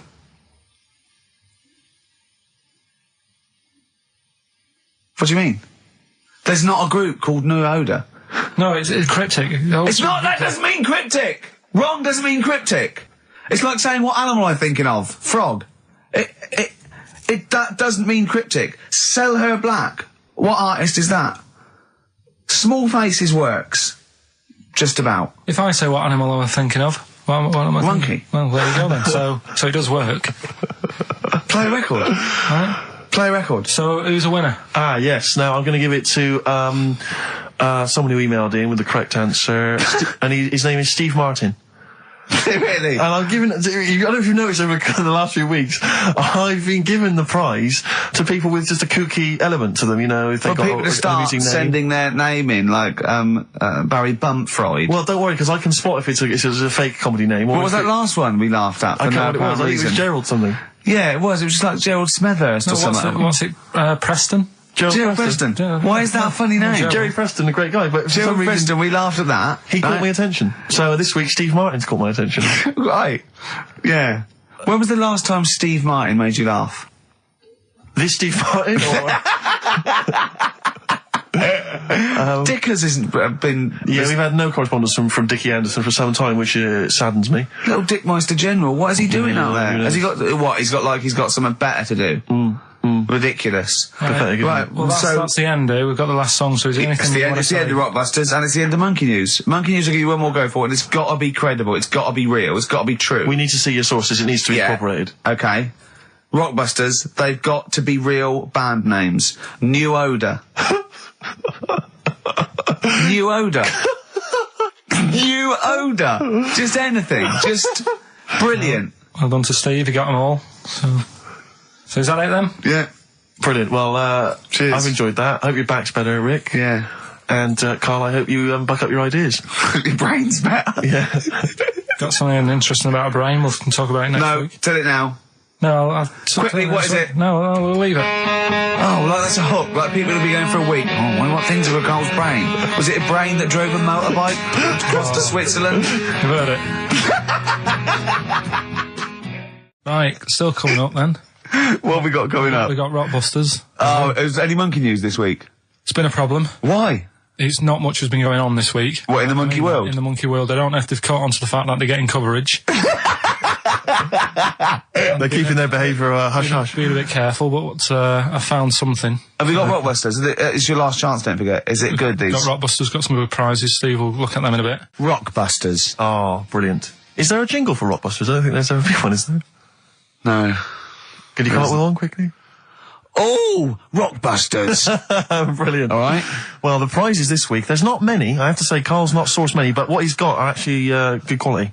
Well, I'm trying to instill in him that it's, you know, quality, not quantity. Absolutely. As opposed to, like, 15 copies of, you know, Fools and Horses Christmas Special with a giveaway 3-wheeler Yeah. car and Primal Scream's greatest hits on 11 CDs. Yeah. Not Primal Scream, in Spiral Carpets. Oh, that was it, yeah. Spiral Carpets. Anyway, yeah, we've got this new Kiss FM hip-hop classics compilation, which has got some really good stuff on there. New stuff from the likes of, you know, Outkast and the Wu-Tang, but some old classics from Public Enemy, and of course LL Cool J's Mama Said Knock You Out. It's worth having alone for that track. Yeah. I think this is 4 CDs? No, 2 CDs. The Best Air Guitar Album in the World, Volumes 1 and 2, and a special box set. Yeah. You've got all sorts on there. Is May? Brian Adams is on there, Robert Adams, Palmer. May, but also Palmer. excellent stuff. Beastie Boys, Clash, we got the Kinks, so that's good. Abigail's Party, the DVD thing with Alison Steadman. I know you're quite a fan of that, aren't you, Rick? Yeah, it's good. It's good. She's, from many years ago, if you've not seen it, it's good. This Later with Jules Holland DVD, it's got live performances from PJ Harvey, the Cardigans, Rollins. But he is playing Boogie Woogie over their tracks. I would hope so. Okay, good. And also, is this the new albums from The Thrills? Yeah, it Is is. it the album? Yeah. Yeah, so that's a little, Wow. Is that exclusive? It's not even out yet, is it? I know, not even out. Not even out. Wow, that's the sort of things that Carl can come up with if pushed. It's all about the game, though. It's all about the game. The prizes are just for fun. It's all about the playing the game. Let's see what Carl's come up with this week. This is his last chance. If I ever hear anything like New Odour again, that's the end. Okay? They did get it though, didn't they? So they're working out. They will do it.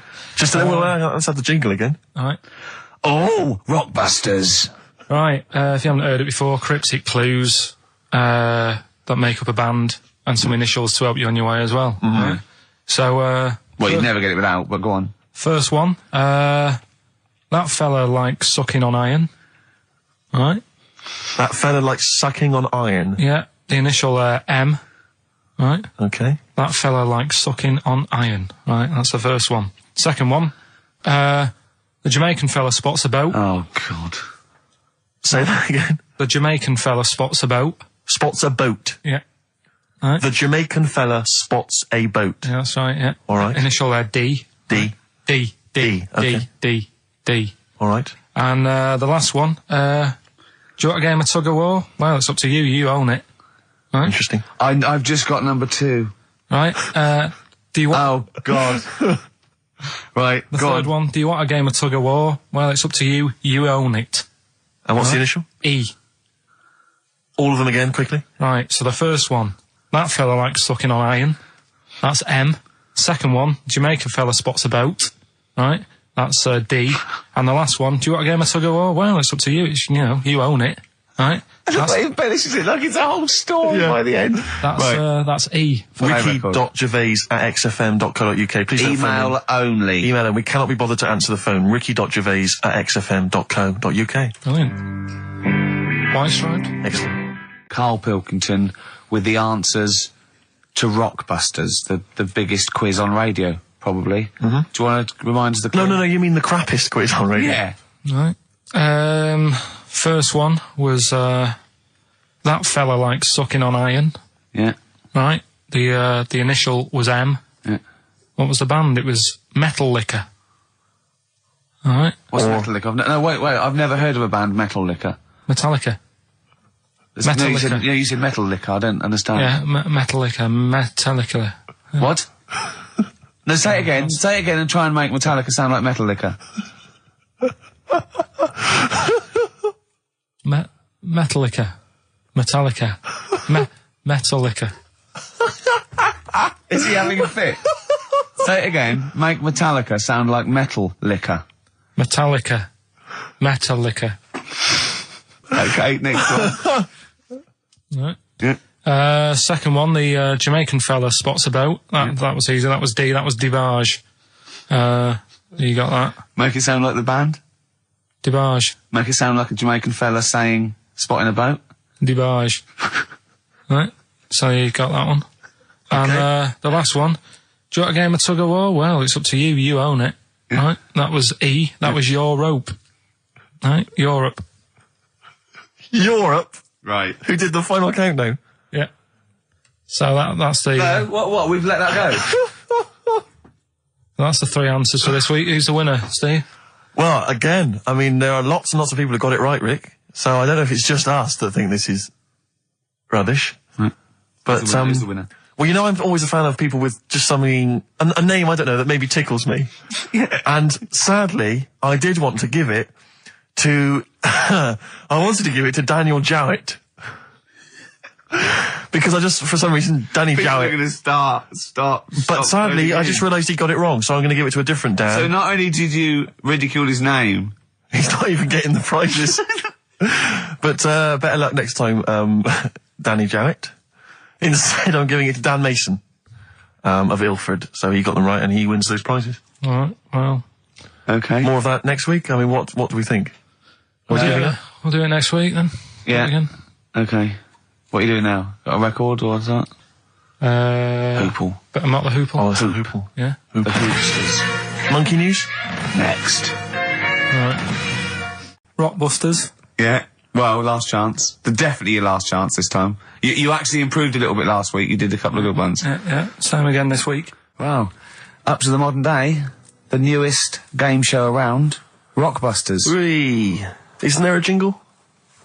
It'd probably be something like, oh, Rockbusters. It would be very, Along yeah, those along lines. those. I've got to work it out, but I mean, yeah. Let's go with that for now, and then we'll be ready next week. Excellent. The prizes, once again, sourced by Karl Pilkington.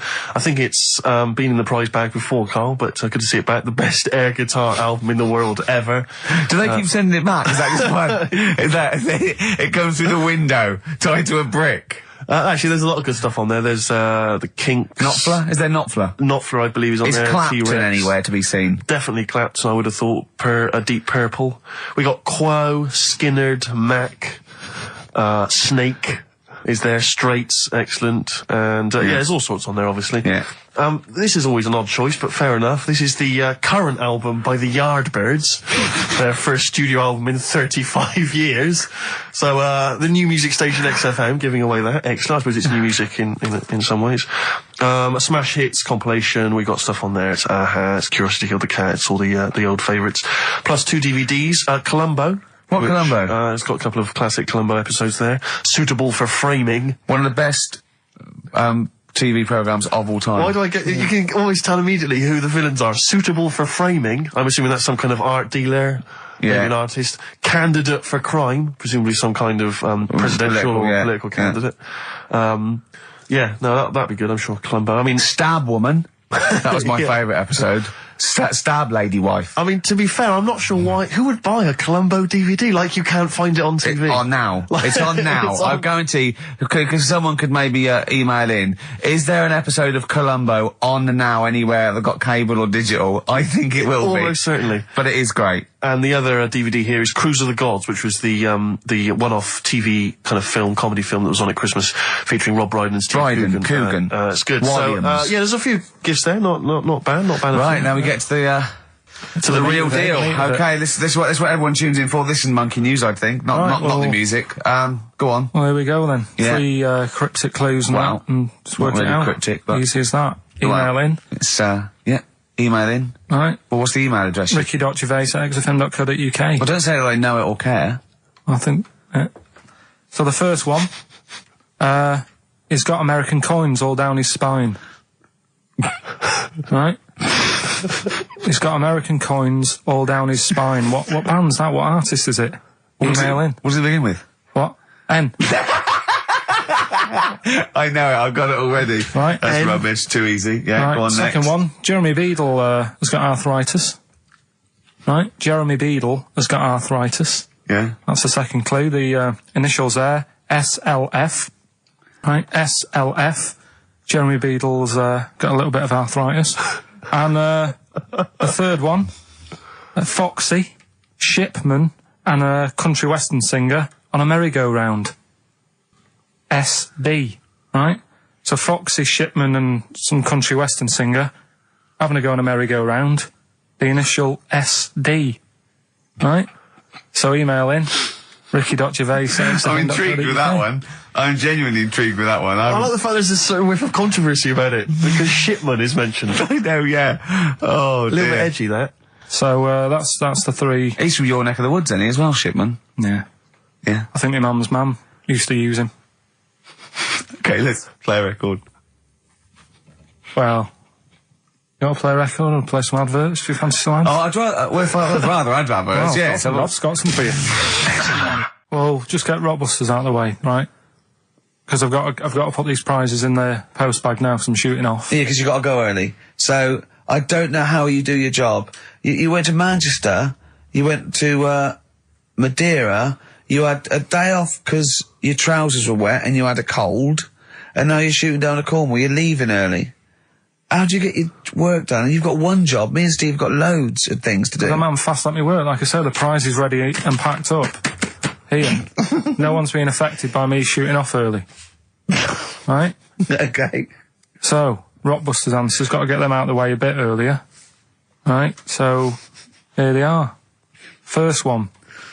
He's got American coins all the way down his spine. Yeah. Why would that be? Right?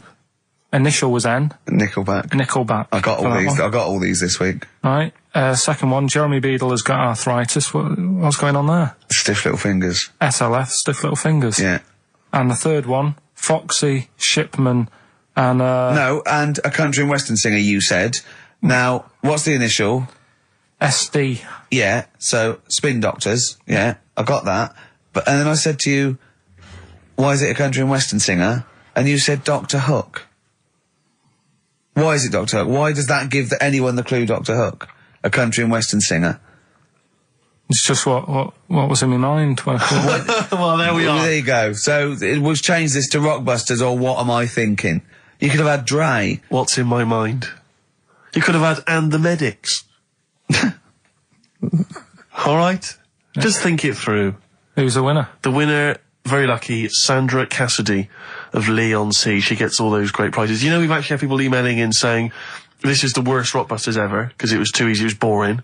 Oh. This is just, don't shoot the messenger. Oh, dear. Other people saying, it really has run its course. Some people genuinely agreeing with Ricky. Oh, Karl, this must hurt, mate. Stinging attacks on you. Some people just slagging you off generally, saying that you whinge all the time. Looks like Steve was right when he sort of like poo-poos your ideas. So when he wheezed on your bonfire. Someone else, I swear to God, someone else emailed in and said, don't bother sending me the prizes, take them to a charity shop, or pawn them, give me the money, I'd rather have it. So I don't know what to say, Karl. I just wonder if it really has run its course now. All right, well, we'll see what you come up with next week, then. Let's see what you do. Let's see what you come in with. Sure. Yeah. At 5-1. I'm guessing you'll be popping in with another hip-hop track full of effing and jeffing. Well, I won't bring it into you, I'll do it myself at home, because obviously that makes it easier. Obviously you can't cope. Oh, dear. Are you actually going to be here next week, or are you still going to be in Cornwall? No, you see, there again, I'll be back in time. Oh. And in the week, when I go to, Cornwall, to see the Monkey World. Yeah, you're 2 days past the Monkey World. That still work. Yeah. That still work? What? You're going to interview some of the monkeys? I love that. I love that. You were going, could a monkey live without bones? And so I'm going, Karl, shut the please, just look at the monkeys and eat your ice cream. And that's work, is it? Right. Right, are we having Cheeky Freak of the Week? Do you want to do it? What time have you got to shoot off? Could do with shooting off sort of soonish. Okay. To be honest. This is not radio. Have you ever heard that on a radio show? Chris Tarrant going, I can't shoot off right now. I couldn't get a later train. I know! Why did you get a later train? There isn't a later train. So I couldn't get to Cornwall tonight if I had to. If I had to finish this show, I couldn't possibly get to Cornwall. Rubbish. Of course there's a later train. Oh, I've booked it now anyway. Right, well, that's the point, isn't it? Yeah. You're not thought whatever. I don't think the show's lost anything. I think we've still had the, Freak of the Week's coming up now. Anyway, Rockbusters, Karl. Yeah, should we get the ball rolling? Let me just find the gifts here, the little treats. We've got the album from the Coral, you know what I think about that. We've got Comfort in Sound Feeder. Well, it's just a novelty record, isn't it? Yeah. We've got on DVD more great comedy moments, favourite clips from the best of contemporary BBC comedy. We've got Partridge on the front there. We've got one of the guys from Red Dwarf and brilliant. Good stuff on there. Smash Hits, the reunion, more great 80s tunes. Catch a Goo Goo's on there, plus some stuff. Too Shy? It is Too Shy. Yeah. Actually, let me see if you can guess which one's from Tiffany. Well, yeah, I know it. The only one. I think we're alone now. Yeah, I think we're alone, yeah. Mel and Kim? Respectable? Mm-hmm. Human League? That'd be, oh wow, what would they have got Don't You Want Me? Of course. Yeah. Yeah. Uh-huh. Lies Take On Me? Yep, yeah. Well done. Madness?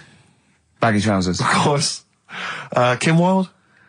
Kids in America? Yeah, so there's just all those treats. If you like a song from an 80s band, it's probably on there. Yeah, okay. Plus we've also got on VHS, Graham Norton, some kind of best of compilation from his TV show. So, there are the, Hold on, is it the one where he talks to sort of female gay icons and looks at the internet? Because that's my favourite one.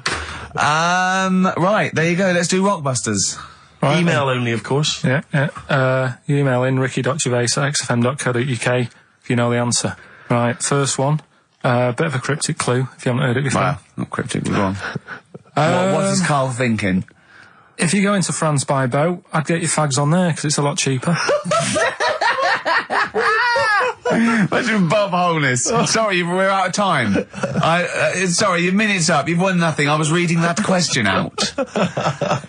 Sorry, right. so what's the... Well, let's do it again, and I want it to be exactly the same, word perfect. I bet you it will change all over the place. It'll be different. He's lost it. Go to France, buy yourself a boat, yeah. fags are cheaper. Okay, fingers on the buzzers. You've only got 10 seconds to win the gold run. Okay, first up. Here, I'll tell you what, no, seriously, if you're thinking of going to France, well don't, because go on the ferry, get the fags there, because it's cheaper. Go on. Right, so that one again. If you want to buy some fags, you're going over to France on a boat, get them on there, because you'll save a few quid. BF. BF. Right? BF. Okay. Right, the second one.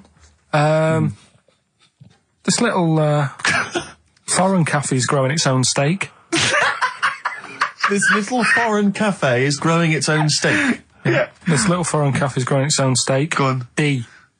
All right. Right? Okay. And the last one, Is that part of it? hang on. He's the best, isn't he? He's the best. The Jamaican fella might have screamed this on the Titanic. What? The Jamaican fellow might have screamed this on the Titanic. Yeah. What's it start with? It's CD, that one. Jamaican fellow might have screamed this on the Titanic. Ricky.gervais@xfm.co.uk. Please don't phone in. If you can get those, we just don't want to talk to you. Is that a Nelly? Yeah, It's a summer tune. It's a summer favourite. We ought to give those Rockbusters clues again. Yeah, go on. We've had very few contributions so far, Carl. I think you've really started. This might be it. I've told you, you're on thin ice. If this goes wrong, if it's rubbish, and if everyone doesn't get them all, that's the end of Rockbusters. Right, well, the first one again, right? Yeah. If you go out of France, right, by boat, you might as well get your fags whilst you're on that, because you'll save a few quid. Right? Different every time. BF is the initials of the artist that little cryptic clue makes up. The second one, little foreign cafe, it's growing its own steak. Right? That's D. Little foreign cafe, it's growing its own steak. D. And the last one, if there was a Jamaican fella on the Titanic when it went down, he'd probably scream this. CD. Right? So email in ricky.gervais@xfm.co.uk. Yeah, right? they're not flooding in, but yeah. Well, we'll see how we do. Rockbusters. Yes. I don't want you to have monkey news right now, because we've just had a little story there. Sure. You don't want to, don't want to go too far. Yeah, go on. So we'll get Rockbusters out of the way. Have we got a winner? Come on then. See, it worries me that we've had very few entries. I think that even your mental fans aren't getting these, which is really worrying. They must be terrible clues this week. Alright, well... Has anyone got them right, Steve? I think there's just one guy, who I suspect has won in the past. Well, so what? Right, the first one. If you go out of France by boat, you might as well buy your fags when you're on that, because you'll get them a lot cheaper. Brilliant. Right? Yeah. BF. Yeah. Buy it ferry. Right? That's like... What? Buy on ferry. What? Buy on Ferry? What's that? Is that a band? What is it? I don't know what it is. Brian Ferry. Brian Ferry? What's that got to do with buying on a ferry, though? Just because it's quite close to it. Buy on ferry. What? Buy on ferry. Sorry, what's your first language? The second one. That's rubbish. That doesn't count. No, Brian Ferry. Brian Ferry, buy on ferry. There's this little foreign cafe. It's growing its own steak. That's Delamitri. The third one. What? Sorry, what? What is that? What is that? Delimitri. Deli is a little foreign cafe. Yeah? And a meat tree and that. A meat tree? A meat tree? What were the initials for that? Just D for that. Just D for that? Yeah. So not DA? So you didn't even give him a chance to get the group? Well, they got it. Well, no. No, they didn't. Right, it's the end. Go on, right. Go on. Deli meat tree? Delimitri. One word. D. Or any letter. They grind their own meat. M's in it. Go on. Okay, so Bayern, I love Bayern Ferry. And Oxymusic was brilliant. I love Oxymusic. Go on. Can I just point out, Rick, that we've David Bowie? Deli meat tree. Yeah. I don't see why necessarily Aidan, who emailed in, why he doesn't get to win, because he emailed in dire steaks. Seems to me just as valid, as far as I can tell, but Deli meat tree it is. And the last one, if there was a Jamaican fella on the Titanic... I'm looking forward to this. With a little bit of fear. Jamaican fella, if he was on the Titanic, he probably would have screamed this. Yeah. That's Christ de Berg. Oh, I don't know what to do. Stunning. So who's the winner? I'm not going to give it to anyone. I just don't... what's the Jamaican bit got to do with it? Just the D. Just Christ de Berg. Say it again? No, I think they've worked it out now. Say it again? Christ de Berg. And who's that? What? Who's that? Who's what? Who's Christ de Berg? Chris de Berg. Who's the winner, Steve? Do you know what? I'm going to give it to Aidan, because he just treated you with nothing but contempt. Steve Martin emailed in again. He got the first two, and then the last one he just emailed, I neither know nor care about this answer. I'm tempted to give him each one. Do you know what you've done there, don't you? Go on. You've put the nail in the coffin of Rockbusters. I warned you for 3 weeks, and you sort of bucked your ideas up for a little while. But Christ de Berg... Those are the worst you've ever done. The worst ever. Delimitri. So, and... didn't it just put D, and then Bayern Ferry. Bayern Ferry. Bayern Ferry. So, is that it then? Aren't we doing it anymore? Play record. Aren't we doing it anymore? I'm ashamed. You're an idiot. Are we doing it anymore? I'm just going to keep saying you're an idiot. Play a record. Are we doing Carl, it have you learnt nothing from Dr. Fox? Yeah. That's not a Sony out the window. Aren't we doing it anymore? What, you need to start working on it now, because they're so good. You need to start working now for next Saturday. Aren't we doing it anymore? Just, I don't know. Aren't we doing it? Flaming Lips. Fight test. So, end of Rockbusters probably, I think. Well, a little rest. I didn't announce a winner, and I would like to give the prize to Mark Blackwell, because I think Mark treated the quiz with the kind of contempt it deserves by emailing in the right answers after we'd given them out. And that seems fair enough to me. That's the only way. I'm still surprised you got them right. It's amazing. So well done, Mark. You get those fairly mediocre prizes. Adverts? I'd love some adverts. Yeah. Monkey News after that? Well, maybe. Now, Rockbusters, dead in the water, isn't it? We've killed that off, have we officially? We killed off Monkey News and Rockbusters. Didn't I tell you that there was some sort of petition for Monkey News? Was there? What was the story? A lot of, it's loads of emails and that. You mean you've done Monkey News? You mean you want to do Monkey News? No, but seriously, there's uproar. And people were like, you can't get rid of Monkey News. Yeah. Don't be doing that. Loads of people. Was it monkeys? Trying to write the complete works of Shakespeare? Did Tony Blair get a whiff of it, and he's coming down like a ton of bricks? And Rockbusters, Steve, if you've got a better competition, then we'll do yours. That's fine. Do you know what I mean? If that's what you want to do, we'll do. What did you want to do? No, I was just wondering whether we should perhaps not do a quiz at all, rather than do that piece of rubbish. Might be better to have nothing. Might be better just to have silence during that part of the show than have Rockbusters. I don't know. If I give you the clues and that, and if you think they sound rubbish, we're not doing it. Well, I know that. I guarantee they're going to sound rubbish. All right, let's make it the last Rockbusters then. This is the last Rockbusters. Well, it depends. This is it. Okay, this is just... If it's good, you get a reprieve. It's all about this. Okay. Okay. Go on then, let's do Rockbusters then. Oh, we're doing it now.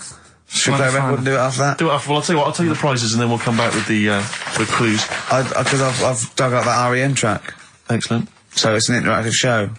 Okay, we've got the best summer holiday album ever. What we got on there? It's Brilliant. got Elvis versus Junkie XL. That's brilliant. Holly Valance is on there. Yeah. Laz Ketchup. It's all the stuff that the XFM listener is craving. A tribute to the Ramones album. We got Red Hot Chili Peppers are on there. Metallica. Street Legal from Bob Dylan. That's nice. Brilliant. Did you just buy that in the 4 for £20 from HMV deal? Fair enough. Once That's again, a good album. The Talons of Weng Chiang, a Doctor Who classic. Yeah. And there's something for the XFM listener, 8 Mile on DVD. I thought that was nice, that film. That was the last bit was funny. It's a good film. And some good rap-offs in that as well. Yeah. So let's play a tune and then we'll come back with the Rockbusters clues. R.E.M., go on. Give it to him. Anyway, listen, Rockbusters. Oh, come on then. Let's get it done. Really? Yeah. Come on then. Right, so cryptic clues and initials, you work it out, it's a band and stuff. Yeah. Right, Brilliant. first one. Bob Holness. The first clue, the doctor said part of the foot and the leg was no good, so he took him off and he threw him away. That's the clue, the initials TB. TB, right? The doctor said part of the foot and the leg was no good, so he took them off and threw them away. Second one, the Scottish monster has got a bit of a tan. Right, the Scottish monster has got a bit of a tan. Okay. That's TD, right? And the last one, well, the 60s singer had a heart attack whilst he was having it away. We won't be seeing him again. Right, and that's FNM. FNM. Well, the 60s singer's had a heart attack. He was having it away. We won't be seeing him again. Email in. Ricky.Gervais. Remember, this is to save Rockbusters. If people don't get this, right, it's no more. So you better, if you want this feature to stay, you better get the clues. Right? Good work, Carl. We'll give those clues again after the next tune. What are we playing? Yeah. Oh, you love it, don't you? You love it. Good, it's a good stomping pop #1 rock. Right. Getting through it. It's the Rockbusters. It's the Rockbusters results, really, because this is a very important result. It's whether they stay in the Premiership or are relegated. This is the playoffs for Carl. Okay? You need 3 points. You need 3 points to stay up, Carl. Go on. Right, had a lot of right answers in that. Right, okay, that's in your favour. You know. Okay. The first clue was the doctor said part of the foot and the leg was no good, so he took them off. He threw them away. Yeah. The initials TB. Yeah. Right. Go on. Tony Bennett. Alright, that's Tony Bennett. Tony Bennett. Tony Bennett. Yeah. Okay, that's a warning. That's a yellow card. That is a yellow card, but you can still get the points. Right. Because his name's not Bennett. Tony, brilliant. Tony, perfect. A pun. Knee, his name's Tony. Perfect. Bennett, no, his name's Bennett. See? Well, he's in London this week as well, so I don't know if it's sold out. I won't mind. Are you on drugs? Or did I actually crack your head? Did I actually give you some brain damage? Because you're worse than usual now. It's like, go on. Right, the second one. That Scottish fella. We've got to speed this show up. Hang on a minute, hang on. I've just got to make sure it's right. We don't want to look stupid. Right? That Scottish monster has got a bit of a tan. I don't think we can look stupid with material like this. TD. That Scottish monster's got a bit of a tan. The answer there, the darkness. I'll give you that. Right. Well done. And the last one. Goal. The 60s singer, he had a heart attack the other way whilst having it away. You won't be seeing him again. The initials FNM. That's Faith No More. Adam Faith. Right? No! Doesn't count! Why not? Adam Faith No More. Right? Adam Faith No More. So, sorry, what is the clue? Is the clue Adam Faith, or is it Faith No More? Just Faith, I suppose. Just Faith No More. He's a 60s singer. So we got that. That's that. Safe for next week. Who's the winner? What do you make of it? You've got the deciding vote, Rick. Well, come on. I mean, you know my feelings. I mean, it works Faith No More, but he's mixed up what cryptic is and that, because the fella, I mean, Adam Faith did actually die having it away, didn't he? Yeah. So it's all about him. It's all right. All the facts are right. Anyway. Okay, I think he's got a reprieve. I think I'll give it to him. I think I've got to give it to him, Steve. I think I have. He actually pulled that out of the bag, that one. There's no Jamaican fellas seeing icebergs or, you know, Whitney Houston. The closest he came to is Bennett.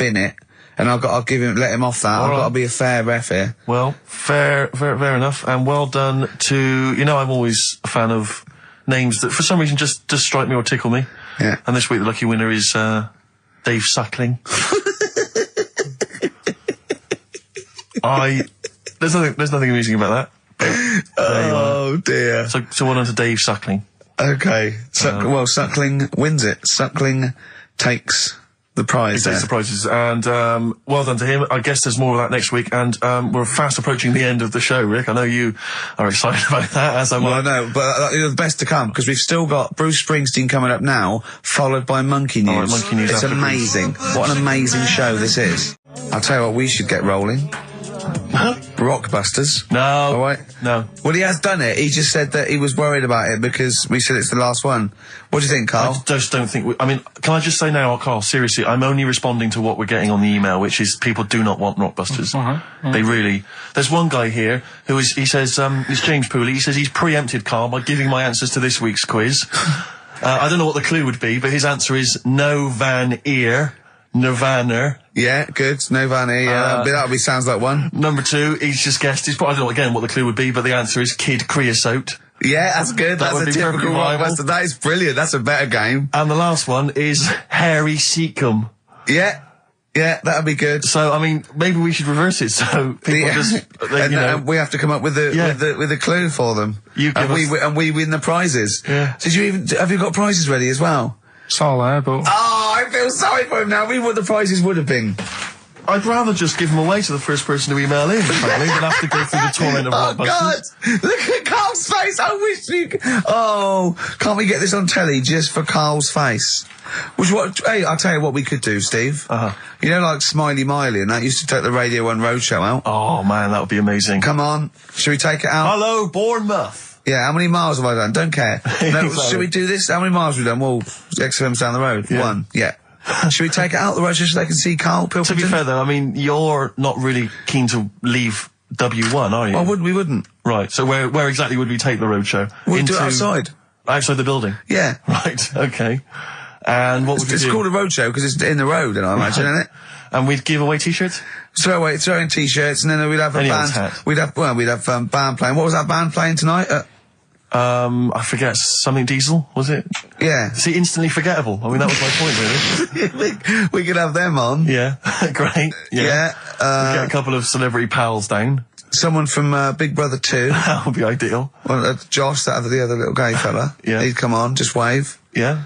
I'm beginning to like the idea. Yeah. Brilliant, yeah. So we'll have Josh, something Diesel, we're playing the Bull and Gates tonight, whatever it is. Yeah. Right, I'll throw out some T-shirts. Yeah. And then, Karl will do a live Rockbusters. Yeah? Well, I don't know. Do you want it? I just think that ruins it slightly. It would just bring the whole afternoon down, Rick, I think. We get it sponsored by someone. Yeah? No? Well, I'm just trying to inject a bit of... Read the prizes, what they would have done. There's a PlayStation game here. I guess it's maybe not been released yet. It's a little demo of that. What's this? The American Song Poem Anthology. I don't exactly know what that is again, but lots of songs on there and a couple of compilations, arbitrary compilations, the Club Anthems compilation, the best summer holiday album ever. Wow. You've certainly sold it to me, Steve. The best air guitar album again. Brilliant. And an old edition of Only Fools and Horses. So, you really haven't put the effort into the prizes, Karl. So if that's the prizes, if that's the whole point of the competition, and they're the best prizes you could conjure up, in God's name, how bad are the clues this week? That's why he doesn't want you to do it, Karl. Oh, we won't bother. Forget it. Doesn't matter. Good. Excellent. Well, that's resolved. Brilliant. Crazy beat there on XFM 104.9. Right, we're gonna do Educating Ricky instead of Rockbusters. Incidentally, on the subject of Rockbusters, we just had an email from Phil. He says, I could do with this week's rather shoddy array of prizes, as I'm doing a car boot sale tomorrow and need a bit more tact to fill the table. Probably send it we might as well do it anyway. Yeah. Karl, come on, what's the matter with you? Are we doing Rockbusters? I'll tell you what. Come on, Rick, I'll tell you what, because it's your special day and I want you to have a great time today. Yeah. We're going to do Rockbusters if you cheer up. Miserable. It just got ratty then. Go, don't push it on my head. Don't put it on my head. Right, what were you trying to put on my head? I was trying to put a pear on your head to knock it off with a ball, like William Tell, but it was because your head is so round and the pear was round, I tried to flatten it a little bit, and I didn't know it was a juicy pear. So I thought it'd be like just to crush it a little bit, and then he went mental because he had juice running down his face. Oh. Why is it my fault? The pear's a faulty pear. Exactly. Get proper fruit in here. It worked with the apple. That was fine. And then he gets ratty with me. Okay, let's not waste any time with Rockbusters. Can we really, let's whip through it? Just whip through it. Just do the clues, quickly. Quick, go, Rockbusters. Right, go. Right, the first clue. Yeah, hurry up, faster. All the police cars are on fire. All the police cars are on fire. What's the initials? BS. BS, all the police cars are on fire. Good. What's the next one? The director of 28 Days Later is shouting about sleeping outside. Yeah, okay, what's the initials for that? DB. Right, okay. Okay, yeah. Right, go on then. He wants to be a sailor. Why is that? Yeah, well, what's the initials there? B. Brilliant, okay. Give them again quickly, because I didn't quite catch the second one, but go from the top. All the police cars are on fire. Yeah, that's BS. BS. Yeah. The director of 28 Days Later is shouting about sleeping outside. Yeah, okay. DB. Yeah. Right? He wants to be a sailor. Why is that? Yeah. B. B, okay then, brilliant. Okay, now Karl, you gonna cheer up now?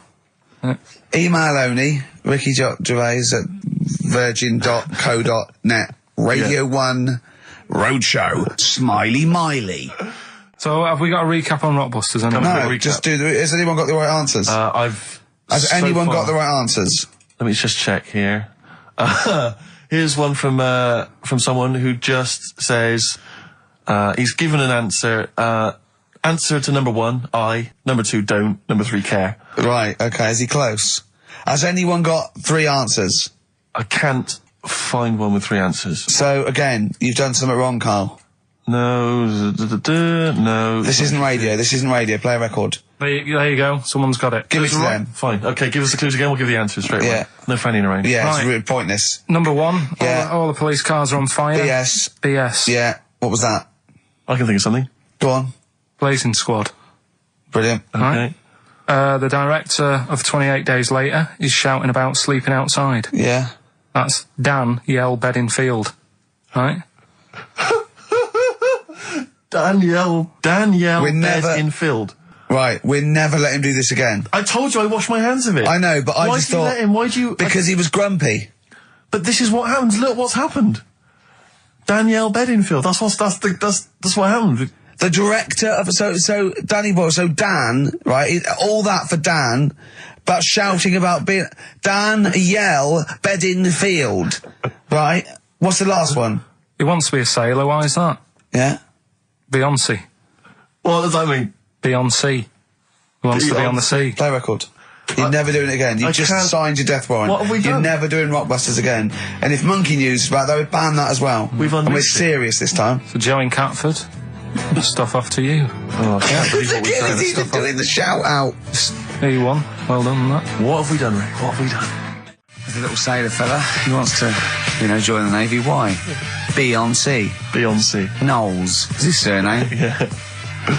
Midshipman Knowles. Ricky Gervais with me, Steve Merchant, Karl Pilkington, possibly for the last time. And as a special treat, a return, sort of like a summer special, an end of term, well, a gift to the fans. Karl is bringing back Rockbusters. Do you want to explain it? Rockbusters is basically blockbusters, completely ripped off, done with music, that may or may not be a cryptic clue, and may or may not be the actual band name, and may or may not be the actual letters he said they were in the first place. Do you want to sort of describe one, though, in case someone's a new listener? And, Exploding Pet was Atomic Kitten. Yeah. AK. Basically, for those of you who are new to the show, this is the final show, Karl reads out what he considers to be a cryptic clue. It's not a cryptic clue, it's just some words. Just a string of words. Yeah. And from that, you are supposed to deduct the name of an artist or a group or a band. We've had things like the Jamaican fella swinging a fish round. That was D-Trout Spinners. D-Trout Spinners. So that's the level of intellect you are getting from Karl Pilkington. What was the one? Just do the competition. What? I was thinking, she fell down in Wet Knee Texas? Houston. She fell down into a puddle in Texas. On a knee, Wet Knee Houston. Yeah, so you said it twice. It's not cryptic, so just do it. Come on. Right, so there's 3 of them, and you email in your answers. We've got some good prizes today and that. Right? Well, let me say the prizes. They aren't bad. They're Whiz through it, because this, you know, the competition's bad enough, let alone just listening. What's he got? 3 DVDs and about 6 CDs. He's got the young ones and all that, like TV things. There's some great CDs, yeah, go on. Right, so the first one, cryptic clue. This vegetable started life down under. Right? This vegetable started life down under. The initials K-O. Right? K-O. This vegetable started life down under. Second one, the things that you normally find on the beach, right, have been found floating around the moon. Right? Yeah. That's, I think it's TS. You think it's TS? Yeah. You set the questions, but you're not sure. So, the things you normally find on the beach have been found floating around the moon, right? And the last one, well, if you put that many in the post, I'm surprised I didn't receive one. Right? He thinks they're great! Well, he thinks he's brilliant! Well, you know, if you put that many in the post, I'm surprised I didn't receive one. Is it acting? He did all the... yeah. The initials there, FC. FC. FC, right? So you email in the answers, ricky.gervais@xfm.co.uk. Win that stuff. Let's slam dunk in some sounds. Well, slam dunk some ads first. Okay. Coming up, Telegraph, just keep listening because Monkey News is coming up. And should we do the results of Rockbusters, the worst quiz? The best quiz. Best quiz.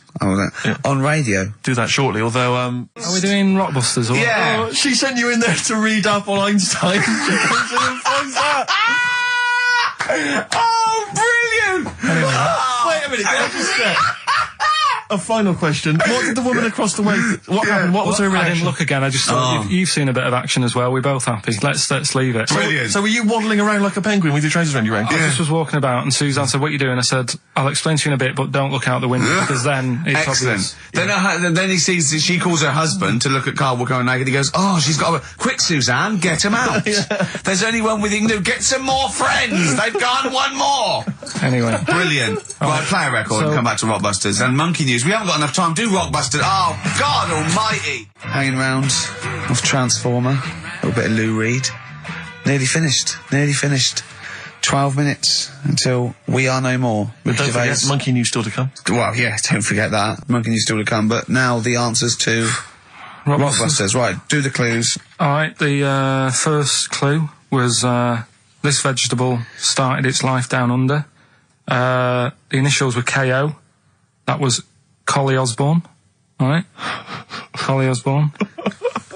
The second one was... No, what are we letting that go? Yep, we haven't got time, Rick. Well, it's just not the word. We haven't got time, Rick. Also, cauliflowers don't start down under. They're on top. It's not like carrots. No, down under as in Osborne. Osborne, born in Oz. Osborne. Right. Collie. I thought you meant started. Her name's not Collie. Right, the second one was the things that you normally find on the beach. Right, they've been found floating around the moon. That's the space shells. Right, specials. We're going to just tweak it a bit. This is rubbish. I mean, no, this isn't even funny though. I mean, they're no good at all. Cryptic. It's not cryptic. It's wrong. It's not cryptic. The last one was well, if you put that many in the post, I'm surprised I didn't receive one. Go on. That's FC 50 cent. Right? What? 50 cent. It was 50 cent. I didn't receive any, so who's... Collie Osborne. Collie. Her name's not Collie. Her name is not Collie. Doesn't matter. Well It doesn't matter. Well done to Gina Ferry, who has emailed in. She's got all those answers right. Yeah, just emailing your address and that. And yeah, email that. You're such an idiot, Carl. As are you, Gina. all right. 104.9 XFM, Ricky Gervais, Steve Merchant, Karl Pilkington's pressing the buttons. Right.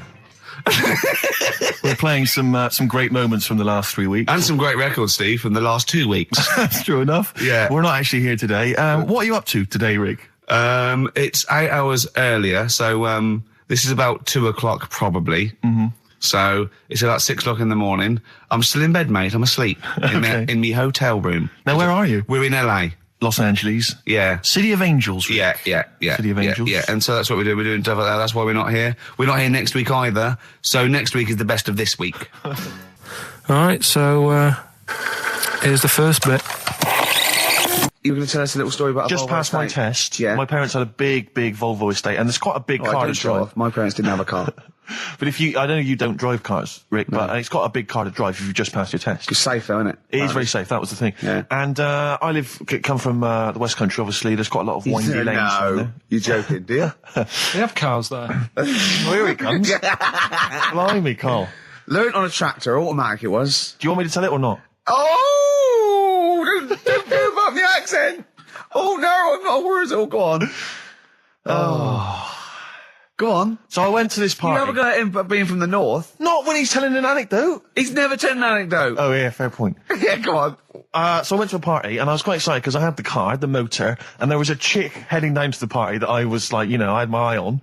And I thought, now I've got a car, and going to the party, it's going to be amazing, right? You glass and eye, various friends had said, like, can we get a lift? I thought, yeah, groovy. Yeah, I'll pick up the chick as well, who was a friend of a friend. Yeah. So cruising down to the party in the motor, the Volvo estate, and there's nothing sexier than that.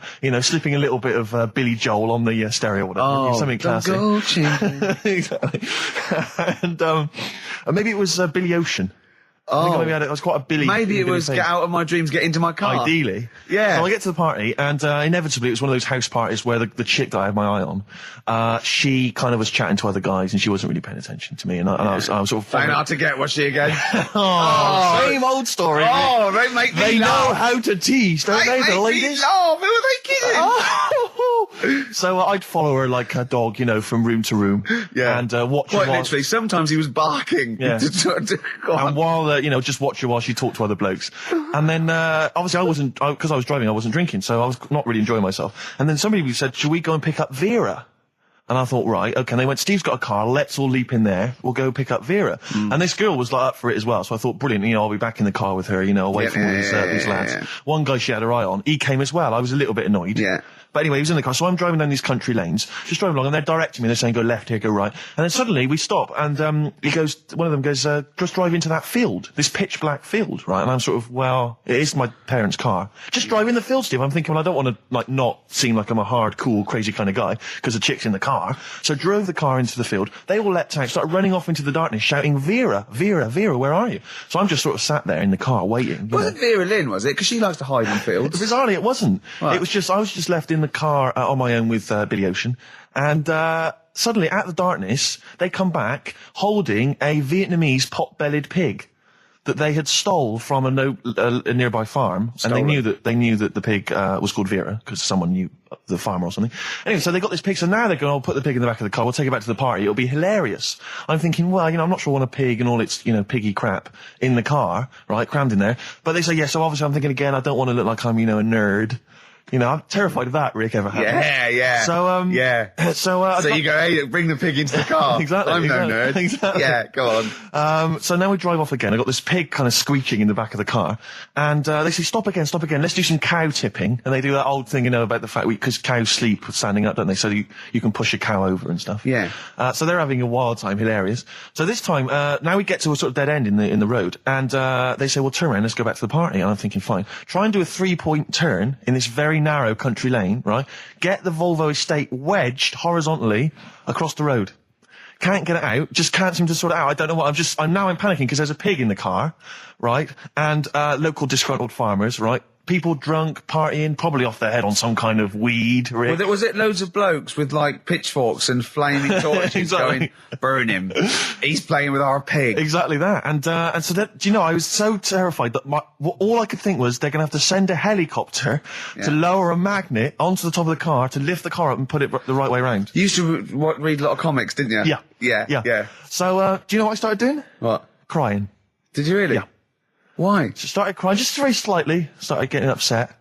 And the other guy that the girl fancied, he had to get into the driving seat and sort it out for me by slowly edging forward So and that's backwards. the worst bit of the whole story. Yeah, edging slowly back and forwards. He just sorted it out, just slowly worked the car back round, and then we were off. You were just gently weeping. Just gently weeping in the back. The bloke had just taken the bird that you saw from a distance. Exactly. That was basically your wife in your head by then. Oh, yeah. Wasn't it? I can't We were believe it. happily married with a pig for a child.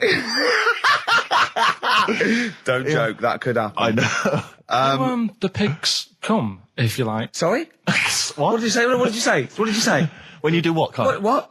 What did you say? No, what did you say? Because I don't want to have to go to the radio authority again. What did you say then? Just remember. We are going out live, Carl. Yeah, remember Tom Binns, right? What did you say? What I'm saying is, why were they shouting Vera? Because pigs don't come to the name, do they? Hey? I don't know the ins and outs of a pig, of how to lure a pig into your trap. Can I just tell you some very, very interesting things about pigs? Please do. Right. One, everyone knows they have a corkscrew-shaped penis, right? A corkscrew-shaped penis. That's the tail, isn't it? Two, they can't look up. They can't put their head back and look up, right? Three, they can have a 30-minute orgasm. Rick, is it only pigs that have got a corkscrew-shaped penis? No, and landlords. Okay. Very handy. Right. Here's one for you. Go on. Like insect facts and stuff. Go on. If a man was a flea... You could jump over St Paul's Cathedral. No. What? Wrong. It's gone up now. It's... the big wheel. The big wheel. It's the Millennium gone up Wheel. now. It's gone up now. Play a record. You're the best. Right, here's the last clues of the year. You had, there's a load of letters there asking for advice. Put them on Claire's desk. That was F. That was for foreigner. I don't know what you mean. Claire Rayner. She took advice. She gave people advice. So that's a foreigner. That is shit. Right. I'm sorry. That might be Christmas. That is absolute A garbage. lot of people got the right answer. I know. That annoys me even more. Number The two. second one, ask your mum. Foreigner. Yeah. Foreigner. Second one, ask your mum if you should. That was S. That was Shalimar. Shalimar. Right? No, bizarrely, what was the clue there? Ask your mum if you should. No, we got a lot of people saying Smashing Pumpkins as the answers to that. But I don't know who's saying that today, Mum. Smashing Pumpkins. Merry Christmas, Mum. Smashing Thanks very Pumpkins. much. Nice bollocks. Yeah, exactly. Oh, that's great. That's great. Right. Smashing Pumpkins. Your dad bought them for me for Christmas. Yeah. And the last one, Lovely plums. What, my Victorians? Oh, God. right, we've got to wrap it up. Come on, then. A couple of people were arguing in the supermarket at the fruit and veg counter. That was B, that was banana drama. They were like having an argument. What do you mean banana drama? What? No, wait. What group is banana drama? What group is banana drama? So, You're a fool. You're a twat. Well, you say that, but you accuse Carl of that. You're also accusing lots of the listeners, including the winner, Nicola Rogers, of London, and she wins those great prizes, and she got them bang on, so... Banana drama. so can we finish there now? Yeah. Yeah, What do you mean? What do you mean? Can we finish there now? Just play the ads and go. What? No, what are you talking about? We're going to play Johnny Nick and Witty River all Play day. that then. Goodness me, Carl, look at you. We haven't got time. Merry Christmas, Carl. Merry Yeah, Christmas, Christmas. Carl. Enjoy the show. Let's give him a little kiss. Oh, a little kiss. Oh, no, with tongues, it's Christmas. No, don't. Stop messing about. Get up! Right, anyway, Rockbusters. Yeah, go on then. I give a cryptic clue Yeah. and a letter, and it makes up a band. He Right? never said the word cryptic a few months ago. I love it. Do you know what I mean? I feel it's like our own little Eliza Doolittle. Yes. Right, even Richard will like this one. Here we go then. First one. There's three of them, Go on. and you email in. If this doesn't turn Dickie round, nothing will. This is an email-only competition. Email only. Right, here's the first one. Initial is B, so it's B. a band starting with B. Okay. And the cryptic clue is, I don't like them birds. They shouldn't be allowed in this area. I don't like them birds. They shouldn't be allowed in this area. Next one. Right, the next one. He doesn't like women. Yeah, he's got a couple of kids. That's a bit weird. Is that a cryptic clue, or is that just a general point? Is that That's the cryptic clue. Okay. And the initials there are PD. Okay. And the last one. I've got that one. That's terrible. That's terrible. Okay, quickly. Oh, God. And the last one is that bloke who does. Come on! It's making me laugh. Come on, Carl. Be professional. Right, the last one. Right.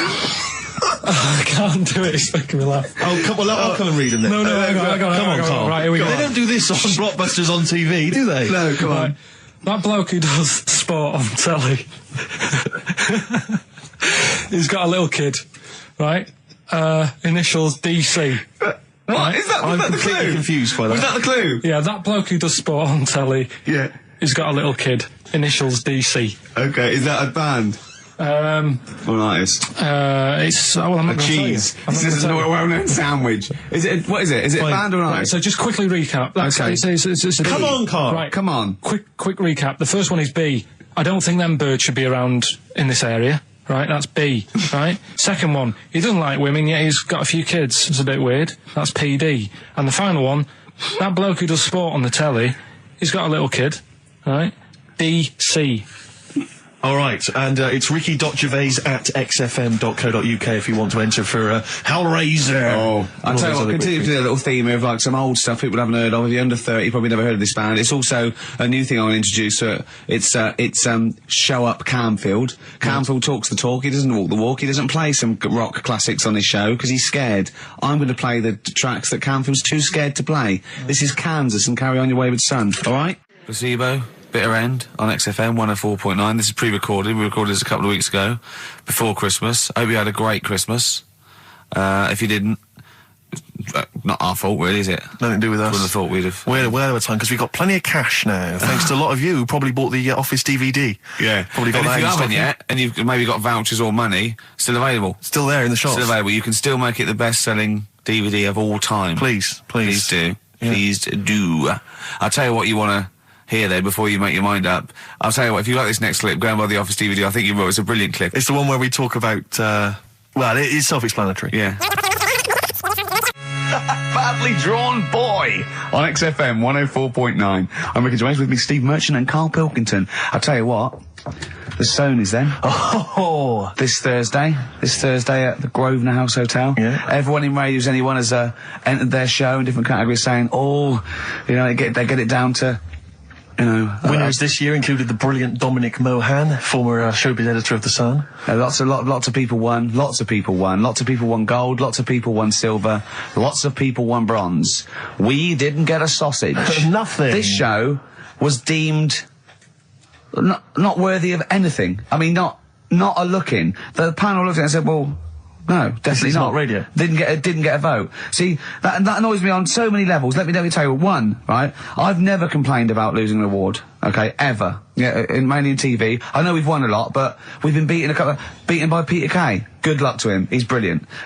Beaten by Phoenix Nights, the sitcom. A lot of people like that more than the Oscars, vice versa, right? No qualms. But the shoddy shite that I heard that night beating us, I was furious. I don't understand. There's people, regional, it sounds like hospital radio, right? I shouldn't even be on XFM. I thought, it's beneath me. Yeah. And I thought, well, give them a hand, right? Let's show them. And I want to know who the panel was as well. I do not believe it. How can they I was looking back over some of the shows, right, before I go to Carl, and I've just done a little excerpt of, a trailer of what we do, what we're about, and I don't know how the panel could overlook this. Play a bit, Carl, please. Shaking her muff, minge and tits around does not make her a hoe, then what does? These kids at school with big heads. Carl, what are you talking about? Shut! Oh, my name is Holy Fuck. Right, Yeah. there's this monkey that was on a train station. Right, What if you mean cock to mean penis? It was my Down syndrome son. Oh, chimpanzee, that monkey news. So we've still got monkey news coming up. You're an idiot! You know what I mean? That's, to me, quality broadcasting. I don't know how they can say that isn't worthy. That's what we sent in to the Sony people. They listened to that. How they didn't think that was dynamite stuff, it doesn't make sense. Actually, I've been thinking about this since Thursday because I've been a little bit down in the dumps. Yeah. What I think it is that with the TV show, the TV stuff we've done, Rick, we put a lot of work into that. Yeah. We get the script, we got the script, we Yeah. spend a lot of time on it. What this show is about, it's very much about spontaneity, it's about our personalities, and I don't think we're ever going to win an award for our personalities. I think that's where we're going Do you know wrong. what I think? I think that when we're together, we're the auteurs of The Office, and we're strong on it, and we're just two. We write it, we direct it, Yeah. we cast it. We even worry about the font and stuff on the. We do everything. There's a weak link in our midst, I think. On the radio show? Yeah. Right, well, I'm just trying to think what the common factor is, because on the award-winning TV show, Bliss You and I... Yeah, I don't know. Well, I'll tell you what, can we play a record and let me think about this, because there must be something... There's got to be a factor. ...that isn't in The Office that's in this, that means that The Office is award-winning, and this is a pile of shite. It's interesting. I mean, I don't think our number one fan, Dickie Anderson, Richard Anders, was on the panel, although he here has emailed in. He's got a couple of thoughts as to maybe why we... What is Dickers doing, man? Dickers says, commiserations on not winning a Sony. I can't believe you didn't win, naturally. I mean, apart from your show's obvious lack of quality and effort, having a monkey for a producer, offering the biggest load of tat as competition prizes, saying hairy Chinese kid 48 times every show, Rockbusters, not bothering to turn up for weeks on end, only having 3 listeners, introducing the comedy characters Camp David, Harry Fook, which I think he spelt wrong there, Stephen Merchant. I'm not a character. Apart from insulting every race, religion and sexual orientation, bickering like schoolgirls... We haven't done everyone yet. We have not insulted everyone yet. There's loads to go. Despite the fact you generally bring misery into the lives of anyone who listens, I thought you were surefire winners. Better luck next year. Well... I mean, a couple of constructive, criticisms there, but generally, I still can't nail it. Was he on the panel? Well, I don't think so. Well, he's a fan, so... Yeah. Well, no, he's clearly a fan. I mean, he obviously loves the show. Because he has hit the nail on the head. Oh. Which... Yeah. But, what should we do? Should we give up or should we try harder? That's always my dilemma in life. Sure, yeah. I mean, I've always gone for the first one. Give up? Yeah, why bother? Yeah. If they can't see, just give us the award.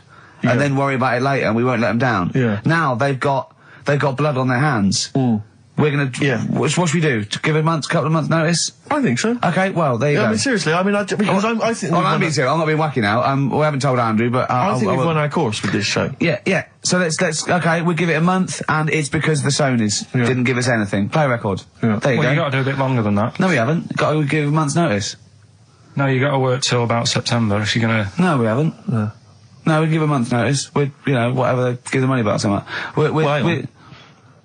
Well, you give your money back. Yeah, I know. What are you going to spend your 80 quid on? True. A quick query for you. This is from Jay. He's got a problem here. He says, my parents won't let me ditch my studies. He's currently reading modern languages at London University. Sure. He wants to follow his dream, but his parents won't let him, of being a dancer. Carl. Worse than that, he says that they're trying to arrange a marriage to a bunch of minging daughters of people they know from good families. He doesn't know what to do, so he's got the arranged marriage coming along, and he's also got, he basically wants to be a dancer. His parents are forcing him into something more practical. Well, the first thing, right, I don't think live your dreams. The arranged marriage thing is such a bad idea. Okay. Because I think too many people go on looks. Right. And then you soon get bored of that, and you find out the person who you're knocking about with, it's actually not your type. Right. Why don't you arrange marriages for people? Well, I'm just saying, right, so I'd say, Jay, go along with that. I wouldn't worry about it. Okay. I mean, if they're really ugly, then, don't go along with it. But if they're half bad, put up with it. That's all right. The dancing. Brilliant. Right? That's that solved. Brilliant. I wanted to be a dancer. After I did the boxing, right, I joined a dancing thing just near Man United's ground, right, called Twiggy's. Went along, I wanted to learn some moves. How old were you? Well, it was when Michael Jackson was, pretty big, so about 83, 84, 85, something like that, around there. Wanted to do it. When I went, it was shut, and it had become like a warehouse for toilet rolls. So in a way, I wonder what would have happened. Sorry, how is that an anecdote about you going through dancing? You've told me before you did boxing for a while, you did dancing for a while. You had the true fight in the boxing. You didn't even get in the... That's not an... Imagine if that was a film. This is nice. A boy's dream of becoming a dancer. Oh, it's shut. Next on. I mean, how is that a story? Yeah, that was Billy Elliot. Do you think it would have won quite as many awards? Yeah, brilliant. Footloose. All right? Yeah. I'm fed up they banned it. Let's go. Oh, it's shut. Just flash dance. First, there was... it's a warehouse. Never mind. I'm just saying, you'll find something else. I think I got a go-kart after that. I bought a motorised go-kart and kept myself busy with that. So... There's always other Just things. think, Alan Bennett has to sit down and really sweat over his stories. Yeah. He just opens his mouth. You are a living Alan Bennett character. So that's solved. Well, Jay, don't worry about that. There's no emotional problems I can foresee if you follow that advice. So the advice there is do an arranged marriage. If she's not ugly. minging, she's not completely minging. Yeah. And don't worry about dancing. Get a go-kart. Cheers. Great. Something else we're giving away. The Shining. It's just more throwing away, isn't it? Once again, is it on video? Once again, it's on VHS. Just because you buy it out of your own money, Carl, stop being so mean. And I want to watch it tonight because it's one of those films that... So you're going to watch this video and then you're going to send it to someone as a prize? Yeah, it's one of them films that... Sorry, what, you just said yes to that without blinking?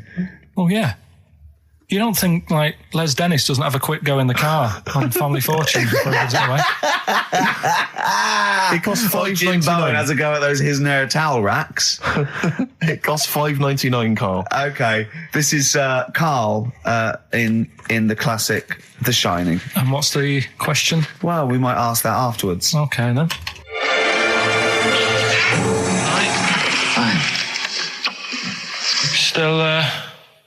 Still trying to write the book then? Yeah? Yes. Good. Funny, someone told me the other day, weird thing about a typewriter, the top row of letters, the longest word you can write is typewriter. I'll just show you.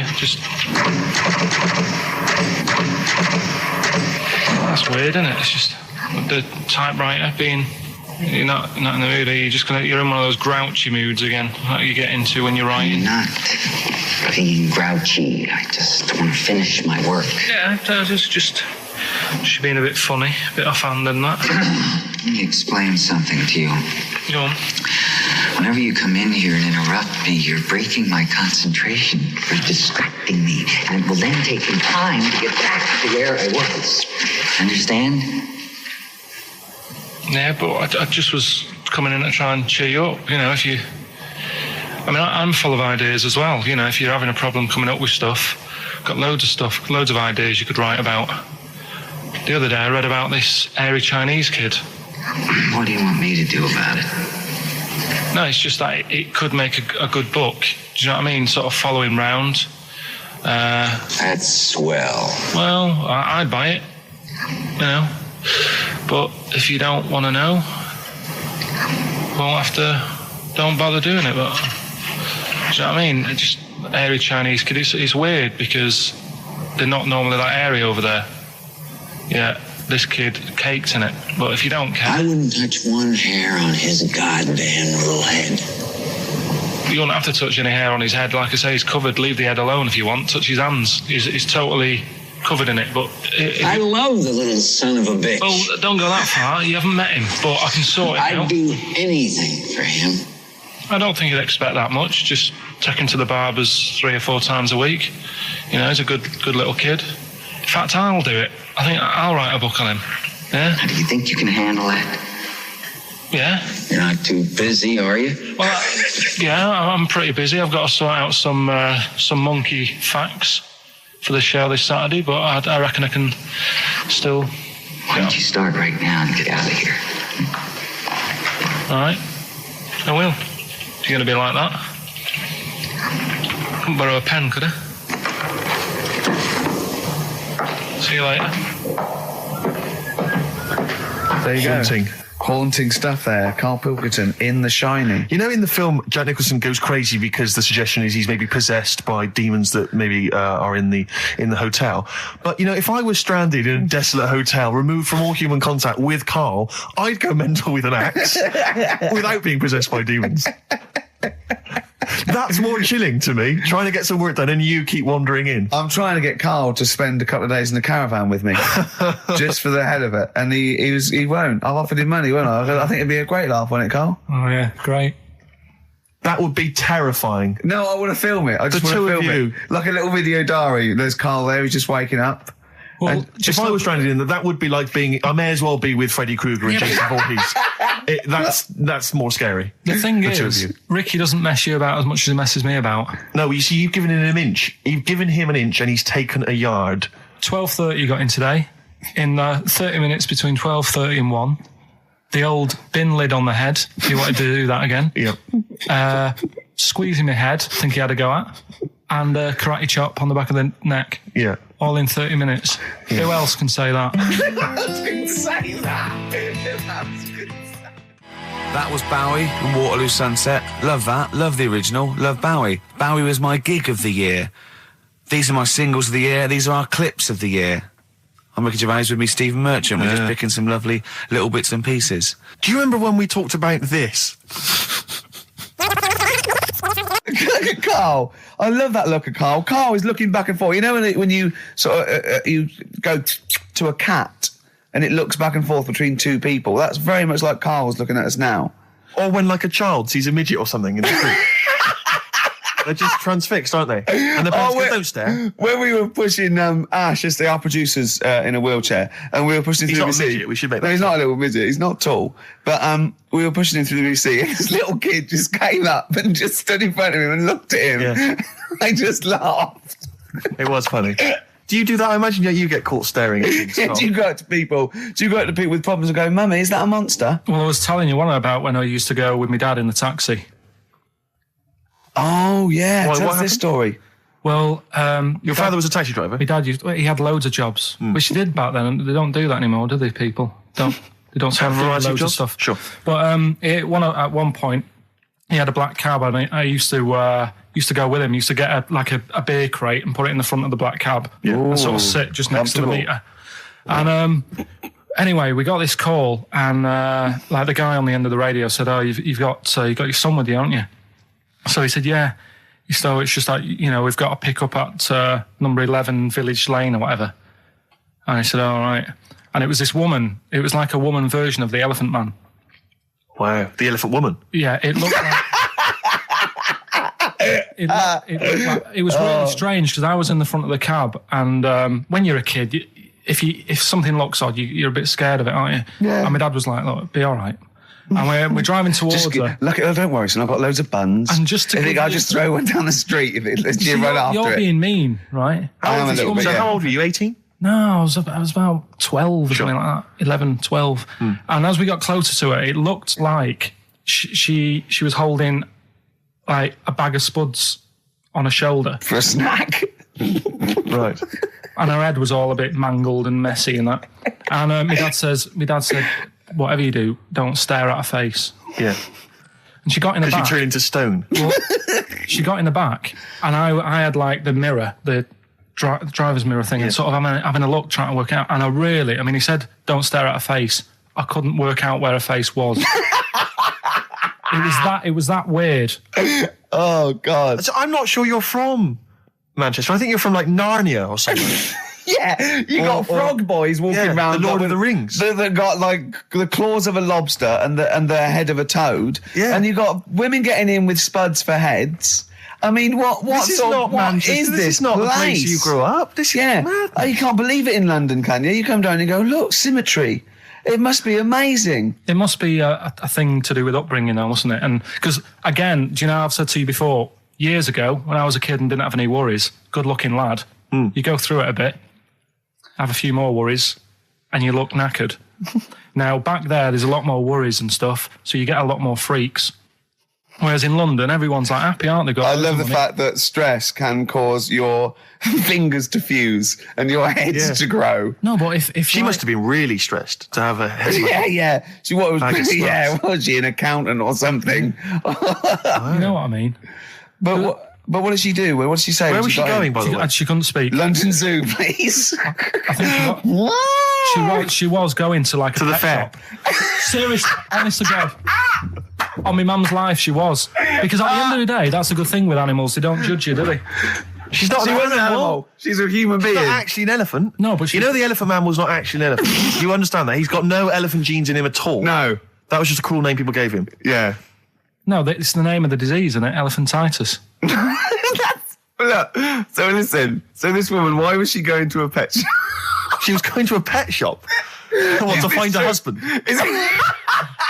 play a song. Is this true? No, it is true, yeah. Oh, God. I'm not taking the mickey because it must be so really bad for you. Of course it is. Carl, I'm going on to you today about cutting myself shaving. Yeah. I was going on about that. To think that she's probably not alive now, but to think.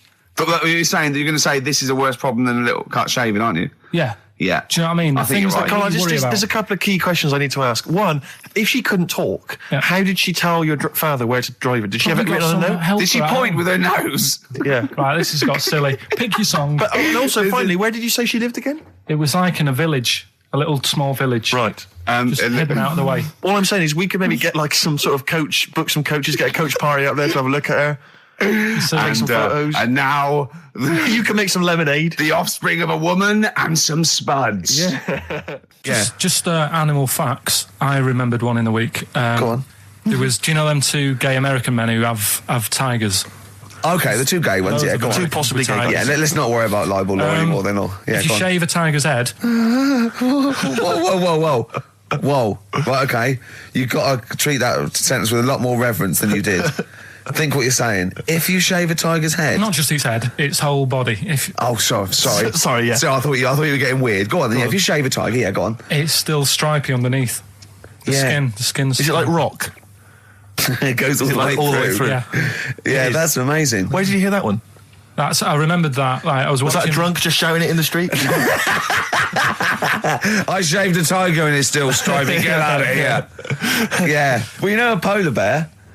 Polar bear's skin is actually black, and its fur is transparent, not white, and it gives the illusion. So it gets all the radiation possible from the sun, but it's still camouflaged. I didn't understand that, Rick. Sorry, you lost me. If its skin's black, a polar bear's skin is black, and its fur is translucent, and its fur is translucent. So why is it white when we? Well, it's just because the light hits it and the sun reflects off. Yeah, and it makes it look white. Yeah, so if you look at each individual hair, it's actually translucent. So at night it would be black. Well, everything is. Is it? Yeah. Oh, not bright stuff, Rick. You've embarrassed yourself. Play a record. Carl, more people from your past. Debbie Carr? Yeah, she was another nice one. What does that mean? Is that a euphemism? No, she was one of them that you'd sort of go, she's nice, but she'd never be your girlfriend. Do you know what I mean? She was, not really. Even though she was in the same year, she seemed a lot older. Right. And it wasn't a teacher, was it? There was three of them who all hung together, and they seemed to hang around like the older kids, the ones who looked like men. Do you know what I mean? What did you look like then? Well, it's just that I had youthful sort of looks, whereas like the older ones had like beards and stuff. It's a gang of boys in the fifth form with beards. Were they smoking pipes? Come over here, me filly. Oi, Debbie Carr, come over here, you little beauty. No, but she was like... I love that. Hanging around with beards. There's the big boys.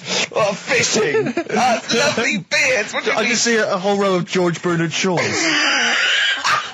Brilliant. How do you do in history, boy? Think on you're an idiot. Oh. They were like, I'd be there sort of playing punching people in the arm. That's a great game. Oh, I love that, punch people in the arm. Is that part of the Olympics now? it's I think it was exhibition this year. Right. But it's going to be a pro next year. It's going to be the Winter Olympics because you've got to do it in just a cap sleeve shirt in winter. Yeah. So you're playing that? She, but whilst I But she didn't appreciate that. She used to go, ow! No, I always think whilst I was doing that, they were like the Charlie's Angels and they'd be sorting out a mission somewhere. Because they were really like, there was something about them that you thought, they're special. They were private detectives. What do it work for a man they never see? Okay, here's a name I'm interested in because, let me just tell you the name first. Adam Clifton. Oh. Go on, what are your thoughts on Clifton? He was one of them kids, he was alright, but he had that thing when, if you didn't have enough milk. He had like, wrinkly hands and... like white bits in his nails. Oh, because he didn't have enough milk. Yeah. So therefore, you didn't like him because you didn't get enough milk. This is not to be confused with the two people with the big heads and the webbed feet, is it? Webbed hands. Well, this was interesting. I know that they weren't related. They must have been somewhere along the evolutionary sort of trail. Do you know what I mean? They must have come from the same sort of stock. But you wouldn't have liked him. It's just one of them people. He was all right, but. Ash, and sometimes lovely song. Got to apologise to our producer there. Because he was worried about there was nothing wrong with it. It's just like saying You like watching birds in the garden. It's just that I think you're better than that. I know, it's cheap, isn't it, to say, like, we like I tits. like tits. Yeah, I like cocks. So are we a bit more literary now? One of my favourite things is Fanny by Gaslight. Really? That's interesting. That's interesting. I'm a big fan of Moby Dick. The book, Moby Dick. Yeah, not the medical condition. There's nothing innuendo. No, it's the big, horrible thing that used to swallow semen. Yeah. Now, in the winter... Yeah. Steve. Go on. There's nothing I like more than to keep my hands warm in a muff. No, sure. You mean those kind of furry things that sort of classy-looking ladies... Yeah, posh ladies often put their hands... you know when you have a nice, like, a party and they're all leaving... Party, a winter party. And you might take the wrong hat or something. There's nothing I like more than to see two posh women with their hands in each other's muffs. Oh, that's always And they're going, oh, this must be yours. Yeah, that is always funny. Yeah. That's always funny. Yeah. But seriously, no, I'll stop this. You're right. I've got a degree. I just remembered that my favourite Beatles song is "Come Together." Yeah. Now we're going to stop this now, Carl, because it's childish. You're right. I've got a philosophy degree, for Christ's sake, and it's about time. Who's your favourite philosopher? Do you mind me asking? Well, I would tell you, except when I have a talk about it, I go into a Cockney accent. Really? So it can be like my favourite philosopher. I like a bit of Kant. Right. Is that Immanuel Kant, Yeah. the philosopher? Yeah. That's strange. Yeah. That's strange. What's his name again? Kant. Oh, yeah. That can be weird. Can be strange. Look at Carl's Look at face. his face. Look at his face. Join in, Carl. Undo your trousers. Just We'll let be it like hang out. Stan Let your Boardman cock hang when he out. told the Fokker joke. Yeah. We won't do local radio again for 10 years. 50 Cent in Da Club on XFM 104.9. We're playing our favourite singles of the year. Yep. And we're looking back over some of our favourite clips of the year. Did you have to have that thing done where they say, what side do you wear your member? What side you dress? They don't say what side you wear your member. That would hardly be a euphemism, would it? So they say what side you dress, sir. It means what side your little poke, your little John Thomas leans, doesn't it, on rest, usually to the left, isn't it? Your little But left do you know, testicles. if I said to you now, what side do you wear it on? Do you know? It would be left. It would be the left. That's what I mean. If standing there, right, with nothing restricting it or holding it in or holding it up, right, it sort of leans. Your one ball is sort of like slightly back and lower, isn't it? And your little John Thomas rests there, so it's left. And the reason they ask it is so they don't put the tape measure up on the left and squash your willy or touch your willy.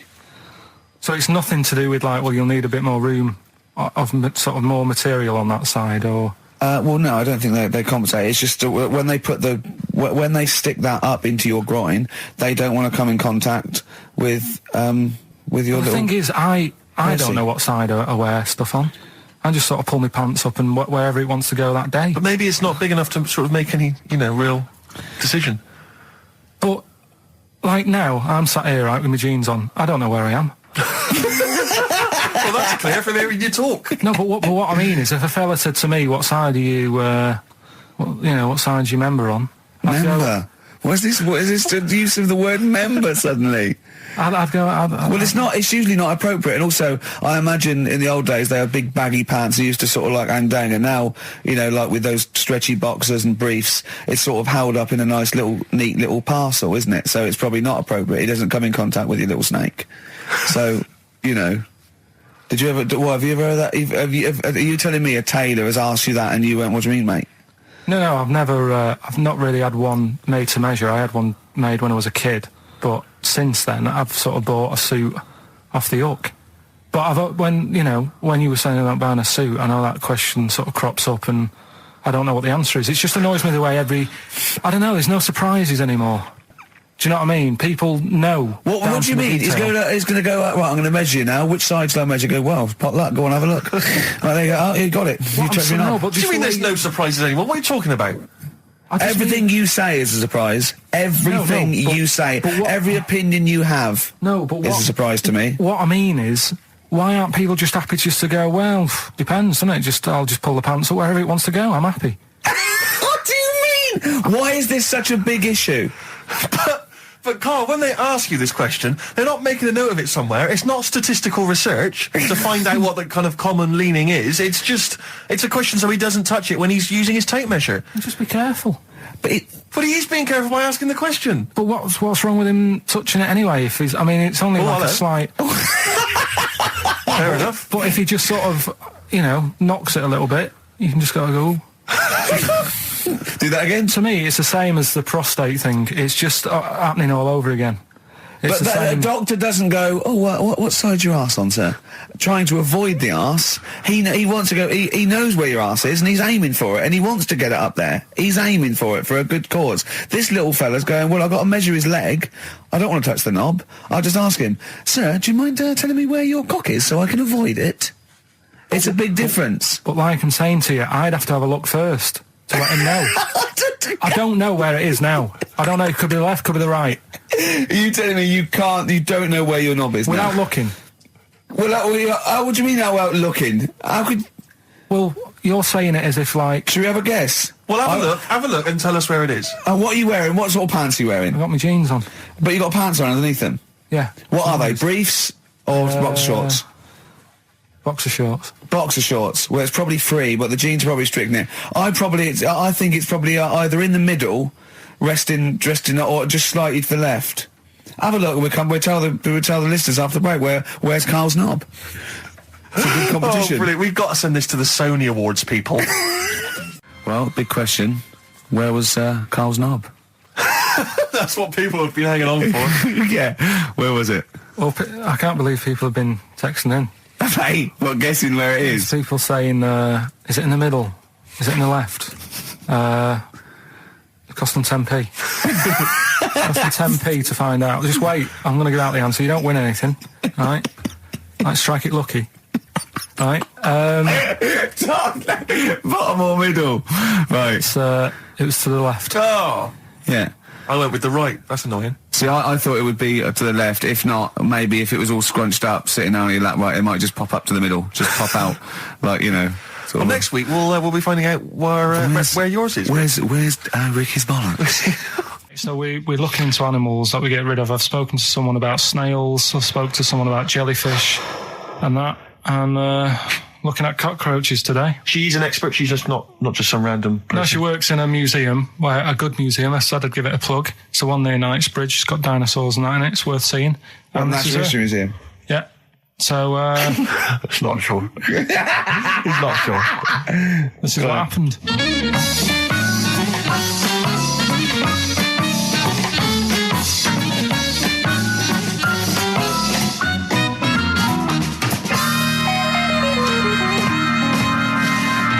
Now, what I'll do, I'll tell you as much as I know, and then you can fill me in if I'm right or wrong. And then at the end of it, we'll get to the bottom of whether we need them or not. Okay. All right. So first of all, the first thing that I found out is that they have 18 knees. That's not exactly possible. They're insects, so they have 6 legs. Yeah. And a knee is usually the junction between femur and tibia. That's sort of classic human knees and every other animal knee. So with 6 legs, you can only have 6 knees.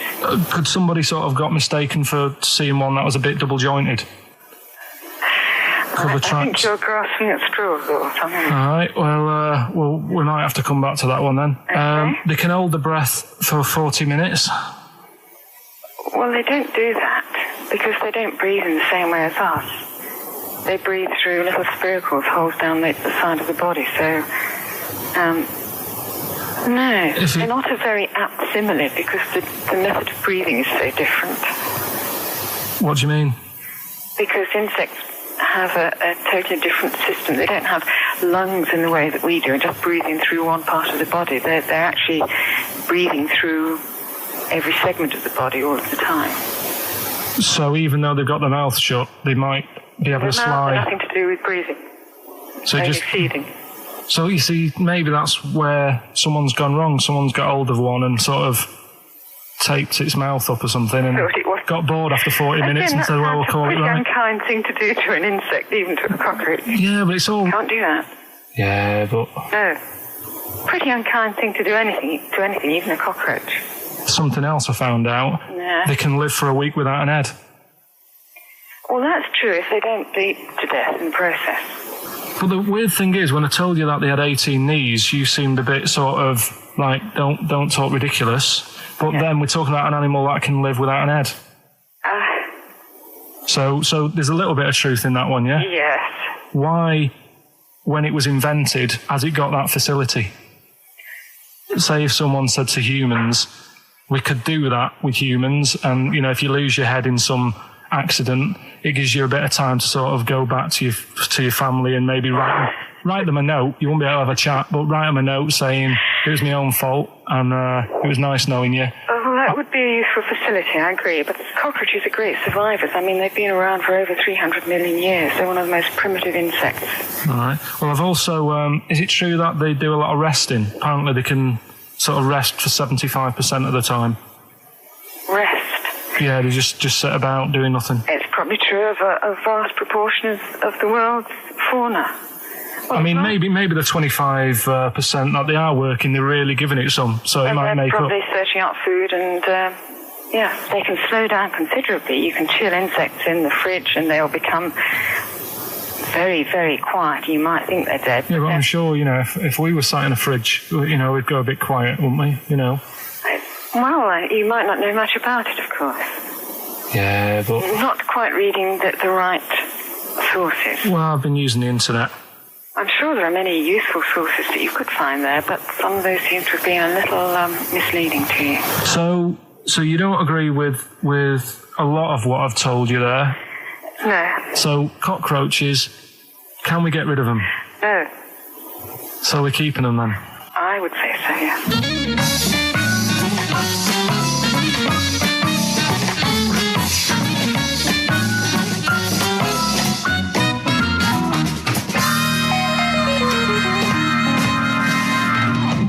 I think we should get her on more often because she sounds like she'd be a bit of an ally, really.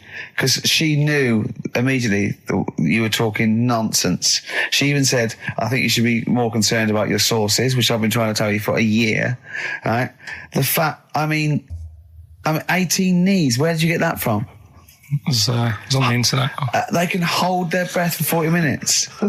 I mean, I don't know what you read and take on. Mad world, don't it?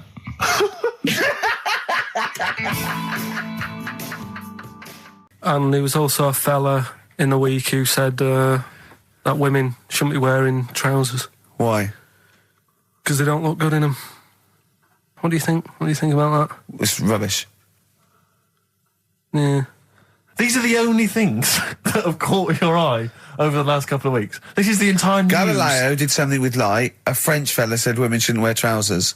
See, that to me wouldn't pass as education. It's not education. I don't know where you could ever use that. I don't know when that would ever be applicable to life. I just like reading stuff that sort of reminds me of... Do you know what I mean? If I read it and it gets me thinking, I think that's a good little piece. But, I mean, but surely can't you just sort of like sit near something that vibrates to keep your brain going? Or shake your head every now and again? I mean, what does this do? You mean it makes you start using your brain? But what aspect of a Frenchman said women shouldn't wear trousers got your mind working? What questions were you asking? Because I thought that's a bit daft, isn't it? Right? Yeah. Okay, it ends there with me. There's nothing else. There's nowhere else for me to go on that. He closes your mind's still whirring. Yeah, go on. What do you think? Let's go through this. Oh, I wish we could download his thoughts. I know. Just watch it. Yeah. Wouldn't it be great, like a DVD? Like a cartoon. Imagine that extra footage on the Office DVD. Yeah, Carl's brain. That would be with amazing. Oh, with a commentary. Go on. Women wearing trousers and that, right? On the estate that I grew up in, on right? There was a woman about 4 houses down, right? Rough. Now, she used to wear leggings. Yeah. Now, they're a bad idea. They are a terrible idea. I agree with you there, Carl. If you're a lady of what the colour? normo persuasion... Were they pink? No, they were sort of black, but with all bits on them. Oh, right. Do you know what I mean? What, toast and just horse droppings? Yeah, go on, yeah. And she used to... she's quite a big woman. Sure. Pauline Quirk, I think, described her as. Looked like a light bulb when she was bending over in those kind of women leggings. that are attracted to leggings. Yeah, I know, yeah. They are drawn to them like a moth.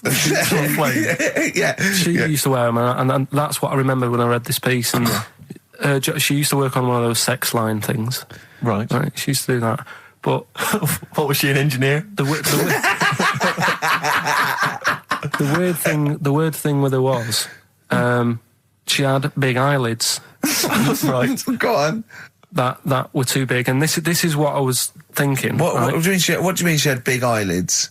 How big do eyelids have to be for you to go, they're big eyelids? What was she shoplifting with them? Would she come out of Dixon's with, like, radio stored in them? What do you mean she had big eyelids? It was another one of them popular things around our way. Do you know, like... What do you mean popular things? They didn't go, oh, I'll tell you what, they're all the rage. Can I get some big eyelids, please? No. It was just like one of them things that people suffered with. Just big eyelids. They could hardly open their eyes. What do you mean? What do you mean? That's one of them popular things around where I grew up. People had big eyelids. They could hardly open their eyes. What does that mean? What sort of freak town were you born in? You had webbed feet people with big heads. You got women with big eyelids. What does big eyelids mean? Are you confusing her with the horse? Yeah. Did she have hooves? Look, what? Anyway, so there's this big eyelidded woman with the leggings. And that's what I'm saying to you, though. That's... When I read that story with people with trousers, I went from that to a woman who used to have big eyelids. I still know the point. But then, and also the other bloke who had the eyelid problem was a mate of mine. Right. His dad had it, and same problem, massive eyelids. I don't know what that means. I don't know what that means. I used to say to my mum, I'm going round to Dave's house, or and Drew say, Pete, as you call him. That's all right, but make sure his dad doesn't take you out in the car, because he could hardly see. He had to have his head. He had to tilt his head back to keep his eyelids open. Sure. Did he have a couple of matches with him at all times? What a load of gobbledygook. This began as educating Ricky. I know, So it's what, like he was people thinking, with eyelids. But it's like you're supposed to make that leap as well. Yeah. If I mentioned the trousers, Ricky will probably be thinking about people with big eyelids and women wearing leggings. Play a record, Carl.